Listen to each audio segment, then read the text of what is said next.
take a picture with the side button anymore? What is that doing? That's annoying as fuck.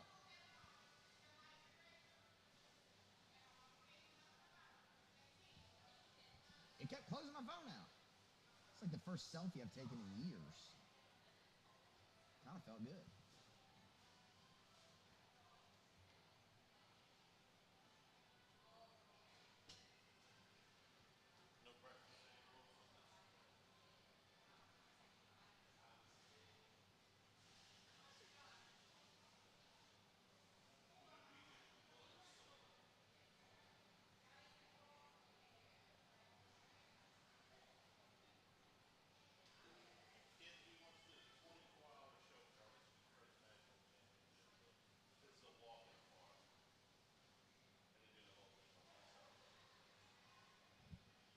Where was Gordy? Gordy was there for most of it. We did 24 hours of Tigers. National championship was on a Sunday. So we decided that since the game was going to start, the post game was going to finish at 2 a.m. At 2 a.m. on like Sunday morning, we put Fish in the corner. He was DJ on X. And he just did reaction until 6 in the morning. Mm. Then we replayed the SEC championship game. Then we replayed, what else did we replay? No, we replayed the SEC championship game. Then we started pregame. Pregame was 6 hours. Jesus. Plus an hour and a half of network. Then we did the game, the network postgame, then our postgame. Door to door was 24 hours. Hanny, how excited are you that there's no post game tonight? Words escape me. Yeah. He's at a loss for words, ladies and gentlemen. Take a look. It doesn't happen often. Words escape me. K to Z window coverings, KTOZblinds.com, KTOZblinds.com. You want window coverings that wow? You want K to Z. Have Brandon Barton out to your home today and let him, take advantage of his decades of experience. He'll go throughout your house. He'll see exactly how the sunlight interacts with your home at every single point of the day, and then he'll provide you with a plethora of options for what could maybe bring your home to the next level, both functionally and aesthetically, right? And, think about these honeycomb shades that I keep talking about. Let's say you got a newborn, you maybe want the master, maybe you work like a graveyard shift of some sort. Honeycomb shades can go from letting all the light in that you could possibly want to immediately blackout, pitch black, and sound dampening, just like maybe you got a dad that's going to be outside grilling and chilling. It's too late now for the 4th, but have them grill and chill all summer in the shade if you install some outdoor drop-down blinds. The point is, there's a ton of options, and you can maximize your greatest asset at your home with K to Z window coverings. Happy 4th, KTOZblinds.com. It's the most wonderful time of the year for getting in on the hoops, football, and hockey action at DraftKings Sportsbook. In the season of giving, we're being gifted.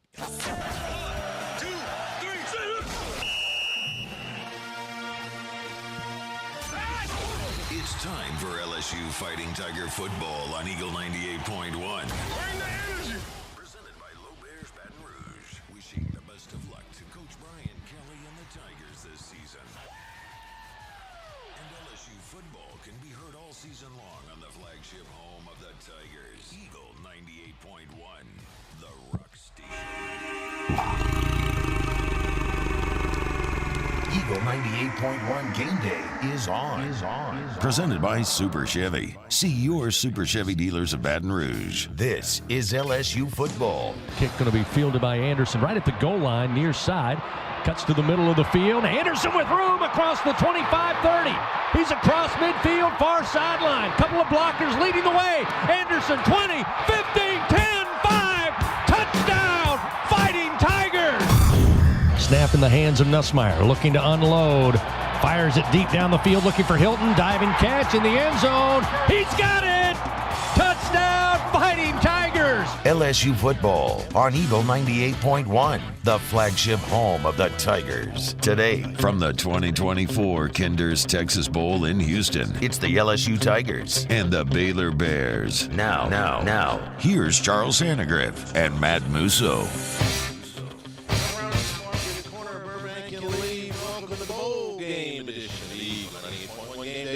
Good morning, everybody, and Happy New Year. I'm Charles Hendrick, along with Matt Musso and our entire team here at the Flagship as we get you ready for this afternoon's matchup in the Texas Bowl between the LSU Tigers and the Baylor Bears. The Tigers come into the game with a record of 8-4. They went 5-3 in Southeastern Conference play, tying with 5 other schools for the 4th best mark in the league. LSU is unranked and finished the regular season with a 37-17 win over Oklahoma in Tiger Stadium. The Tigers had playoff hopes this season, ranked as high as 12 in the polls before the year began, but LSU stumbled out of the gate in Las Vegas against USC. They righted themselves quickly, winning 6 straight, including games at South Carolina and against Ole Miss that seemed good then and even better later. But the season swung on a late October night in College Station when the Tigers, holding a 10-point second-half lead, suddenly went to pieces. Unable to stop then backup quarterback Marcel Reed, LSU lost the game by 15 points on an enviable 25-point second-half collapse. The next week against Alabama, still in control of their own destiny at that point, the Tigers were clobbered by the Tide. The losing streak reached 3 at Florida to drag LSU's record down to 6-4, but they rallied in their last 2 at home to finish the regular season at 8-4. The team you see today will be drastically different than the last time the Tigers took the field. We'll try to prepare you for what you'll see during the show today, as well as give you a glimpse into the future, as the Tigers have been blitzing their way through the transfer portal. Baylor also comes in with a record of 8-4, 6-3 in Big 12 play, which put them in a 3-way tie for 5th. The Bears were unranked in the preseason and picked to finish 10th in the 16-team league. Baylor wasn't ranked at the end of the season either, but that doesn't mean Dave Aranda's team didn't do some good things. After a 2-4 start, the Bears didn't lose again, reeling off 6 straight wins to finish the season, including wins over bowl teams West Virginia, Texas Tech, and TCU. Had it not been for a Hail Mary loss to Colorado in late September, it would have been Baylor, not the Buffaloes, tied with 3 other teams to top the league. But that was then. This Baylor team is nearly intact from the end of the regular season, and they were rolling at the finish. Last time these 2 teams met on the gridiron was 1985 in the Liberty Bowl, a frigid affair that saw Baylor win a 21-7 game against an LSU team that was expecting a trip to Hawaii. No 30-degree temperatures in the dome today, and no luau's either, but we are glad you are spending New Year's with us. Here at Rouse's Eagle 98.1 Game Day.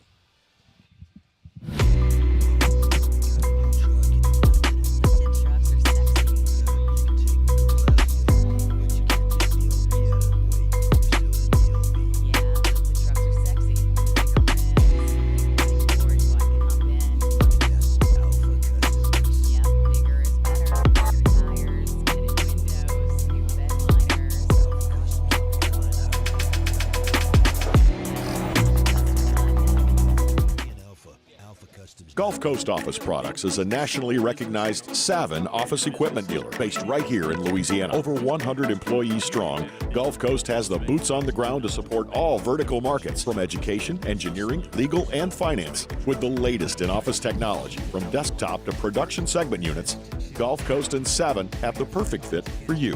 Call 225-756-2644. That's 756-2644 for Gulf Coast Office Products. I've been doing business with Luba for 25 years. They're dependable, trustworthy. It's just the attention to detail with our clients. Our folks have years and years of experience.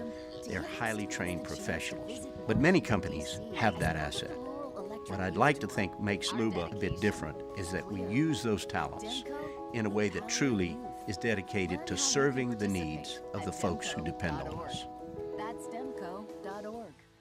Dylan Cruz here to tell you about Six Rings Baseball and Softball Camp. If you live on the North Shore and play ball, go to Six Rings Camps with former LSU assistant coach Dan Canaveri. His knowledge is second to none, and your child will improve and have fun doing it. Camps were held at Coquille Park and Six Rings Academy in Covington with 4 sessions over the summer. Full day and morning only sessions are available from ages 7 to 13. Go to sixringsbaseball.com or call 985-206-9096. Learn the game to love the game. BRAC teamed up to reimagine your parks, and you imagined big. With your help, we went to work, creating 12 beautiful community parks across the parish. A family-sized water park, miles and miles of trails, and parks just for your dogs. There are more places to splash, to explore, to run wild, and even soar. You imagined, we delivered. Gold. Breck, your #1 park system in the nation. Electricity is all around us, and our families depend on it. Every day is sparked by the power of a cold drink or a warm meal, a movie night, and a comforting light at the end of a dark hallway. From sunrise to sunset, playtime to bedtime, our team is ready to take care of your electrical needs. Even in the case of an after-hours emergency, the light in your life shines brighter with Mr. Electric.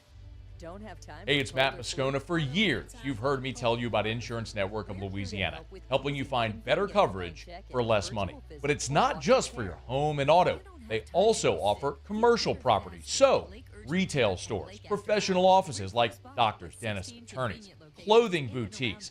Insurance Network of Louisiana can find you better coverage for less money. They service the entire state of Louisiana, and they're local. So call today at 293-0450 or lainsurance.net. Jerry and Benny Payne began Central Plumbing Company out of their driveway in Tanglewood subdivision. 50 years later and 4 generations down the road, we continue to serve Baton Rouge and the surrounding areas for all of their plumbing needs. Residential, commercial, industrial, or hospitality, Central Plumbing is here 24/7, 365. We want to thank our customers, family, and friends for 50 years of 98.1.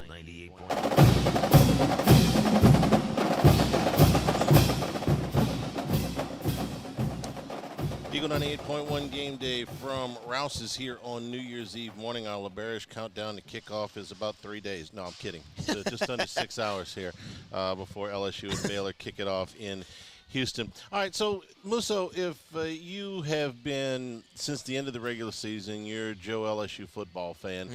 There's a lot going on during the holidays and all that stuff, so you just kind of monitoring the news. And it seems like every day there's somebody coming into the transfer portal, there's somebody going out of the transfer portal, and, well, guys going pro, guys, deciding to opt out of the bowl game for other reasons. And so we thought we would start today's show by giving you, if you're sitting there going, so who exactly is playing today? What does LSU look like? We thought we'd run down what is our best guess at today's depth chart just to let you kind of know. So we started quarterback, where the biggest announcement of the offseason since the end of the season is Garrett Nussmeier will be back for his 5th season, and he's going to play in this bowl game today. No small thing. We can already start after yesterday. Cade Klubnik at Clemson said he's coming back next year. We'll have a terrific quarterback matchup in the opener next year. Yes, indeed. Ricky Collins decided to transfer out. A.J. Swan has decided to put himself in the transfer portal, but is in Houston today and could serve as a backup. LSU still has Colin Hurley on the depth chart as well, the freshman, and Michael Van Buren, the transfer from Mississippi State, who is coming in but, of course, can't play today. So LSU today at quarterback, Garrett Nussmeier, A.J. Swan, Colin Hurley. At running back, Caden Durham, Caleb Jackson, Juwan Johnson, all on the roster. Josh Williams is going to play today in his final game at LSU. So LSU's got a couple of recruits coming in, but nobody in the transfer portal there at running back. You're pretty much slick with what you had during the regular season. Wide receiver is one of the biggest transitions for LSU. So here's who's available. Chris Hilton is there today, and of course he had a strong finish to the season. A very good game against Oklahoma after having missed a great portion of the regular season due to injury. Aaron Anderson, who had a fantastic year, is there, as is Xavion Thomas. And if we're calling, we're going to call Trey'Dez Green a tight end today because we don't have any other tight ends. I'd say they won't. But he'll be lined up somewhere, and Jelani Watkins is on the depth chart as well. To see him potentially today, actually, Andy. It wouldn't bother me at all. No. I'm told he can run. Oh yeah, pretty fast is what I've heard. Yeah. Who you won't see is Kyron Lacey and C.J. Daniels, LSU's 1st and 4th leading receivers on the season. Lacey is getting ready for the draft. Daniels put himself in the transfer portal. He ended up at Miami. Probably the biggest surprise, I would say. I would say so because, and here's why. I mean, Andy, 8 days before that, Brian Kelly was on the record saying all signs pointed to Daniels coming back. And then 8 days later, he's in the transfer portal. And it's just like, whoa, wait a minute. I mean, I don't think Brian Kelly plucked that from thin air. No, and such is the nature, the unpredictable nature of the transfer portal. Sometimes you can get an offer and somebody can turn your head. It's happened. It's been in LSU's favor and against them both ways. So no Lacey, no Daniels today. Hilton, Anderson, Xavier Thomas, and some form of Trades Green. Now, in the transfer portal, LSU racked up. Nick Anderson out of Oklahoma, who had a brilliant season 2 years ago but missed most of the 24 season with an injury, is coming in. Barian Brown, the transfer from Kentucky, who's returned 5 kickoffs for touchdowns in his Kentucky career. And Destin Hill, a once promising player going to Florida State, who's been mostly inactive for the last 3 years but still has an enormous amount of promise, will be coming in the transfer portal, as well as 2 highly regarded receivers out of New Orleans, Teron Francis from Carr and Philip Wright from Destrehan, when the recruits report. So that's your wide receiver situation today. Your tight end is pretty much Trades Green. If they run with a tight end, we may see them run a lot without a tight end today. Giovanni Peterson is also on the roster, so you may see a little bit of him. Bo Bordelon, who was the 3rd tight end in a lot of short yardage situation, is playing right guard today. Yeah. So outside of an emergency, I don't think he's going to really change numbers today. Well, Kelly did mention Monday that they want to rotate Cohen Eccles and Bo Bordelon in. And so, and when we get to the offensive line, we're going to talk about Eccles as a guy who could play today. But I think basically they've got one tight end, and that's Green. Yeah. And you may just see him get away from a lot of those formations. So probably because Mason Taylor is not playing. Correct. I should have probably led with that. Taylor, LSU's second leading receiver this year, is getting ready for the draft and will be a high pick. Bauer Sharp, the tight end from Oklahoma, is in the transfer portal and is coming to LSU. The recruit there is J.D. LaFleur. LSU fans will remember his father, David, as a terrific player here in the 90s, first-round pick of the Dallas Cowboys. His son from Sulphur will be here next year. All right, offensive line. Here we go. This is the biggest. Here we go. This is the biggest jumble. Will Campbell, the All-American left tackle, is not playing today. He'll be a high pick in the NFL first round. Emory Jones, the right tackle, will also not play today. He will be picked probably a second-day selection in the NFL draft, if I had to guess. We'll see what kind of combine he has. Garrett Dellinger has been out with an injury since the early part of November, and he will not play today. Miles Frazier will. One of the departing seniors, Frazier, Florida International transfer, will be playing right tackle today instead of his customary right guard. That leaves you with an offensive line outside of DJ Chester that will have 4 players playing where, well, they played either a little or not at all. So here's what it's going to look like. Tyree Adams, who started 1 game earlier this season at guard, the 6'7" freshman, will start at left tackle. Paul Mubenga, who took over for Dellinger at the beginning of November and will be making his 6th start, I believe this is, 5th or 6th start. Should have wrote that down. Bama. I think this is 5. So he will start at left guard. Chester, this is 5. Yeah. DJ Chester will start at his normal center position. We're going to talk about that in a second. Bo Bordelon, who we just mentioned, is going to start at right guard, and Frazier at right tackle. Now, other players that we could see today, Musa just told you about Cohen Eccles, the freshman, who is primarily a center but also is playing some guard. We may see Chester at guard in the spring due to some incoming players in the transfer portal. We may see a little bit of Weston Davis, the offensive tackle, who was a very highly rated player a year ago but hasn't played this year. And Ethan Callaway and Ori Williams are also on the depth chart today. Could see some time if anybody were to get hurt. Now, LSU's been busy in the transfer portal here. Josh Thompson, the tackle from Northwestern in Illinois, who LSU was in an absolute dogfight with Tennessee, signed on last week. Braylon Moore, who may be, for my money, the most important of the transfer portal additions, and there's a lot of guys to choose from, but Braylon Moore's 2-year starter at Virginia Tech. He played there with his brother, who has exhausted his eligibility. Moore wanted to move on. LSU desperately in need of some help on the interior of the offensive line. This gives them some flexibility with Chester. So Braylon Moore coming in from Virginia Tech out of the transfer portal. And then you got 4 highly rated recruits, led by Solomon Thomas, the offensive tackle that LSU flipped on National Signing Date. He is from Jacksonville, a 5-star, was a long-time commitment to Florida State. He flipped to LSU, one of 4 offensive linemen. When we get to the depth chart for spring, you're going to see an awful lot of freshmen and redshirt freshmen in those 2Ds, but you're also going to see at least 2, and I think probably 1 more veteran offensive lineman come into the transfer portal. Thompson and Moore are the first 2. So the offensive line, by far the biggest change up from what you saw at the end of the regular season to now. All right, at defense, let's move on to the defensive side. Defensive tackle today, Gio Paez, outgoing senior, is going to play, as is Paris Shand on the inside. So those 2, along with Dominic McKinley and Ahmad Bro, the 2 freshmen who played a lot this season, are all going to play today. So LSU stacked at defensive tackle. They've also brought in a transfer named Sadir Mitchell from Texas. He'll be here next year, 6'6", 350 pounds, somebody that Bo Davis, defensive line coach, is very familiar with, along with 4 different defensive line recruits in the spring. At defensive end, Braden Swinson and Savion Jones are both playing. That's both huge. Outgoing seniors.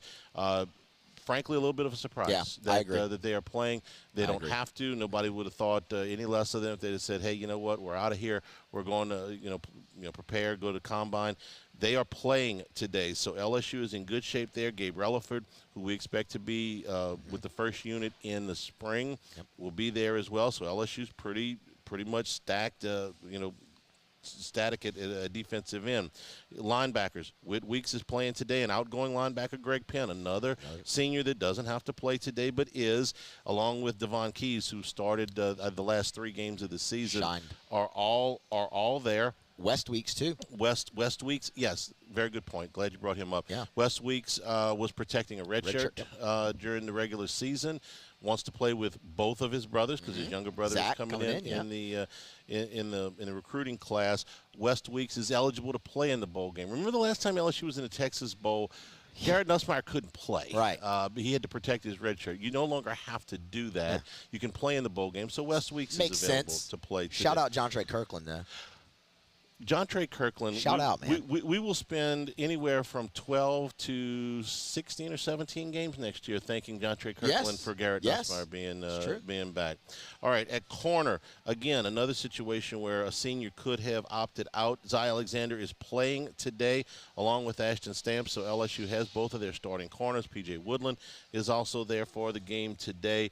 And at safety, now you are going to lose Sage Ryan and Major Burns today. Ryan is in the transfer portal. Burns has exhausted his eligibility, decided not to play today. So Jordan Gilbert, who started the entire season, is back there at strong. Javian Toviano will play today. And we will also see Deshaun Spears, the freshman from Denham Springs, who played a lot in September, not as much later in the season, but he will play today, and frankly is one of the players I kind of got in the spotlight today because I think he's got an enormously high ceiling. I think he's got a very, very bright future. Your punters and kickers and your return people are all there. How'd I do? I kind of nailed it. Yeah, I mean, that sounds right to me, Andy. This took me a while. Well, look, I know, Andy. I did a depth chart segment on AFR on Friday, so I get it. I had just about the same thing you did. There's a few things coming and going here for the bowl game, but the other thing, and we're going to start talking about this in the next segment, is if you start to look at this depth chart for next year. If you're just kind of been, oh, yeah, they got that guy, they got that guy, they got that guy. I put all of this on paper last night. It's like, man, have you really looked at this? This is pretty good. Hey, it's exciting. This is pretty good. You get me one more offensive lineman, a couple of safeties, and a blocking tight end, and they're all on the board. You're going to have a roster. You got something brewing, yeah. They went shopping, believe me. We're brought to you by Supreme Rice. Speaking of shopping, if you're shopping as we wind down the holiday season, but every season is good for Supreme Rice. Grown, milled, and processed right here in Southwest Louisiana. Supreme Rice has been delighting their customers since the 1930s. Try the new parboiled rice, the closest thing you're going to get to restaurant-quality rice. at home, as well as the jasmine, the brown, the long grain, the medium grain. Perfect for red beans, perfect for jambalaya. Hey, baseball season, not too far. Let's go. Jambalaya and jambalaya pots in the parking lot at Alec Box. Make it with Supreme Rice. You can come right here to Rouse's or anywhere that you buy rice. If you're going tailgating for LSU baseball, this is an easy jaunt here from Rouse's right down to Alec Box. So make it with Supreme Rice. Part of the Climate Smart program, ensuring that future generations of Louisiana farmers can take advantage of the things that they're promoting, like water conservation and reducing methane emissions. For more information and great recipes, go to the website at supremerice.com. Live from Rouse's, Eagle 98.1 Game Day. The Windsor Senior Living Community in Mandeville, Louisiana is a beautiful, vibrant apartment community geared towards seniors. They are nestled right in the heart of Mandeville, where seniors live a more carefree lifestyle in spacious apartments with the peace of mind that comes from having a little extra help. Call the Windsor at 985-624-8040 to schedule a lunch and tour. Come see how the Windsor can be your passport to peace of mind. Gulf Coast Office Products is a nationally recognized Savin office equipment dealer based right here in Louisiana. Over 100 employees strong, Gulf Coast has the boots on the ground to support all vertical markets, from education, engineering, legal, and finance. With the latest in office technology, from desktop to production segment units, Gulf Coast and Savin have the perfect fit for you. Call 225-756-2644. That's 756-2644 for Gulf Coast Office Products. I've been doing business with Luba for 25 years.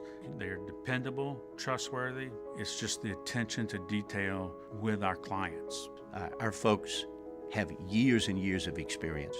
They're highly trained professionals, but many companies have that asset. What I'd like to think makes Luba a bit different is that we use those talents in a way that truly is dedicated to serving the needs of the folks who depend on us.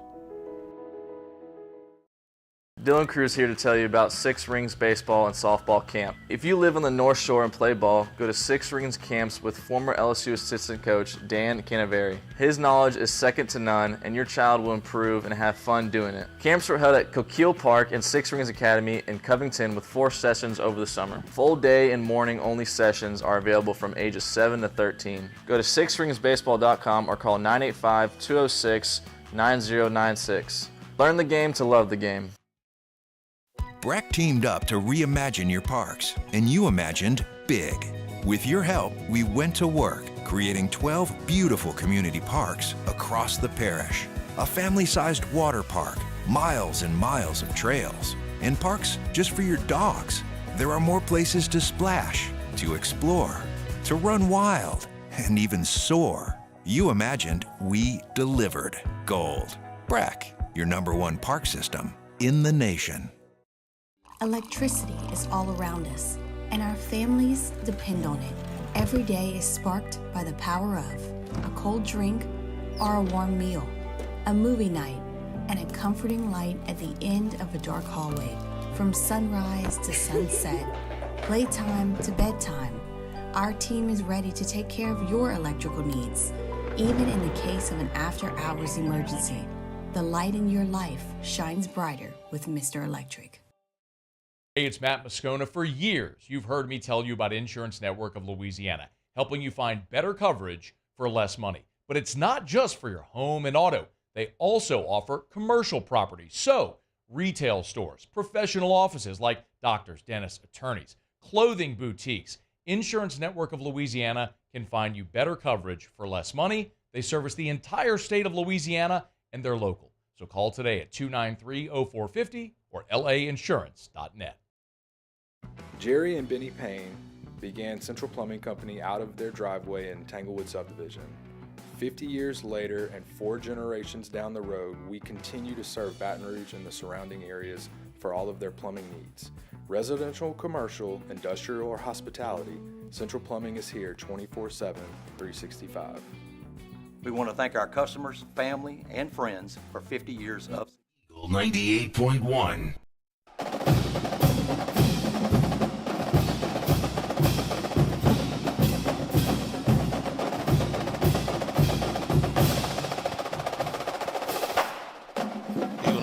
1 game day continues from Rouse's. Our LeBearish countdown to kickoff a little over 5.5 hours away. So LSU in the transfer portal right now, as we're going to kind of give you a preview of what has happened here in the last couple of weeks and what you can expect as LSU moves forward, because today is very much a transition day for LSU as they move from the 2024 season into 2025. There are some services that have LSU's portal class ranked number 1. Far cry from last year when LSU was not as active in the portal, that they have done a complete 180 on that and have gone hard into the transfer portal. I want to tell you about some of the defensive guys here first, and we'll start with one of the earliest commitments. This came back in the middle of December with cornerback Jakeem Jackson from Florida. Jackson, who was recruited by Corey Raymond, 2023 as a freshman. He had 7 tackles and 3 passes broken up as a freshman. He played in 2 games in 2024. They thought he was posed for a big season, and then he got hurt and missed the rest of the way. 6 foot, 189 pounds. Brandon Olson is the reporter for Locked On Gators. This is what he had to say about Jakeem Jackson. I think that he's a great player, honestly. I know this year he only played in 2 games, got banged up, and that was the end of his season pretty much. But, I mean, the promise there is just insane. He was a very highly rated player coming out of high school, elite athlete. He was a blue-chip receiver until he moved to corner, and then he started taking next steps. So he's learning still how to play the position, but I think he's got potential to be tremendous. One of my favorite things about him was his confidence. We saw the Vanderbilt game in 2023. He got beat bad as a true freshman, came right back, and they went right back at him, and he came right back and answered the call in the red zone. It was a great possession for him. I think he's got potential to be a great corner in the SEC.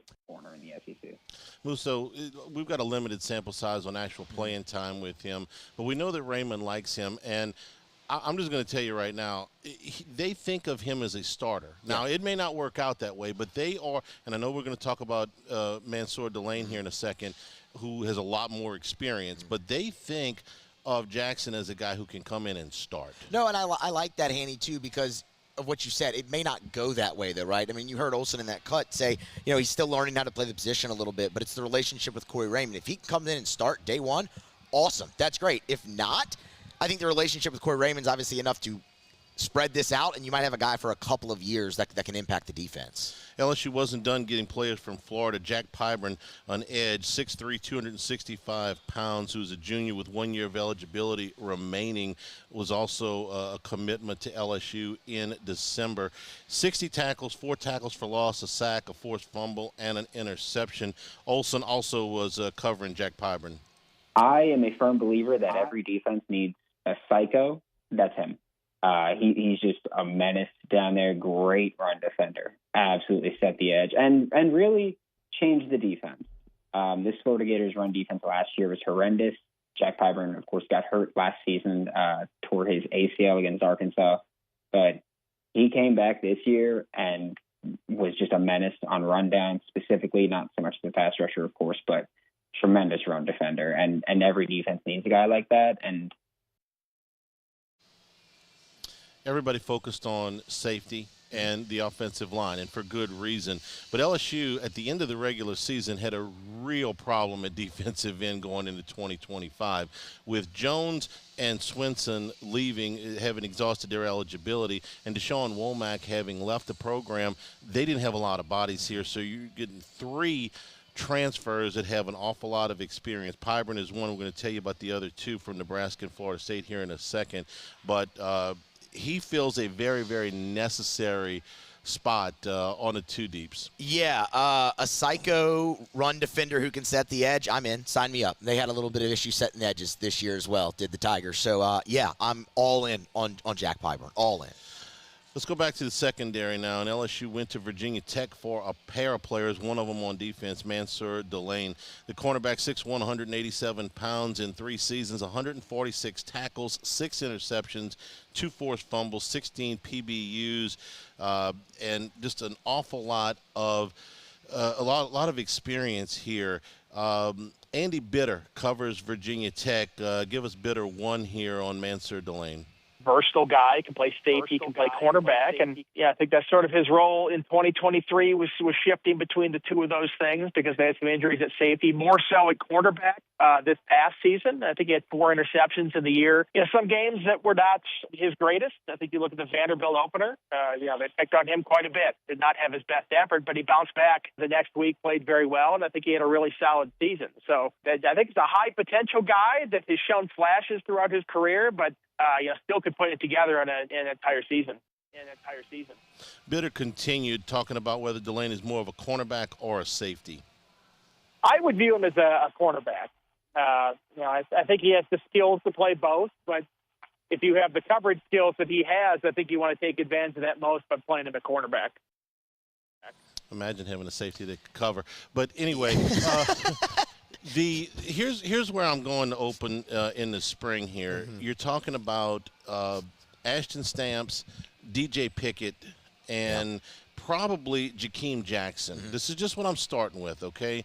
With potentially Stamps moving down to the slot and Jackson and Pickett on the outside. Now, this is a lot of speculation. None of these guys have set foot on campus yet, okay? They're practicing. Sure. Pickett's practicing with them as a freshman, kind of shades of Derek Stingley. Yep. But if that works and Delane can play safety, then you got a real cover guy. Now, I don't know. I've just seen a little bit of film on him. I don't know what kind of physical tackler he is. But LSU safety play this year was well below average, and I'm being nice. So if he goes back there and he can cover, you're going to see a real upgrade. Now, if that doesn't work, if Jackson can't hold down one or somebody gets hurt or whatever, he can slide down. I'm still looking in the transfer portal. I think at least one, if not two, safeties before they're done shopping. So Delane, his versatility to me is very important right now. I agree. It is, and it's similar to a guy like Josh Thompson we'll talk about on the offensive line later on, but his versatility is huge. The experience is what I love so much about him, though, Hanny, just because we kind of talked about with Jackson. They view Jackson as a starter. Man, it's hard to get away from the production and the experience of a guy like Delane. But, the one thing I would take away from the recruiting class, from the transfer portal class at cornerback is Corey Raymond's doing what he was brought back here to do. It took less than a year. Here's your corners, okay, to open, if everything goes the way it's supposed to open the 2025 season, your corners will be DJ Pickett, Ashton Stamps, P.J. Woodland, who is back, Mansur Delane, and Jakeem Jackson, and Aiden Anding, the freshman from Ruston, may have the luxury of actually redshirting or just being able to play on special teams next year. So you're okay there. You're okay to the point where things work out really well. You could move Delane to safety if you had to. All right, let's move down the depth chart here a little bit and get some more players. Sadir Mitchell, who is a gigantic man, 6'6", 350 pounds, from the University of Texas. Significant because Bo Davis was the defensive line coach there when they recruited Sadir Mitchell. Brian Doan for 247 Sports said this about Mitchell. I think when you watch Sadir, you see the tape right there, and like I've mentioned, I've seen him play in camp several times. You understand the athleticism is there, and so he can move around on that defense, and he's not just one guy who can play a nose and that's it. I think that's something really valuable for you're facing these high-tempo offenses where you can change a little bit what you want to do defensively up front with him, and not, you don't have to take him out of the game. LSU's in pretty good shape here. Yeah. Going into next year, you're going to get Jacoby and Guillory back. That's massive. Don't forget about that, okay? Dominic McKinley was really coming on at the end of the season, and I thought Ahmad Bro, for what they asked him to do, put on that kind of weight, I thought had a really productive freshman season. You add Mitchell, an experienced hand to you got 4 experienced defensive tackles now. Yep. It's been a minute, okay, since LSU. You add to that 4 freshmen that are coming in the recruiting class, 2 gigantic human beings in Zion Williams, who's 340 pounds, and Dylan Battle, who's 320, and then 2 smaller, quicker defensive tackles in Walter Mathis and Brandon Brown out of Georgia and Florida, respectively. And you've got 8, count them, 1, 2, 3, 4, 5, 6, 7, 8 defensive tackles. That's a 2 deep, Andy. Yes, that's more than a 2 deep, and it's a 2 deep with experience. So you feel pretty good about that spot. The other defensive players, and we don't have any sound, but Patrick Payton from Florida State. I thought when Hunt was doing his roundup on LouisianaSports.net, had a good comment about him. Patrick Payton at Florida State, through his career so far, basically has the stats of an experienced defensive lineman that we remember here from the 2011 team. Yeah, he wore 49, didn't he? Yeah, I do. Yeah, I do believe he did. yeah. So you're talking about a highly productive player. Here, you got the numbers on. I do, yeah. I mean, you're looking at 3 years. First of all, I mean, he's the defensive rookie of the year in the ACC as a freshman. The first time a Florida State guy had won that in 10 years. Ended up with 5 sacks that year. All in all, 16 sacks over 3 seasons, 31.5 tackles for loss. I mean, he's a menace in the backfield, but also in pass coverage too. When he can't get to the quarterback, gets the hands up, man. 13 pass deflections over the course of 3 years. He fits exactly what Blake Baker wants to do. We talk all the time. Baker wants to create havoc. Havoc is this guy's middle name. That's what he's going to do. And yeah, I'm with Hunt. He's in that mold of a Kiki Mingo, of an Arden Key. We've seen this plenty, and it's a reason to be really excited. Patrick Payton's the guy I'm most excited to see next season. Mingo is the guy. Mingo. Mingo. All right, so here's what you look like, a defensive end going into spring. You got Relaford back, Payton, Pyburn, who we just told you about, and then Jamiri Butler, the edge from Nebraska. Yeah. Miller, Butler, you want Butler, here? excuse me. I got his numbers here. Okay. 6'5", 260 pounds. Out of the 2020 class, he's a 3-star. He's actually from Mobile, Alabama. Mm-hmm. 2-year starter for Nebraska. 22 tackles, 7 tackles for losses, couple of sacks in 22. In 23, 34 tackles, 5.5 sacks, 48 quarterback pressures for his career. So Relaford, Payton, Pyburn, and Butler. Relaford's got some experience. The other 3 have been starters, and then you bring in Damian Shanklin, the very highly recruited player from Indianapolis, and well, that looks pretty good too. Yeah, you feel good about that. That's extra pass rushers. So all of that to tell you that they have added an awful lot on defense. They are not done. Again, you still got a couple of safeties at least one, maybe 2. But at linebacker, where they didn't bring in anybody because they really didn't need anybody, they're bringing back Witt and West Weeks. They're bringing back Devon Keys. And, oh, by the way, Harold Perkins. Heard of him. Is coming back. And as long as they don't put him in nose guard, he's going to help. Okay? Plus 4 recruits led by Charles Ross, the huge recruit out of Houston. And, well, losing Greg Penn, an experienced guy, but you're bringing back a ton of experience at linebacker. 2 years ago, I'd say 2 years ago, the 23 season, you looked at LSU's defensive roster and you're like, man, the talent ain't there. It's just not. It's not at the level. You put this, what we just described over the last 15 minutes, on the field in August, and you coach them up, that talent level is back. That plays. Very much. Yeah.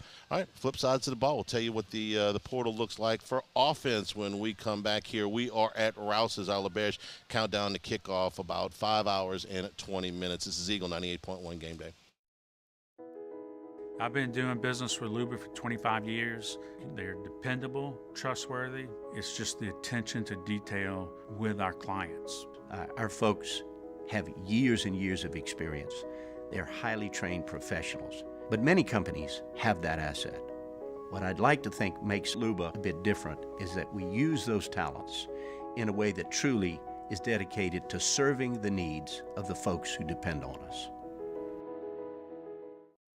Dylan Cruz here to tell you about Six Rings Baseball and Softball Camp. If you live on the North Shore and play ball, go to Six Rings Camps with former LSU assistant coach Dan Canaveri. His knowledge is second to none, and your child will improve and have fun doing it. Camps were held at Coquille Park and Six Rings Academy in Covington with 4 sessions over the summer. Full day and morning only sessions are available from ages 7 to 13. Go to sixringsbaseball.com or call 985-206-9096.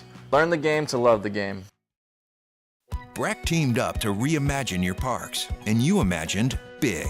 With your help, we went to work, creating 12 beautiful community parks across the parish.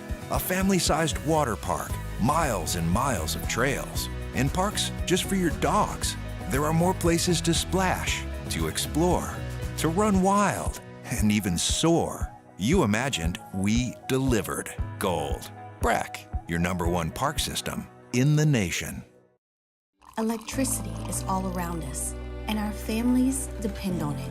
Every day is sparked by the power of a cold drink or a warm meal, a movie night, and a comforting light at the end of a dark hallway. From sunrise to sunset, playtime to bedtime, our team is ready to take care of your electrical needs. Even in the case of an after-hours emergency, the light in your life shines brighter with Mr. Electric. Hey, it's Matt Moscona. For years, you've heard me tell you about Insurance Network of Louisiana, helping you find better coverage for less money. But it's not just for your home and auto. They also offer commercial property. So, retail stores, professional offices like doctors, dentists, attorneys, clothing boutiques. Insurance Network of Louisiana can find you better coverage for less money. They service the entire state of Louisiana, and they're local. So call today at 293-0450 or lainsurance.net. Jerry and Benny Payne began Central Plumbing Company out of their driveway in Tanglewood subdivision. 50 years later and 4 generations down the road, we continue to serve Baton Rouge and the surrounding areas for all of their plumbing needs. Residential, commercial, industrial, or hospitality, Central Plumbing is here 24/7, 365. We want to thank our customers, family, and friends for 50 years of success. And looking forward to 50 more.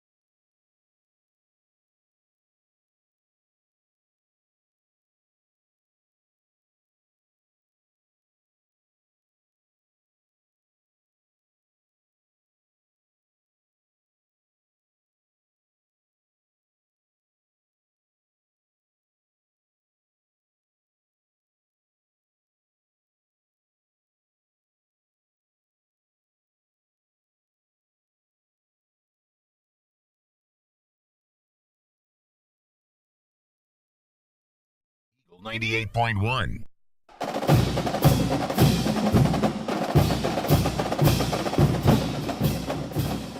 Eagle 98.1 game day continues here from Rouse's. Getting you ready for LSU and Baylor. Actually, here most of the first part of the show. We're getting you ready for 2025. Woo! That's what bowl season has become, Annie. By the way, no flagship postgame tonight. Network postgame only. Gordy's call. Don't laugh at me, Jimmy Ott. No. Oh, man. Okay, you can sit over there. All right. New Year's Eve. Yeah, I get it. On the Texas Bowl. Okay? Yeah, I get it. Let's just say that there were some other obligations at the radio station wanted to go. I ain't getting into that. Anyway, we get into the offensive depth chart moves, so quit laughing at me. Quarterback. Yes. Nussmeier coming back, obviously, but they added Michael Van Buren. This was a surprise to me. Out of the transfer portal from Mississippi State. Van Buren was the number 57 player in the country by ESPN. He was originally an Oregon commitment, 6'1", 200 pounds, and as a true freshman, played in 10 games for Mississippi State and started 8. I say surprised because I thought he would be the odds-on favorite. Now, they took a swing on Jackson Arnold and missed. And when that happened, I thought that Van Buren would be no worse than 50-50 to be the starter next year at Mississippi State. He decided to come in and I think this is important, knowing that Garrett Nussmeier was coming back, okay? So it's not like he's going to come in here and start in 2025 unless something happens to Nussmeier. But for 2026, he's looking down the road. 140 of 256, 1,886 yards, 11 touchdowns, 7 interceptions. He did have negative rushing yardage because you have to add in the sacks, but he has some mobility. He had 5 rushing touchdowns this season. So you go in the next year with Nussmeier, another SEC quarterback who has started pretty much a full season because he started. I think they were all conference games except one, and then Colin Hurley, who's coming out of his redshirt season. That's pretty good. Pretty good. Okay, so you're in good shape. You're in good shape there. Running back, they did not have to bring in anybody in the transfer portal. Caden Durham is back. Jawan Johnson is back. Caleb Jackson is back. That's another one that I thought I'm surprised. And let me tell you why I think he's important, okay? Because the two recruits that LSU's bringing in, Harlem Berry, who's practicing with the team this week, and JT Lindsay, they're about the same size. They're about 5'11", about 185, maybe 190 pounds. Caden Durham's a little bit bigger than that. Jawan Johnson's about that size, okay? Caleb Jackson is the one big back that they have on this roster. I'd like to see him stick around. I think he's still got enormous potential, but he's different physically than the other backs. So we'll see. Hopefully he'll have a good spring and have a role on next year's team, because if he doesn't, all of those backs look very, very similar. They don't have that big thumper back if they ever need one. All right, wide receiver. Hilton's playing today. Anderson's playing today. Thomas is playing today. Green is playing today. Watkins is on the roster. We don't know if he'll play today or not. Here's where the transfer portal came in big. Barian Brown from Kentucky. 37 career games at Kentucky, 122 career receptions, 1,528 yards and 11 touchdowns. He had 361 yards and 3 touchdowns last season when the quarterbacking at Kentucky was subpar. 51 career kickoff returns, 28.7-yard return average, 5 touchdowns in 3 years, and 11 punt returns for an 8-yard average.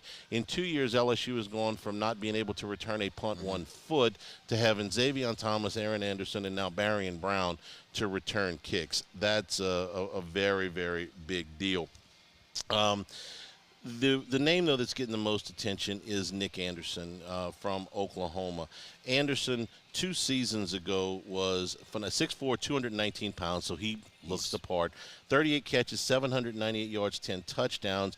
He had, if you remember this game, the game winner against Texas in that 34-30 win for Oklahoma. He redshirted in 2022. Those numbers I just gave you for the 2023 season, and he missed pretty much all of 24.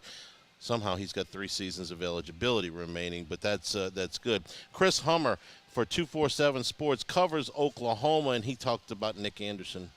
Wide receiver Nick Anderson. He did not play this year due to injury, but what he is a 6'4", 220-pound field stretcher at the X position. Probably the rarest possible thing in the portal at receiver is somebody with that size and that speed.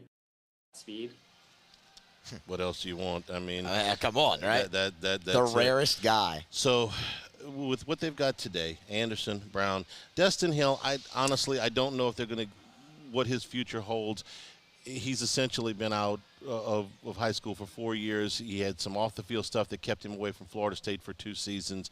He's got some potential. If it works out, He's intriguing. And then the 2 freshmen, Francis and Wright, coming from Carr and Destrehan. Again, you're pretty much 10 deep here in the wide receiver room. If 4 of those guys don't work out, you still got depth. You know what I liked that they did in the receiver room this year, Handy, in the portal? They diversified it. I like that. I mean, Kyron Lacey, C.J. Daniels, both very good. They're the same guy. Xavier Thomas, Aaron Anderson, both very good. They're the same guy. You went out, you got Barian Brown. That guy can stretch the field. He's a speedster. He pairs well with Aaron Anderson and guys like that. Think of similar to Chris Hilton. And Nick Anderson, what you lacked in the receiver room was a true number 1. And Nick Anderson looks like he can be that true number 1. Massive catch radius. Like, they went out and got guys to fit certain roles. You notice the NFL leaders in receptions and yards and all that. Mm-hmm. They're all from here. Yes, they are. All of them. This is a good place to come and play wide receiver. All right, at tight end, Mason Taylor, terrific career here. He is done. Bauer Sharp, 3 years at Southeastern Louisiana, started last year at tight end for Oklahoma. He was originally a quarterback when he came out. He was first team All-Southland in 2023 as a tight end. Started all 12 games for Oklahoma last year. He led the team in receptions with 42, yards with 324, and 2 touchdowns. Oklahoma had wide receiver injuries, not just to Anderson, but to like 4 or 5 other guys all year. 6'4", 243 pounds. You saw him play in the finale against LSU. He comes in as your starting tight end, and J.D. LaFleur as a freshman will be in next year. 6'6", 245. as your 2 tight ends. I would look for LSU to add one more here. I think that there's a blocking tight end, the kid down at Tulane who may, be in the mix here, that they want one more, what you would call an interior, more of an interior blocker they can use in short yardage and things like that may play a good bit. So I wouldn't say LSU's done. A Connor Gilbreth type player, potentially. Yeah, yes. Yeah. And that brings us to the offensive line and some really key additions here. Let's talk about Braylon Moore, the center. Number 37 player in the portal, 6'3", 290 pounds out of Virginia Tech, 2-year starter. Started 24 games, played with his brother up there. His brother's out of eligibility, so he wanted to move on. Moore has played both guard and center, but he's primarily a center. Andy Bitter, who covers Virginia Tech, had this to say about Braylon Moore. Pretty strong guy, pretty stout guy at the center. You look at his size. I mean, he's got guard size playing the center position. I don't really feel like I remember too many snapping issues this past year. That's always something that's new for a guy that's never played the position before. Is, how does he handle that responsibility on top of everything else? He was a real solid player for them, and somebody who's going to be very missed on the interior of that line, just as somebody who made all the calls and did everything for an entire season like that. DJ Chester started every game at center for LSU this year.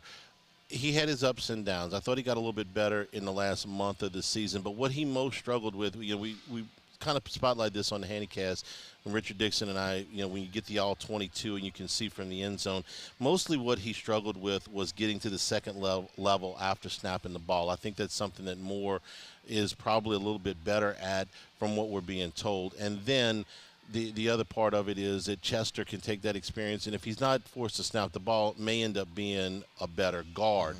So it gives you some versatility there. And if Chester does end up improving, Moore could play guard. So it gives you – most of LSU's offensive line issues this year came from the interior. So this is a big, big add for a veteran guy that I think is going to be very, very important. It's going to be probably your day one starter at one of those 2 positions, most likely at center. Another player that LSU added in the transfer portal, Josh Thompson, the tackle from Northwestern. Now, this was what appeared to be from the outside one heck of a bidding war. I'm not going to put it any other way. Tennessee thought they had him 6 different times and didn't. LSU got him at the end. Sam Spiegelman covers, plenty of stuff for Rivals, but he had some insight on Josh Thompson and whether he's going to be a tackle or a guard. 6'4", just under 300 pounds. That seems like an SEC sort of guard, in my opinion. But under Brad Davis, they've taken guys that have been from the high school ranks that have been the top guards in the country, and like Emory Jones, and he's shifted out and played elite right tackle. One of the benefits is LSU has a long history, just based on the way that Louisiana recruiting has been over the several decades. They have guys that come in and play multiple positions, and they with Josh being an elder statesman, might have a chance to play tackle, but the way that their class is coming together, they got some young guys that should see some action at tackle, maybe sooner rather than later. Here's a question I get as much as anything. How are you going to replace all those offensive linemen? Well, this is what LSU looks like going into spring. We just told you about Moore and Thompson. These are your two veteran, starters, Power 5 schools that are coming in. I would expect that LSU would add one more. Brian Kelly talked about that. I think it was on Monday. I think that they're not done. Be at least one more there. Here's what's on the depth chart today. Tyree Adams, who is one start, has played a little bit as a freshman. Weston Davis, who was a very high recruit a year ago, hasn't played. And Ori Williams, another gigantic man at 6'8", 335 pounds. At guard, you've got Paul Mubenga, who started now his 5 games. Bo Bordelon could end up at a couple of different positions. We'll see what they decide to do with him in the spring. And then Ethan Callaway, another freshman. DJ Chester at center. Maybe at guard. I wouldn't even rule out taking a look at him at tackle in the spring. He's 6'6". Okay, moving from center to tackle doesn't have. Ethan Postic did a little bit of that here, but it's rare. Probably guard, but hey, you got 15 practices. That's true. Take a look at some stuff, and then Cohen Eccles, who Frazier was talking up a little bit earlier this week. Says, man, you want to talk about a freshman offensive lineman that's made a move? He really has. He apparently has had a great bowl prep. So that's 8 guys that are on the roster today, 2 more that are coming in as experienced transfers, and then 1 more possibly out of the transfer portal. And then your recruiting class, which is Solomon Thomas, 6'3", 315 from Jacksonville, was a 5-star guy they flipped from Florida State. I think there's also a chance that Carius Kern could play a little bit if they need him to. 6'4", 330 out of Marion, Arkansas. Marion High School in Arkansas. And then Brett Bordelon, the youngest of the Bordelon, and Tyler Miller round out the recruiting class. So let's do the math again here, Musso. 8 guys on the roster today that still have eligibility left. 2 with that are coming in for sure as transfer portal guys, and 4 freshmen. That's 14. You add 1 more in the transfer portal, and that's 15. That's enough. I like it when they go in with 15 or 16. I don't like it when they go in with 10 or 11. Right. So even if some of these guys are not ready to play next year, there's a lot of maybes here. I'll give you that. There's also an awful lot of potential. There's going to be some youth on the LSU offensive line next year, and that's okay. Yeah, but there's going to be some youth. They just couldn't go in with all youth. No, that's correct. why bringing in these 2 starters out of the transfer portal was especially necessary. a veteran at center, where he can anchor your line, and if you have 2 young guys playing next to him at guard, I feel okay about that. I feel good about that with a veteran like Braylon Moore at center. We need to bring up 1 more player out of the transfer portal, and that is Grant Chadwick, the punter from Middle Tennessee. Let's just be real honest here, okay? The numbers don't lie. LSU was last in the Southeastern Conference in punting this season. They were near the bottom of the nation in punting this season. The punters were not good. I had one guy tell me, he says, it really wasn't as bad as I thought it was. It's because they didn't have to punt all that much. But it wasn't good. So they're looking to upgrade there, and Chadwick had an excellent year at Middle Tennessee. He did. Obviously, all 12 games, 51 punts on the season, an average of 43.4 per punt. 60 was his long, so down 21 of them inside the 20. 13 of his 51 punts went for 50+. So he's got a leg, and he can angle it a little bit as well, too. This roster construction is pretty impressive. I got to be honest with you. It really is different from a year ago when you came out and you're like, you know what? Even on paper, you got some holes here.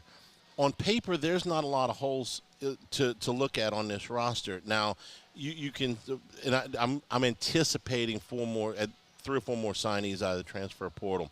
Now, listen, all these guys I just named to you, they're not all going to be able to play. Right. All right. Some of them are going to get injured. Some of them are not going to live up to expectations. Some of them may exceed expectations. But on paper, this looks like the closest thing to an LSU roster, what we expect to be a playoff competitive roster since Brian Kelly has been here.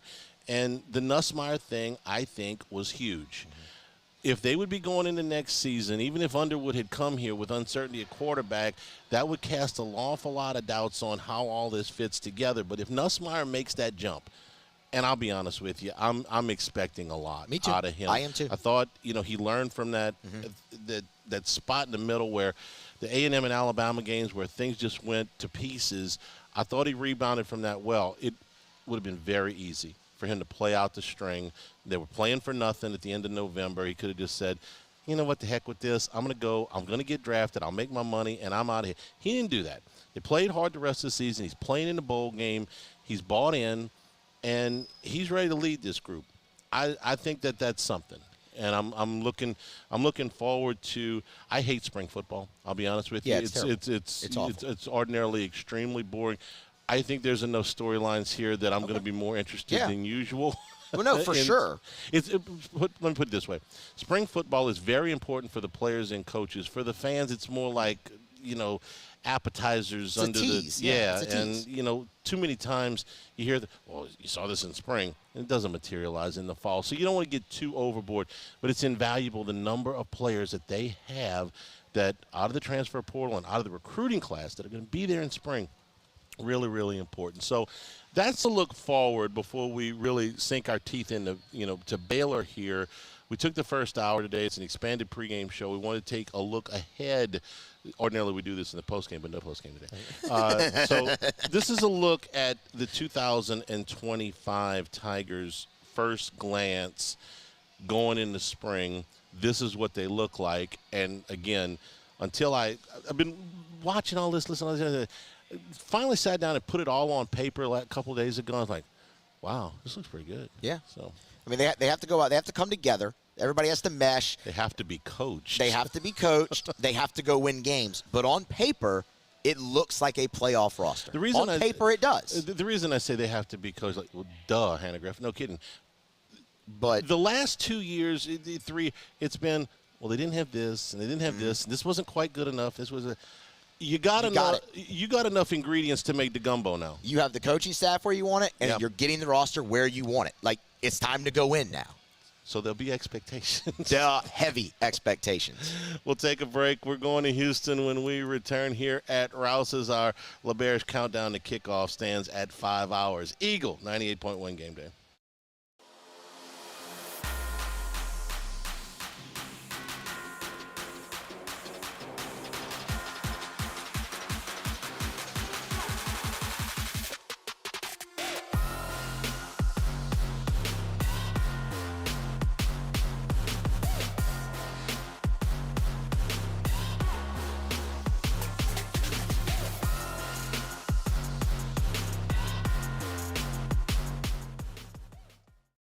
Gulf Coast Office Products is a nationally recognized Savin office equipment dealer based right here in Louisiana. Over 100 employees strong, Gulf Coast has the boots on the ground to support all vertical markets, from education, engineering, legal, and finance. With the latest in office technology, from desktop to production segment units, Gulf Coast and Savin have the perfect fit for you. Call 225-756-2644. That's 756-2644 for Gulf Coast Office Products.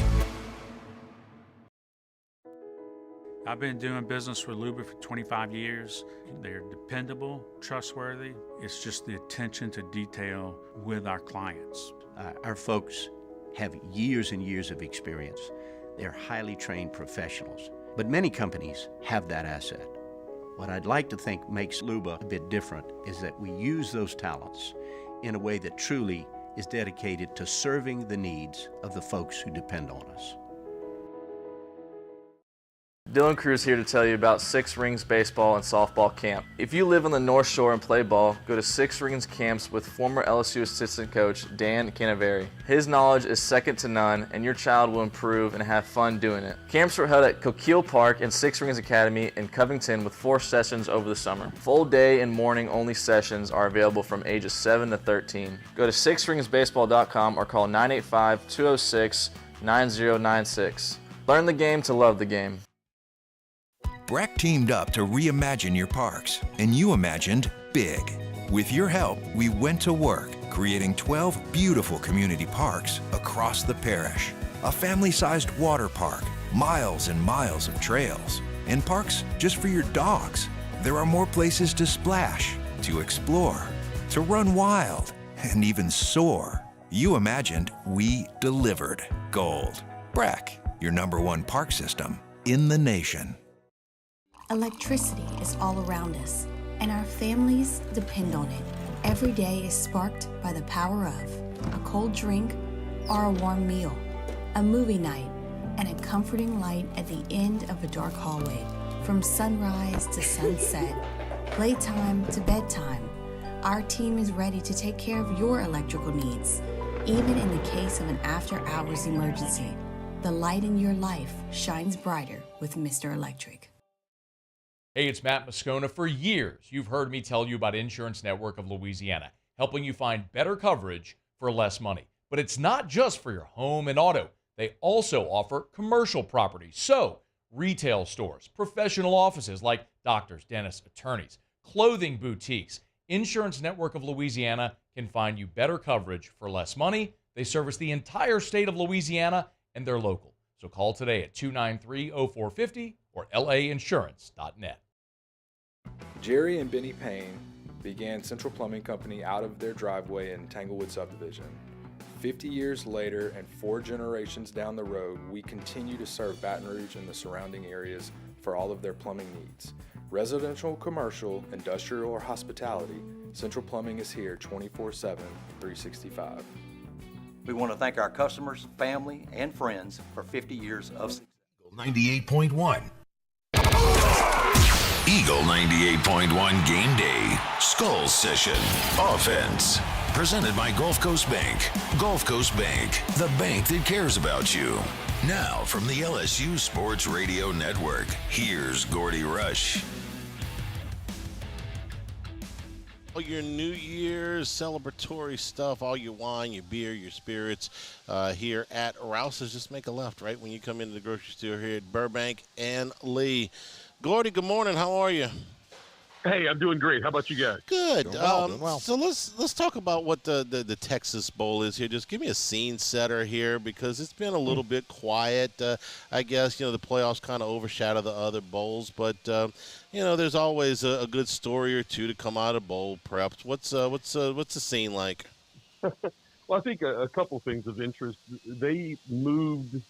The hotels used to be in the Galleria. We stayed in the Westin Galleria when we played Kansas State that last time here. They put them both downtown. And so we're staying at the Hilton Americas, and it's right across the street from the Toyota Center and the Convention Center. They've had 2 Rockets games since the team's been here. Last night there was WWE Raw, and you've got a Papados and a Papacitas on both sides of it. And I bring all this up because it was a crummy stay the 2 years that we came here, down to be in the West End Galleria, and you're attached to a mall, right? And so it just didn't feel like a bowl trip. It was kind of yucky, not a lot to do. I will tell you, the combination of this thing being put here, where there's been a lot of energy in a hotel and a lot of things to do, and the fact that this is a much shorter stay. The team came in Friday. They practiced in Baton Rouge, came in Friday night, practiced twice at the University of Houston. They did their walkthrough at NRG yesterday. This has felt like a more energetic, quicker bowl trip. And I think that it is important, because I can tell you the times that we had to stay in Nashville for a week in Opryland, and it was 45 degrees with sideways rain, that team didn't feel like playing football. I like the vibe, at least, of this bowl.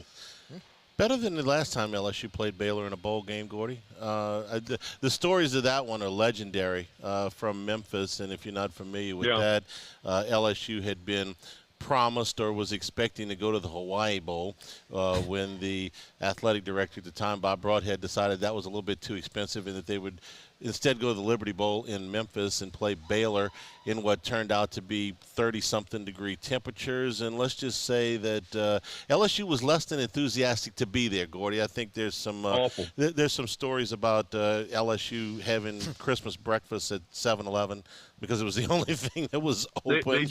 They did their day before walkthrough in the parking lot of the supermarket. They didn't have a place. They did a walkthrough and all just got outside in that cold temperature. It was a brutal trip. So I think that, the experience that you have does matter. And again, I can't emphasize enough the 5 nights that LSU staying here, they chose to stay after a New Year's Eve game. That's not always been the case. We flew back after the last 2 games. Brian Kelly was a coach in Tampa and Orlando. The team will stay tonight, come back tomorrow. So it's felt like a much quicker week. Okay, let's get into the nuts and bolts of how LSU's offensive line is going to operate today. Tyree Adams at left tackle, Mubenga at left guard, where he's been for the last month, Chester at his spot at center, Miles Frazier kicking out from right guard to right tackle, and Bo Bordelon at right guard. And we do expect to see a little bit of at least Cohen Eccles and maybe Weston Davis today, Gordy. So when you have to reconfigure most of your offensive line, and you've just got a limited amount of bowl practices, how does it limit you offensively? Well, I think passing, I think LSU actually be fine. I know they lost Lacey and Daniels, and I think that Nussmeier and this group will be fine. I think you're going to see the ball come out quickly. I think you'll see some more 4 wide sets and trying to force Baylor back in the coverage and dictating to Baylor, look, we're going to make you keep 6 in the box. We don't want a bunch of people in the box. We don't want the box crowded.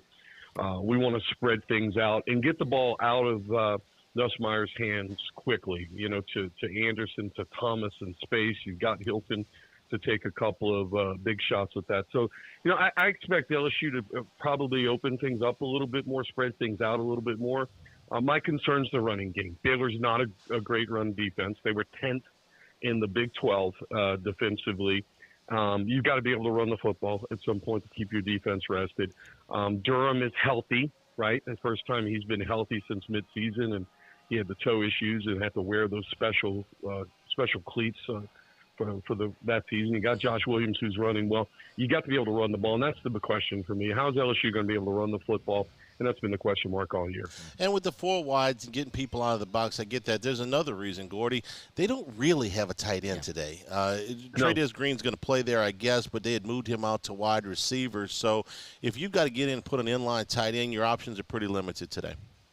Yeah, and look, they're going to have to do some of that in short yardage and goal line. But I think you see more four wides, and I think you also see a lot of Xavion Thomas in motion, where you can get to some of that triple option type of stuff, and in other words, fake to the running back and use him as a decoy and reverses and things like that. So obviously Thomas will be more of an part of the offense today. Okay, here's one. This is just me, kind of maybe hopeful.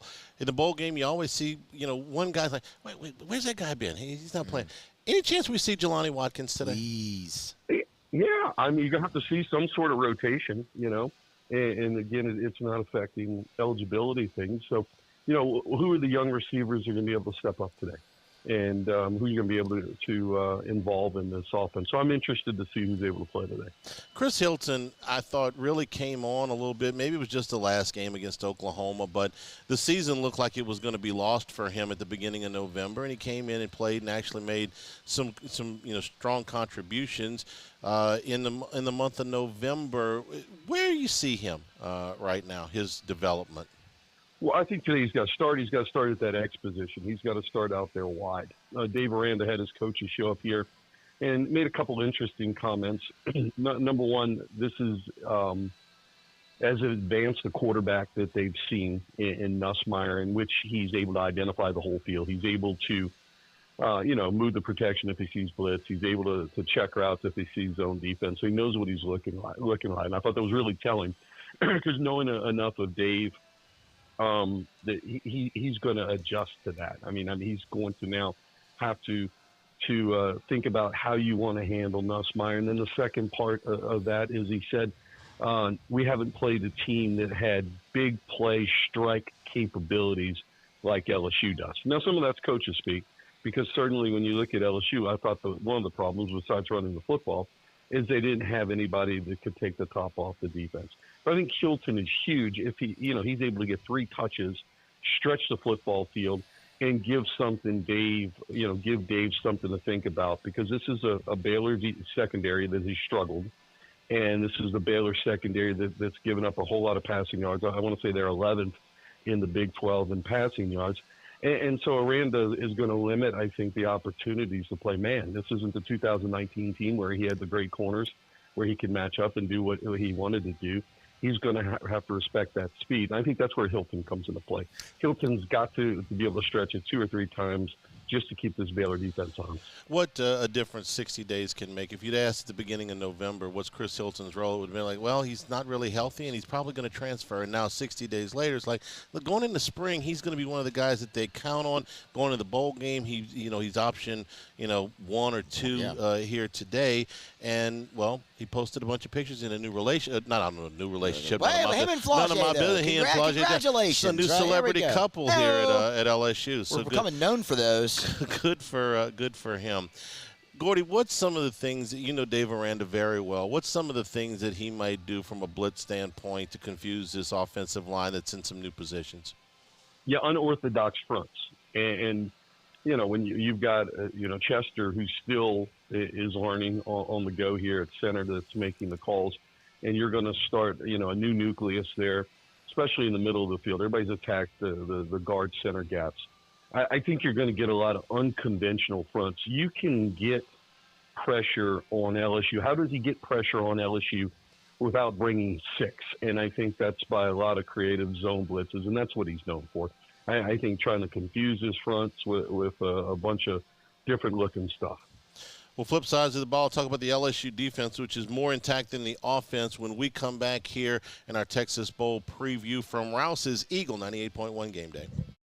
Dylan Cruz here to tell you about Six Rings Baseball and Softball Camp. If you live on the North Shore and play ball, go to Six Rings Camps with former LSU assistant coach Dan Canaveri. His knowledge is second to none, and your child will improve and have fun doing it. Camps were held at Coquille Park and Six Rings Academy in Covington with 4 sessions over the summer. Full day and morning only sessions are available from ages 7 to 13. Go to sixringsbaseball.com or call 985-206-9096.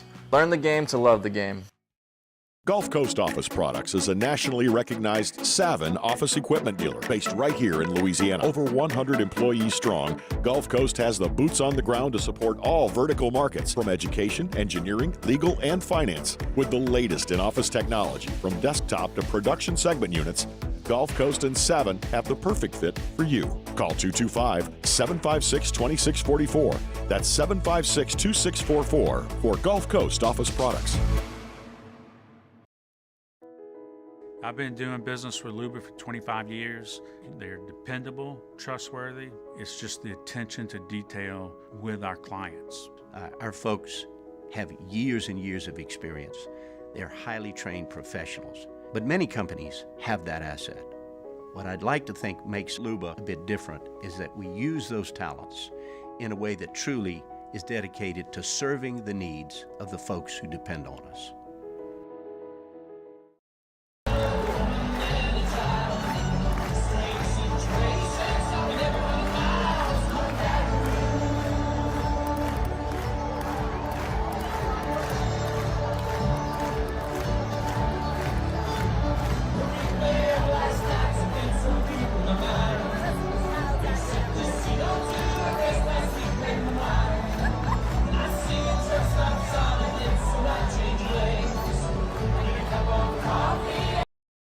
At Atmos Energy, our Smart Choice solutions help customers save energy and emissions with rebates up to $500 off high-efficiency natural gas appliances, smart thermostats, and weatherization upgrades. Together, we're fueling our energy future. Breck teamed up to reimagine your parks, and you imagined big. With your help, we went to work, creating 12 beautiful community parks across the parish. A family-sized water park, miles and miles of trails, and parks just for your dogs.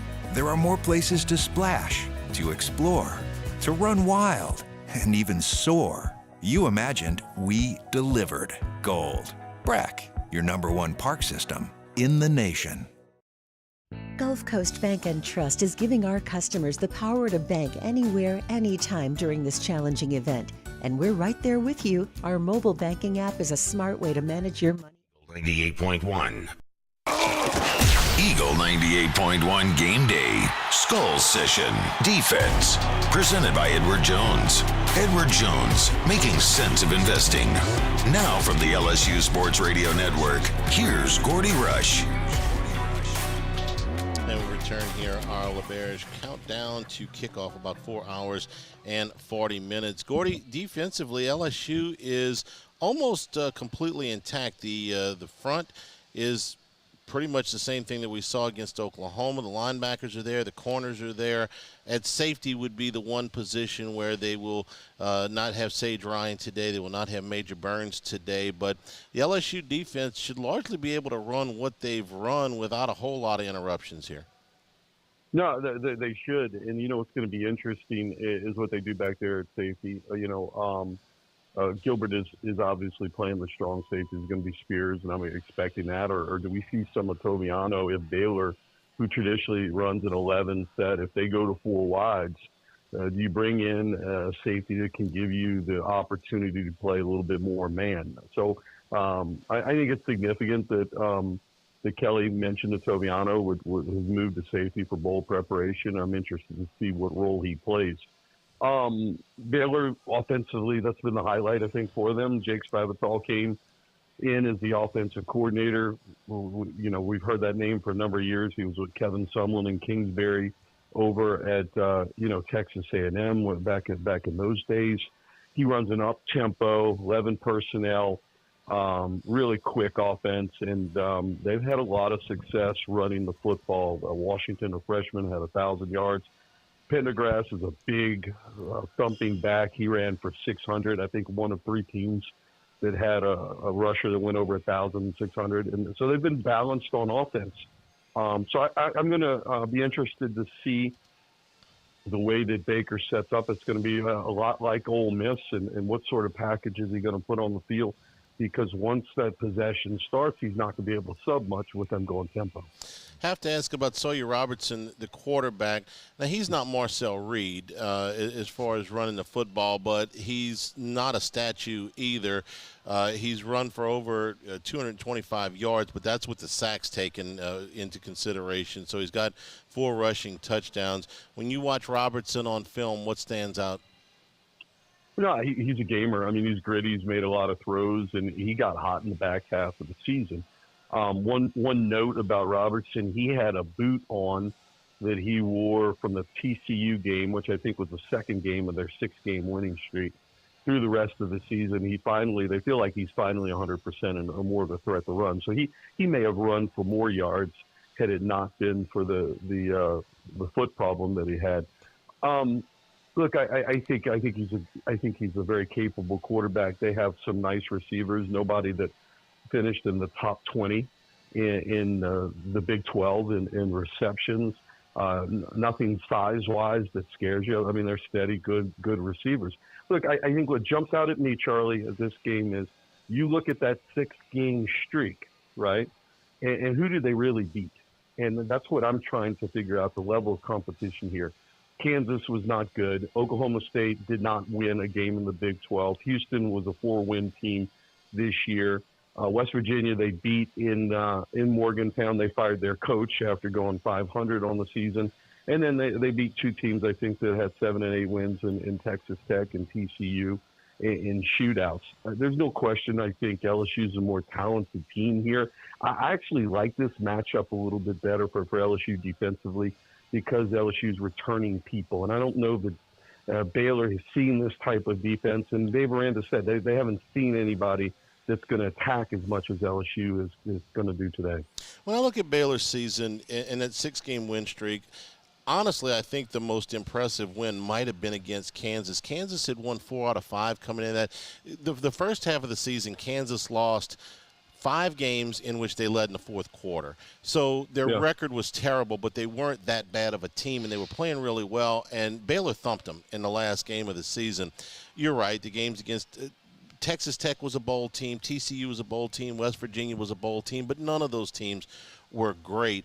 I'll tell you what I wonder about this Baylor season, Gordy, is if the Hail Mary at Colorado is not completed, okay, they get out of September at 3-1, and if you just flip that result, they're in this 4-way tie at the top of the Big 12 instead of Colorado. So, that one play makes such a difference in how they're sitting. Now, Iowa State thumped them in Ames, and BYU got them after they got off to a bad start against BYU. They actually outplayed them the last 3 quarters, but BYU put them in a 21-0 hole. I think about that game against Colorado, and if they just knock it down, how much different this season looks for a team that was picked to finish 10th in the preseason. No, look, he's done a good job, and I think where they struggled, Spavital's really put some juice in the offense. Defensively, surprisingly, with Aranda there, they have not been elite. They have been in 10 or lower in most of the major defensive categories. I think that's the hard thing that, we could do a whole show on this, and you and I talk about it. How good is anyone, right? And so how good – there's no more great teams. There's a lot of good teams.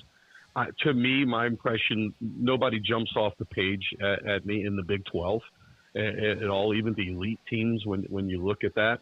And then, the question is, okay, LSU obviously has more talent than Baylor, but how do you look at this game with 6 starters missing or whatever you have missing on the offensive line, with a rebuilt offensive line that you have no clue about? And that's the tough thing to kind of analyze. I love it when we get to that point in the season where everybody stinks. Yeah, we do this in baseball every year. Nobody's good. It happened pretty quick in football this year. But I know what you're saying. Nobody's great. Nobody's great. I mean, you could put when I look at you mentioned Kansas. I look at Kansas, Houston, Oklahoma State. That's not the run LSU win against Florida, even Vanderbilt and Oklahoma. Oklahoma beat Alabama, and I know Oklahoma lost in the bowl game. But again, bowl games, you don't know who's playing. it's just hard to determine the level of talent. Let me ask you one thing that is not game related before we let you go. LSU has been on such a tear in the transfer portal. Gordy, it's just such a different approach to what they had a year ago, and I'm wondering about, this is a lot on the coaching staff to finish up the regular season, finish up recruiting, high school recruiting, bowl preparations, the transfer portal. It's a lot when you talk to Brian Kelly about what, the priorities are and how you got to allocate your time. Look, it is a 180. There's no question about that. But what I think it has done, it has provided some much needed juice for this program, some excitement from this fan base. And, when I've been out here in Houston, the majority of what people are talking about is not this bowl game. They're talking about who's coming in. And now the big challenge is getting them in here. And how do you get all these people to learn Blake Baker's system, get to where you want to go offensively? What are you going to do offensively? And the work with the installation begins in January when they get back to Baton Rouge. Gordy, you guys have a great call and a safe trip back. Happy New Year, and we'll talk to you soon. Yeah, Happy New Year, guys. Thank you. We'll take a break here at Rouse's. We do have football before LSU today, Alabama and Michigan in the ReliaQuest Bowl at 11 o'clock, Louisville and Washington at the Sun Bowl at 1, and South Carolina, Illinois in the Citrus Bowl at 2. And then, of course, Penn State and Boise State lead off the quarterfinal round of the playoffs tonight in the Fiesta Bowl at 6:30. We'll talk with Jimmy Ott about that when we come back here live at Rouse's Eagle 98.1 Game Day.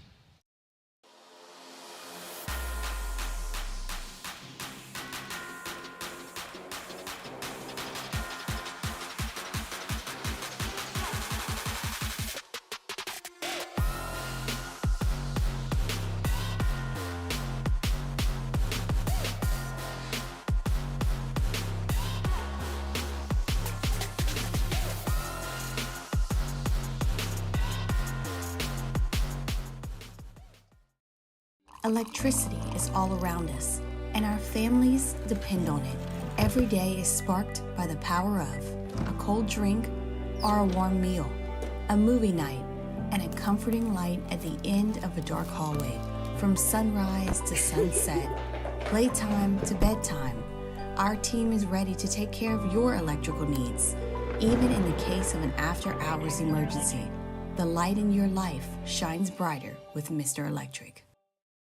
Hey, it's Matt Moscona. For years, you've heard me tell you about Insurance Network of Louisiana, helping you find better coverage for less money. But it's not just for your home and auto. They also offer commercial properties. So, retail stores, professional offices like doctors, dentists, attorneys, clothing boutiques. Insurance Network of Louisiana can find you better coverage for less money. They service the entire state of Louisiana, and they're local. So call today at 293-0450 or lainsurance.net. Jerry and Benny Payne began Central Plumbing Company out of their driveway in Tanglewood subdivision. 50 years later and 4 generations down the road, we continue to serve Baton Rouge and the surrounding areas for all of their plumbing needs. Residential, commercial, industrial, or hospitality, Central Plumbing is here 24/7, 365. We want to thank our customers, family, and friends for 50 years of success. And looking forward to 50 more. Gulf Coast Office Products is a nationally recognized Savin office equipment dealer based right here in Louisiana. Over 100 employees strong, Gulf Coast has the boots on the ground to support all vertical markets, from education, engineering, legal, and finance. With the latest in office technology, from desktop to production segment units, Gulf Coast and Savin have the perfect fit for you. Call 225-756-2644. That's 756-2644 for Gulf Coast Office Products. I've been doing business with Luba for 25 years. They're dependable, trustworthy. It's just the attention to detail with our clients. Our folks have years and years of experience. They're highly trained professionals. But many companies have that asset. What I'd like to think makes Luba a bit different is that we use those talents in a way that truly is dedicated to serving the needs of the folks. 98.1. Eagle 98.1 Game Day. Orderlocks, presented by William Crane Allstate Insurance Agency. For auto, home, life insurance in the Baton Rouge and surrounding areas, William Crane Allstate Insurance Agency. Now, here's Jimmy Ott. And we'll return here at Rouse's Eagle 98.1 Game Day. Live at lunch, will be in a special time today from 12:30 till 2:30. Jimmy will be manning the controls there. I'll be joining him after this show. Jimmy, good morning. How are you? Good morning, Charlie. Beautiful day. It is a beautiful day. Happy New Year to everybody. Before we get into the main course, which is the playoff games, we've got a game kicking off here in about an hour. Man, this line has been on the move. Alabama, they better hurry up and kick this game before Alabama's a 20-point favorite. They're up to 16.5 is what I'm showing against a depleted Michigan team. And, Jimmy, we've seen in the NIL era some incentives for Alabama stars to play in these bowl games. And so the Tide, a big favorite here today at 11 o'clock. Yeah, I mean, the favorite, the team from the SEC who was making a case and, was close to making the college football playoff. Usually they're the one that's disappointed. Florida State, they got the short end of the stick, and they said, everybody opted out of their bowl game. They were disgusted and didn't want to do it anymore, and they got clobbered because of it by Georgia. But two of the teams, Ole Miss and Alabama, I mean, a lot of guys are playing. So, we saw with Anderson and Young a couple of years ago, and they stomped Kansas State, and they were a big part of that win. Young was really good that day, but maybe the same here. But Charlie, first year coaches looking for some positive momentum. If you're at Alabama, you're following Nick Saban, you're looking for any kind of momentum you can get, and maybe he got a little support from some of his boosters to keep some of these guys. Maybe I don't know that for sure, but Milroe is expected to come back for another season. That surprises some people. I'm not saying he can't benefit from that. We've seen some quarterbacks. I think Bo Nix, he just stopped right there, how many starts he has and how much that's helped him in a professional career, because if he'd have come out after 2 years, he would have not been drafted in the first round, that's for sure. But, yeah, it seems like all the motivation on the power program, the team that usually in a spot to be a little disgruntled and kind of takes their ball and go home. Not the case here for first-year head coach Kalen DeBoer's Crimson Tide. Any recommendations in that game or either of the other two games before LSU? Louisville in Washington, the Huskies a 1-point favorite in the Sun Bowl, and South Carolina, Illinois, Gamecocks a 9-point choice against the Illini at the Citrus Bowl. Yeah, Illinois' schedule, their record is a little bit inflated. They're not quite that good. Bielema, look, hey, he's doing a solid job, a really good job in Champaign. There's no question. Altmaier, he's got all his guys. South Carolina's got all their guys, minus one of their edge rushers. But Sellers is the key. And, who is the closest comp to Sellers in this conference? And that's your boy over at Arkansas. And, man, if he can have the game that the Arkansas quarterback had in a bowl game. And, look, he's on a roll, too, Charlie. Why wouldn't he have a pretty good game? Now, Illinois' defense is usually pretty good, but I just think he carries the momentum, man. That was a hard-fought win. And I feel for Beamer a little bit. If I'm 1 and 2 spots right behind Ole Miss and Alabama going into that weekend, Ole Miss beats Mississippi State, Alabama beats a bad Auburn team at home, and, man, I'll go to Clemson and win a hard-fought game like that. Man, I'm a little bit upset that I didn't jump them guys too. So, maybe South Carolina, and it'll be interesting. That's the theme. Are the 3 SEC teams, and keep in mind, the SEC's bowl slots are a little bit more favorable than usual because usually they have the most teams in the postseason play, even if it's a 4-team or a 2-team. They have more teams in their opposition, and then the bowl slots, a weaker team has to be elevated to a slot. Not the case this year. So it'll be interesting. I forget what their record is so far. I know the ACC's 0-10 against the spread in bowl season, their last 10 bowls. So, but I think South Carolina is a slight lean by me today. First of the playoff games tonight at the Fiesta Bowl, 6:30 kickoff from Tempe. Boise State, an 11.5-point underdog to Penn State, who had the big win against SMU in the first game. Of the three teams, I thought that Texas and Clemson was somewhat competitive, but I thought it was the cleanest game. I don't think it's just coincidental. It was the cleanest game in the best weather. The other three were dominated, but I thought the line of scrimmage was really close between Penn State and SMU. I thought the quarterback was just so bad. I mean, these were like a handful of game-altering plays. I mean, one will get you beat in a football game. 5, got them to where they weren't even competitive. I wasn't impressed with Penn State. I certainly wasn't impressed by Allaire. And if that's against this SMU defense, I think Boise State can be competitive in this game. It's more of a fade against Penn State. We know about Franklin in the big games than it is backing of Boise State. But I think that's too many points for a team that score was a little bit circumstantial last week. SMU plays their normal game. He doesn't even have to play an average game for the quarterback. They're in trouble last week, and I think they could be in for a competitive game tonight. Tomorrow at noon, the Peach Bowl. Texas is a 13-point favorite over Arizona State. Cam Scatterbo, a little out of character. He was woofing a little bit yesterday. They can't stop me. Well, we'll see. Right. Arizona State just under a 2-touchdown underdog here. What is going on? Come on, Scatterbo. What are you doing, man? I mean, I don't get it. Where was it when you do not provide bulletin board material? Maybe the youngest coach in Division I, may have learned a lesson. I mean, just go bang on people like you've done all year. Maybe them sneaking up on people is part of their success.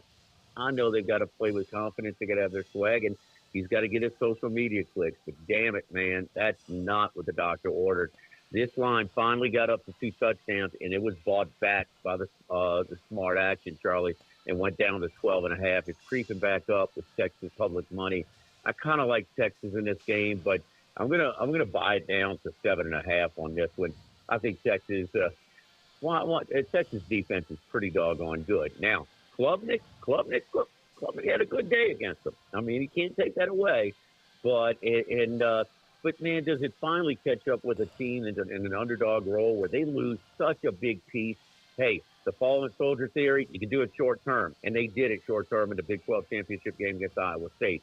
But they're going to miss their 1,100-yard receiver this game, and I think Texas, and this is why I took them at plus 370 to win it all, because they have such a clear path. And Clemson at home was a favorable draw. Sure, so is this one.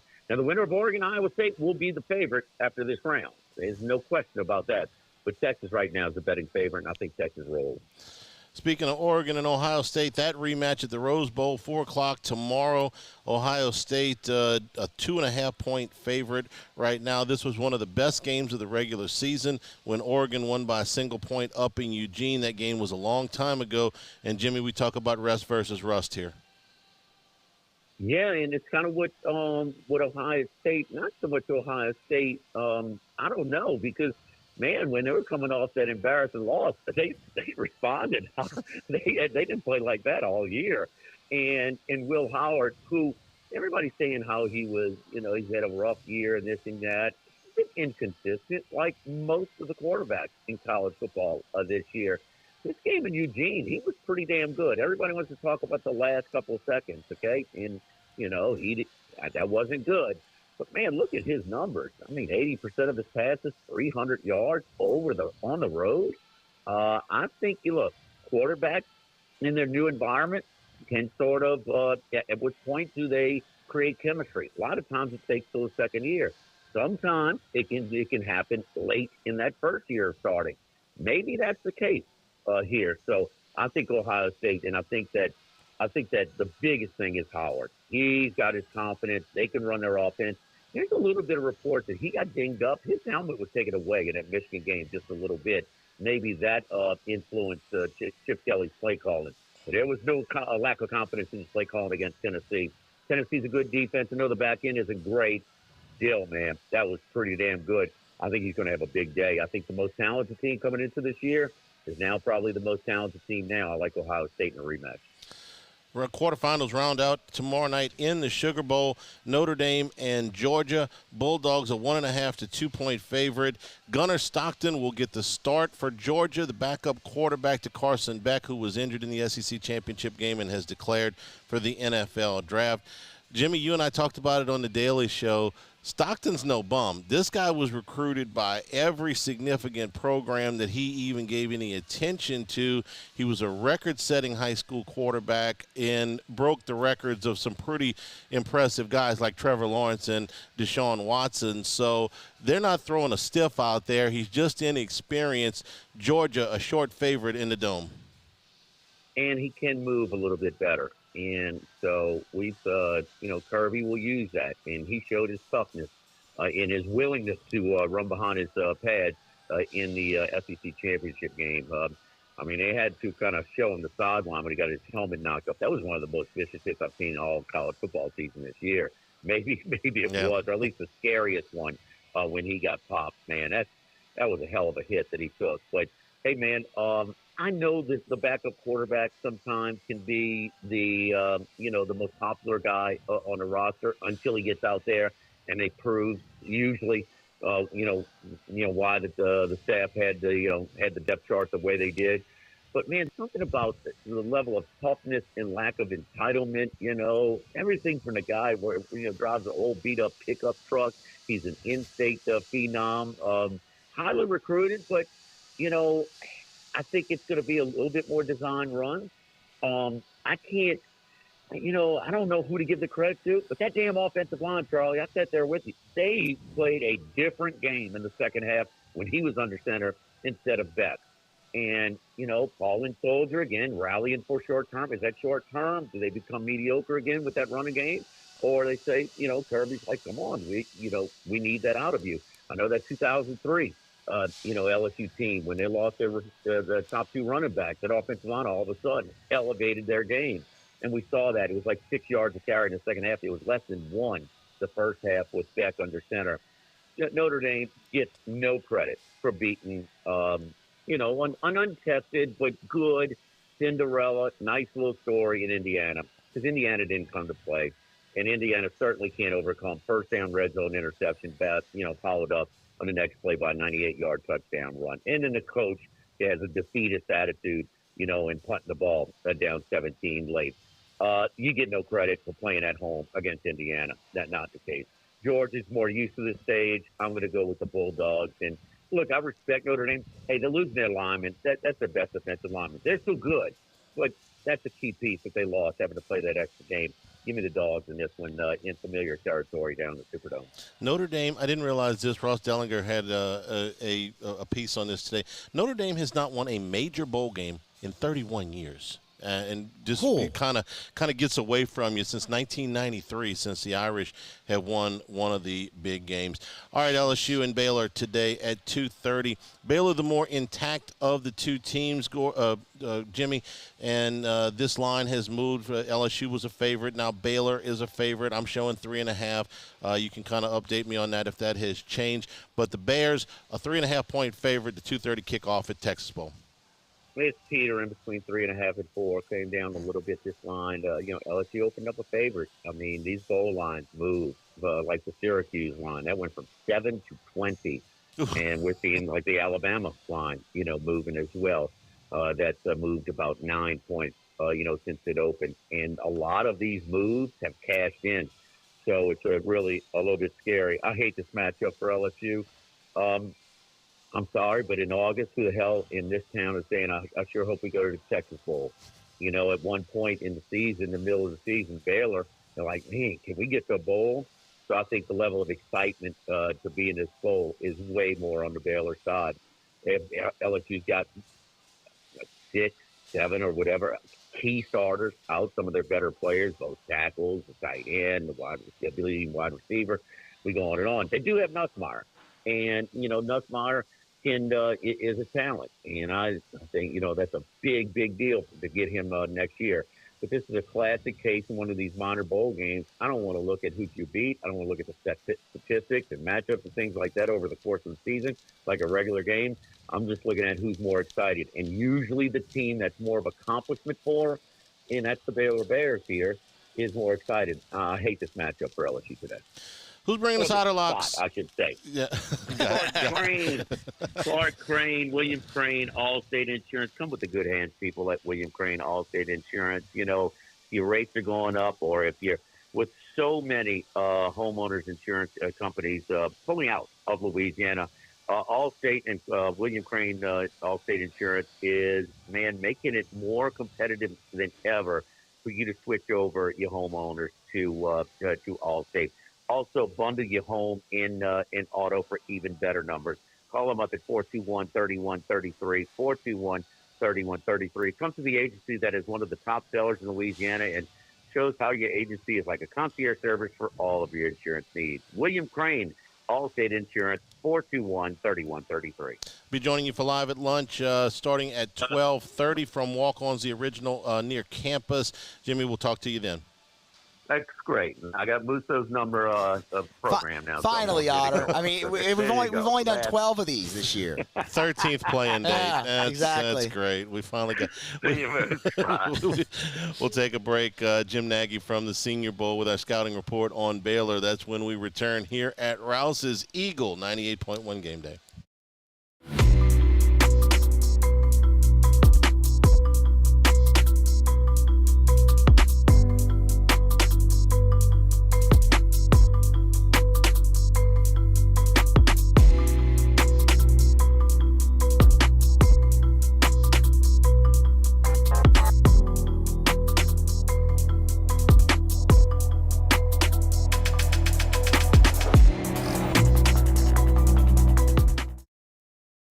Dylan Cruz here to tell you about Six Rings Baseball and Softball Camp. If you live on the North Shore and play ball, go to Six Rings Camps with former LSU assistant coach Dan Canaveri. His knowledge is second to none, and your child will improve and have fun doing it. Camps were held at Coquille Park and Six Rings Academy in Covington with 4 sessions over the summer. Full day and morning only sessions are available from ages 7 to 13. Go to sixringsbaseball.com or call 985-206-9096.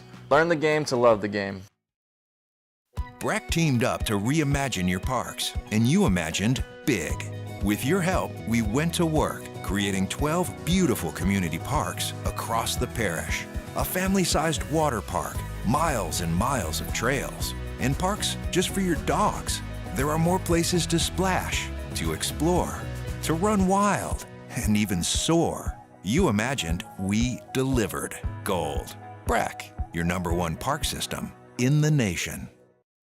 Electricity is all around us, and our families depend on it. Every day is sparked by the power of a cold drink or a warm meal, a movie night, and a comforting light at the end of a dark hallway. From sunrise to sunset, playtime to bedtime, our team is ready to take care of your electrical needs, even in the case of an after-hours emergency. The light in your life shines brighter with Mr. Electric. Hey, it's Matt Moscona. For years, you've heard me tell you about Insurance Network of Louisiana, helping you find better coverage for less money. But it's not just for your home and auto. They also offer commercial property. So, retail stores, professional offices like doctors, dentists, attorneys, clothing boutiques. Insurance Network of Louisiana can find you better coverage for less money. They service the entire state of Louisiana, and they're local. So call today at 293-0450 or lainsurance.net. Jerry and Benny Payne began Central Plumbing Company out of their driveway in Tanglewood Subdivision.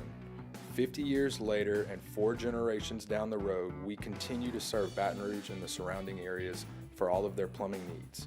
Residential, commercial, industrial, or hospitality, Central Plumbing is here 24/7, 365. We want to thank our customers, family, and friends for 50 years of success. 98.1. Eagle 98.1 Game Day Scouting Report, presented by Demco, providing safe, reliable, and competitively priced energy services to co-op members since 1938. Welcome back in. Eagle 98.1 Game Day live from the Rouses on Burbank and Lee. Happy New Year. We continue to count you down to LSU and Baylor in the Texas Bowl, set for a 2:30 p.m. Central kickoff over there in Houston. Time for our weekly scouting report. We welcome in Jim Nagy, the executive director of the Reese's Senior Bowl. Jim, we appreciate the time. Happy holidays. How are you? Yeah, Merry Christmas, Matt. I can't believe the season's already over and we're doing this for the last time. It flies by every single year. And look, Jim, maybe not the expectation, not the goal, not the outcome that LSU fans or the program wanted, but they'll face Baylor in the Texas Bowl today. And we'll talk about a couple Baylor players, but a lot to look forward to for LSU as well. 3 players heading to your game, the Senior Bowl, over there in February, to get some thoughts on. But I kind of want to start with Garrett Nussmeier. We haven't spoken since Nuss made his decision public that he will return to LSU in 2025. Just kind of a thought from you on what you saw from him in his first year starting and his decision ultimately to return for his final year of eligibility.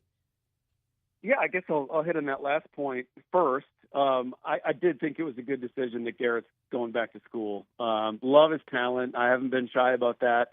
If you follow along with us on social media all fall, I think he's the most talented guy. And he come out in this year's draft. I thought he's the most talented guy in this year's draft. But I do, on the flip side, speaking out of both sides of my mouth, I do think it's smart he came back. He, some of those, he hit some patches where, through interceptions and bunches. And again, when you look at those plays, a lot of it was just inexperience, him just not seeing the coverage correctly. And everyone knows Nuss has a little gunslinger in him, and I love that. I think you can kind of coach that out of a guy. It's a lot harder to, coach guts into a player. We might have talked about that on the show earlier in the year, but no, it's good. If he went to the NFL, he'd just be thrown to the wolves, and that's a really hard league to learn on the fly. It really is. So, we're seeing this year with Jaden Daniels and Bo Nix, and guys that played a lot in college are having success early, and it's good. It's good that he's going back and he's going to get all those developmental reps in the SEC. Obviously the hardest league in college football, but easier than the National Football League. So it was good to see him go back. I can't wait to see what he looks like next fall. Area of his game he needs to improve most in his last year here? What our team's looking to see him improve most? Yeah, just taking care of the football. Taking care of the football. That's a huge thing when you get to the next level. I think, you lose more games in the NFL than you win them. I think if you can avoid those turnover plays in the National Football League, it's huge. So that would be it. That's the biggest thing. Everything else will come. He's got all the arm talent in the world. It's going to be interesting to see what they do up front. Obviously they're losing, 4 starters on the offensive line. That's huge. Like you said, we got Dellinger and Frazier coming to the Senior Bowl. We have Emory Jones coming to the Senior Bowl, and we have Mason Taylor coming to the Senior Bowl. So he's losing a lot around him. We have Kyron Lacey coming to the Senior Bowl. So he's losing a lot of pieces. But I know they've worked hard in the portal. I know they've done a good job in high school recruiting. But it'll be good to see how quickly all that meshes for Garrett next year. I want to talk about some of those guys that you just mentioned. I kind of want to start with Miles Frazier as well. So Frazier's going to play in the bowl game, obviously, against Baylor. But, Jim, back when we spoke after the USC game, after LSU's first game of the year, you made a comment that Miles Frazier, when y'all went back and watched the tape of the Senior Bowl, was LSU's best offensive lineman on the field that night. What kind of growth did you see from game number 1, where he was the best on the field, to now him heading into his final game in purple and gold?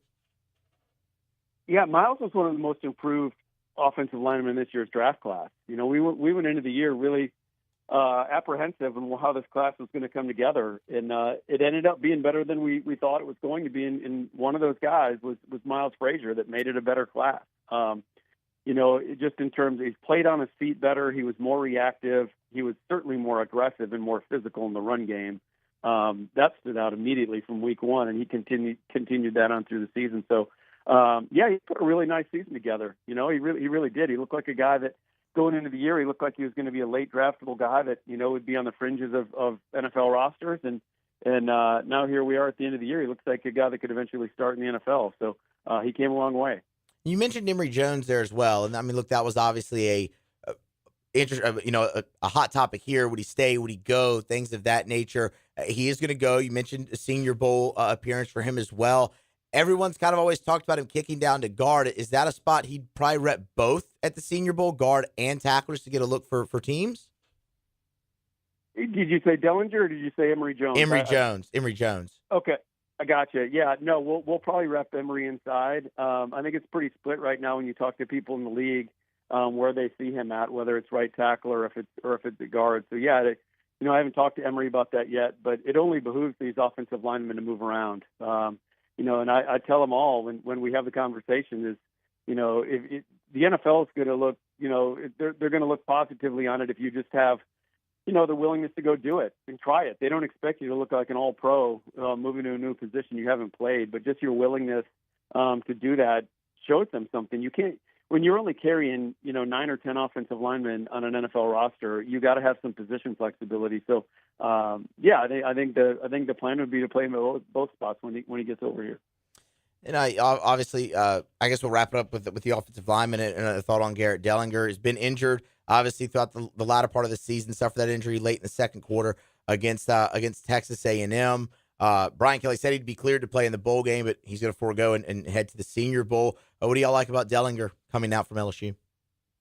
Yeah, he's one of those guys that that the NFL is looking for. I mean, when you add it all up, what the sum of his parts. I mean, he's a multi-year starter in the SEC. He's big, strong, tough, dependable.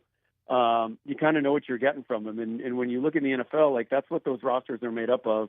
Offensive line is such a makeup-related position. It's not, that's the one position on the field where most teams will give a little bit in terms of athleticism to get the right guy and the right wiring. And Garrett Dellinger, when you talk to people inside the program, that's what all the scouts, when we had conversations with him, was like, this is the kind of guy that ends up, you might draft him to be a backup, but he ends up starting because he's all those things. He's smart, tough, dependable. Coaches can, rely on the guy. They know what they're getting from the guy. He's going to play guard. He's going to play center. He's going to be ready when you ask him to play. Like, those things are really important when you become a pro, and he brings all those things to the table. So he's another guy, just a really steady player it's going to be hard for LSU to replace him. Talking with Jim Nagy, the executive director of the Reese's Senior Bowl, with us every week here on Eagle 98.1 Game Day. Jim, we're going to get to a question about Baylor here momentarily, but I do feel like I'd be remiss if I didn't mention Kyron Lacy and Mason Taylor. Those are also two guys we talked about earlier this season after the first game. And, you lauded Taylor as kind of that, mold of a complete tight end where he blocked really well for LSU this year. You know what he can do in the pass game. And then Kyron Lacy, just a guy who's kind of continued to develop ever since he was at ULL, then obviously throughout his few years at LSU. I guess if you take them individually, kind of what you've seen as they've put a button on their college careers.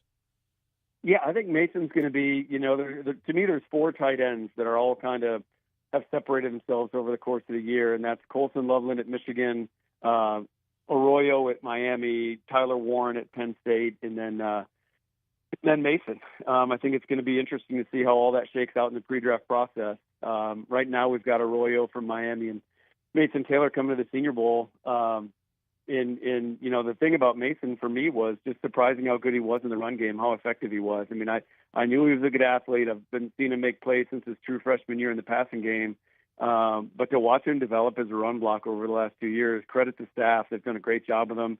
That's another guy. It's hard to find tight ends in college that can actually, block big people on the edge, and he can do that. So that's good. That's going to be something that they're going to have to replace. It's not going to be easy to replace. And then Kyron Lacy, the big thing with him was just catch consistency. There were still some drops in there, but he certainly was more consistent than in years past. But for a guy his size to run the route, to be the route runner he is, for a guy his size, and have the run after catch he has, he's a really cool player. I don't know how fast he's going to run the 40. I don't know how great the combine's going to be.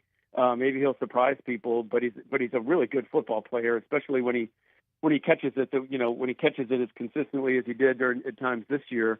That's just going to be the key. He's going to be one of those guys over here in Mobile when you get in one-on-one drills. He's going to be a hard cover because of the size and the route running ability. So we're excited to get all those guys over here. There's going to be a lot of LSU helmets on the offensive side of the ball over here.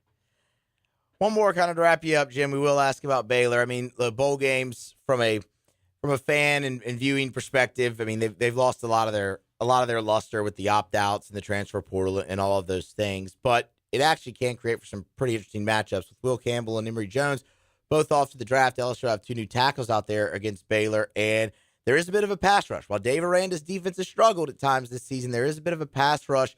You're looking at Matt Jones, Steve Linton, and Garmin Randolph, 10.5 sacks between those three players off the edge. How does LSU hold up against this Baylor pass rush this afternoon? Yeah, those three guys are going to have to get after it for Baylor to hang in this game. You know, Steve Linton's a guy who's a multi-transfer from Syracuse, then to Texas Tech, and then to Baylor. Really athletic guy. He's, you know, was a jumper in high school, high jumper, long jumper. You can see that on his play on the field. He's a really good athlete.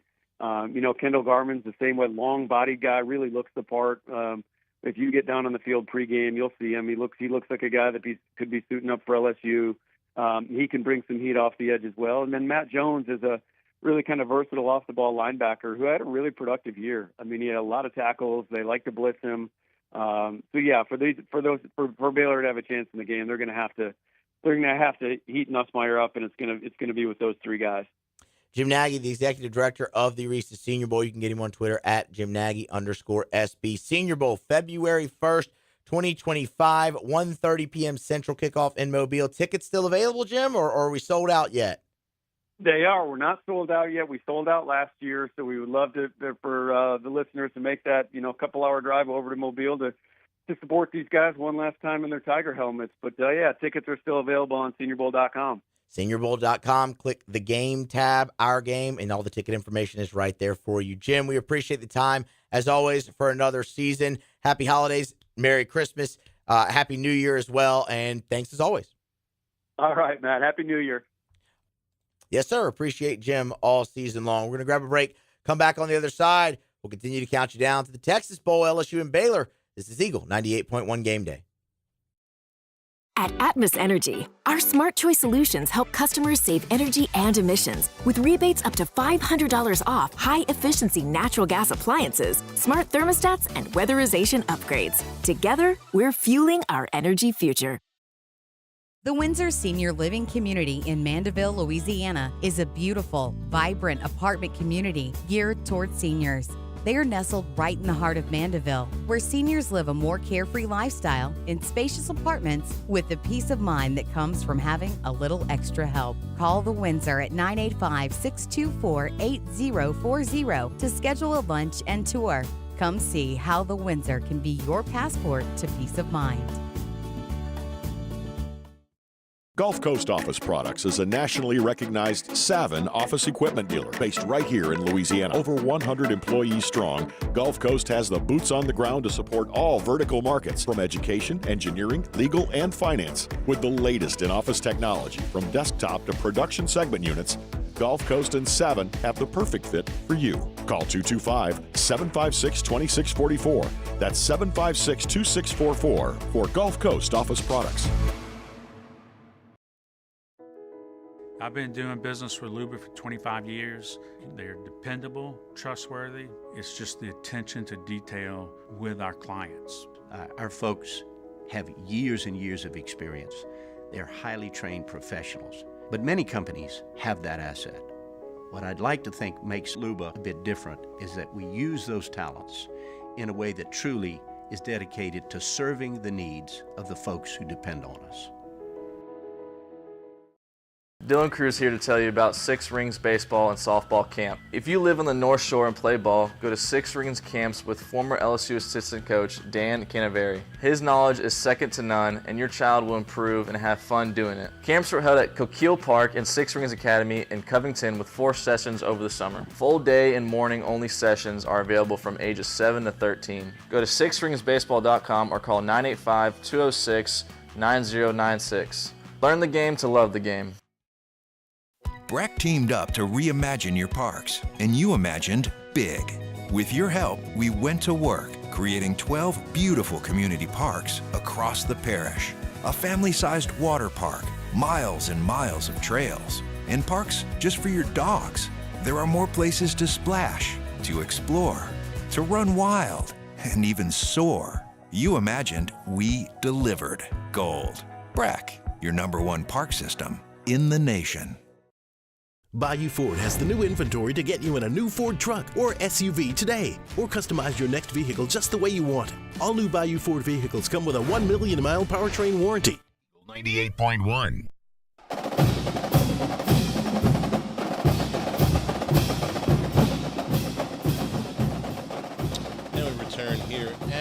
Rouse's Eagle 98.1 game day. Our LeBears countdown to kick off about 4 hours away. We go down back to Houston and check in with Scott Rabelais from the Advocate, who has been there for bowl preps. Rab, how you doing this morning? I'm great, Charlie. Good morning, and Happy New Year to everyone. Happy New Year to you as well. You've been around a lot of bowl preps, some good ones, some bad ones. What's the lead up to this one been like? First of all, I'm reminded since LSU is playing Baylor of the 1985 Liberty Bowl. Mm-hmm. And the team was like in a parking lot on Christmas Day or something like that. That did not go well, and they played like it. You know, they got beat 21-7 by Baylor. Only touchdown they scored was like on a punt return, I think, by Norman Jefferson. But the team seems loose.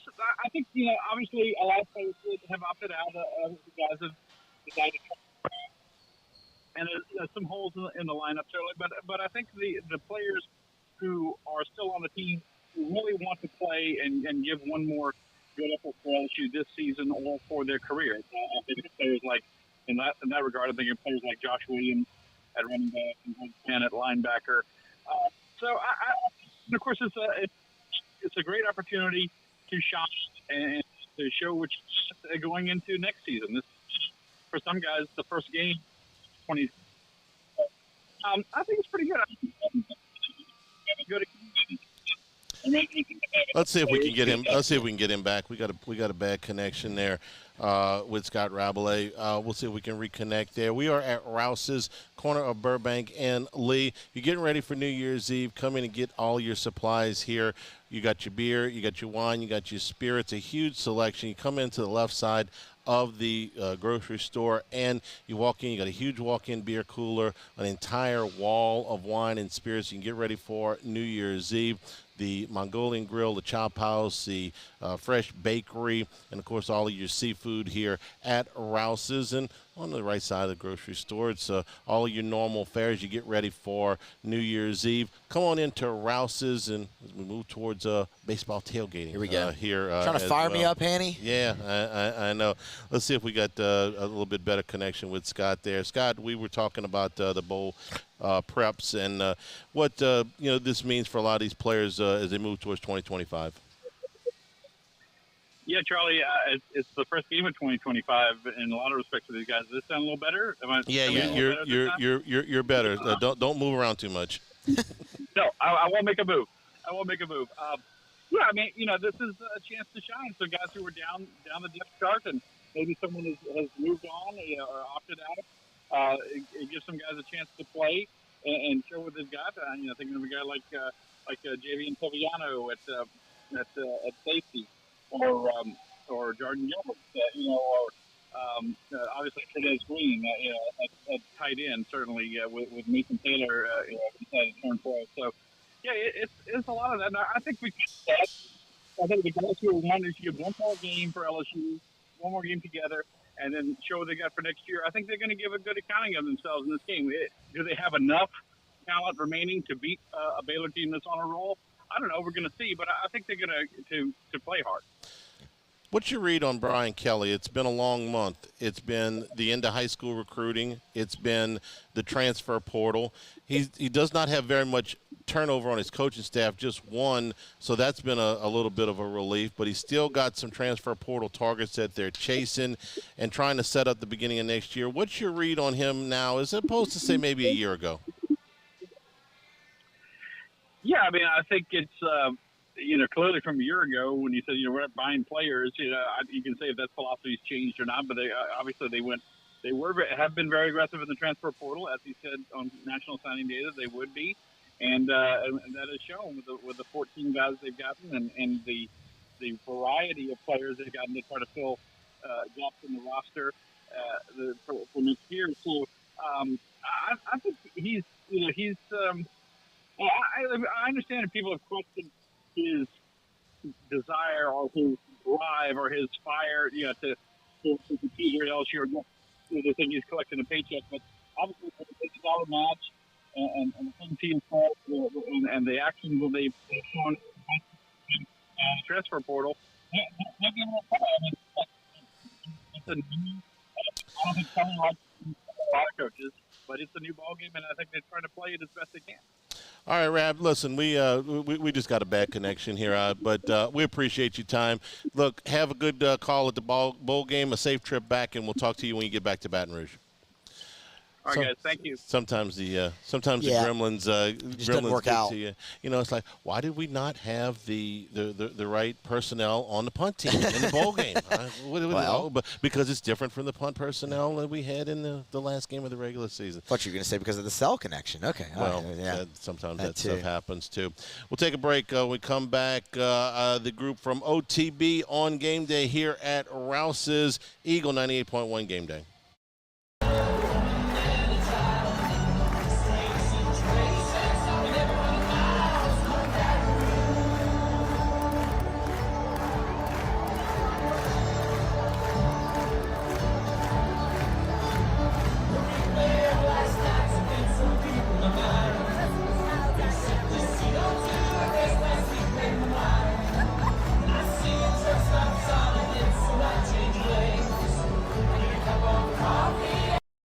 Electricity is all around us, and our families depend on it. Every day is sparked by the power of a cold drink or a warm meal, a movie night, and a comforting light at the end of a dark hallway. From sunrise to sunset, playtime to bedtime, our team is ready to take care of your electrical needs. Even in the case of an after-hours emergency, the light in your life shines brighter with Mr. Electric. Hey, it's Matt Moscona. For years, you've heard me tell you about Insurance Network of Louisiana, helping you find better coverage for less money. But it's not just for your home and auto. They also offer commercial property. So, retail stores, professional offices like doctors, dentists, attorneys, clothing boutiques. Insurance Network of Louisiana can find you better coverage for less money. They service the entire state of Louisiana, and they're local. So call today at 293-0450 or lainsurance.net. Jerry and Benny Payne began Central Plumbing Company out of their driveway in Tanglewood subdivision. 50 years later and 4 generations down the road, we continue to serve Baton Rouge and the surrounding areas for all of their plumbing needs. Residential, commercial, industrial, or hospitality, Central Plumbing is here 24/7, 365.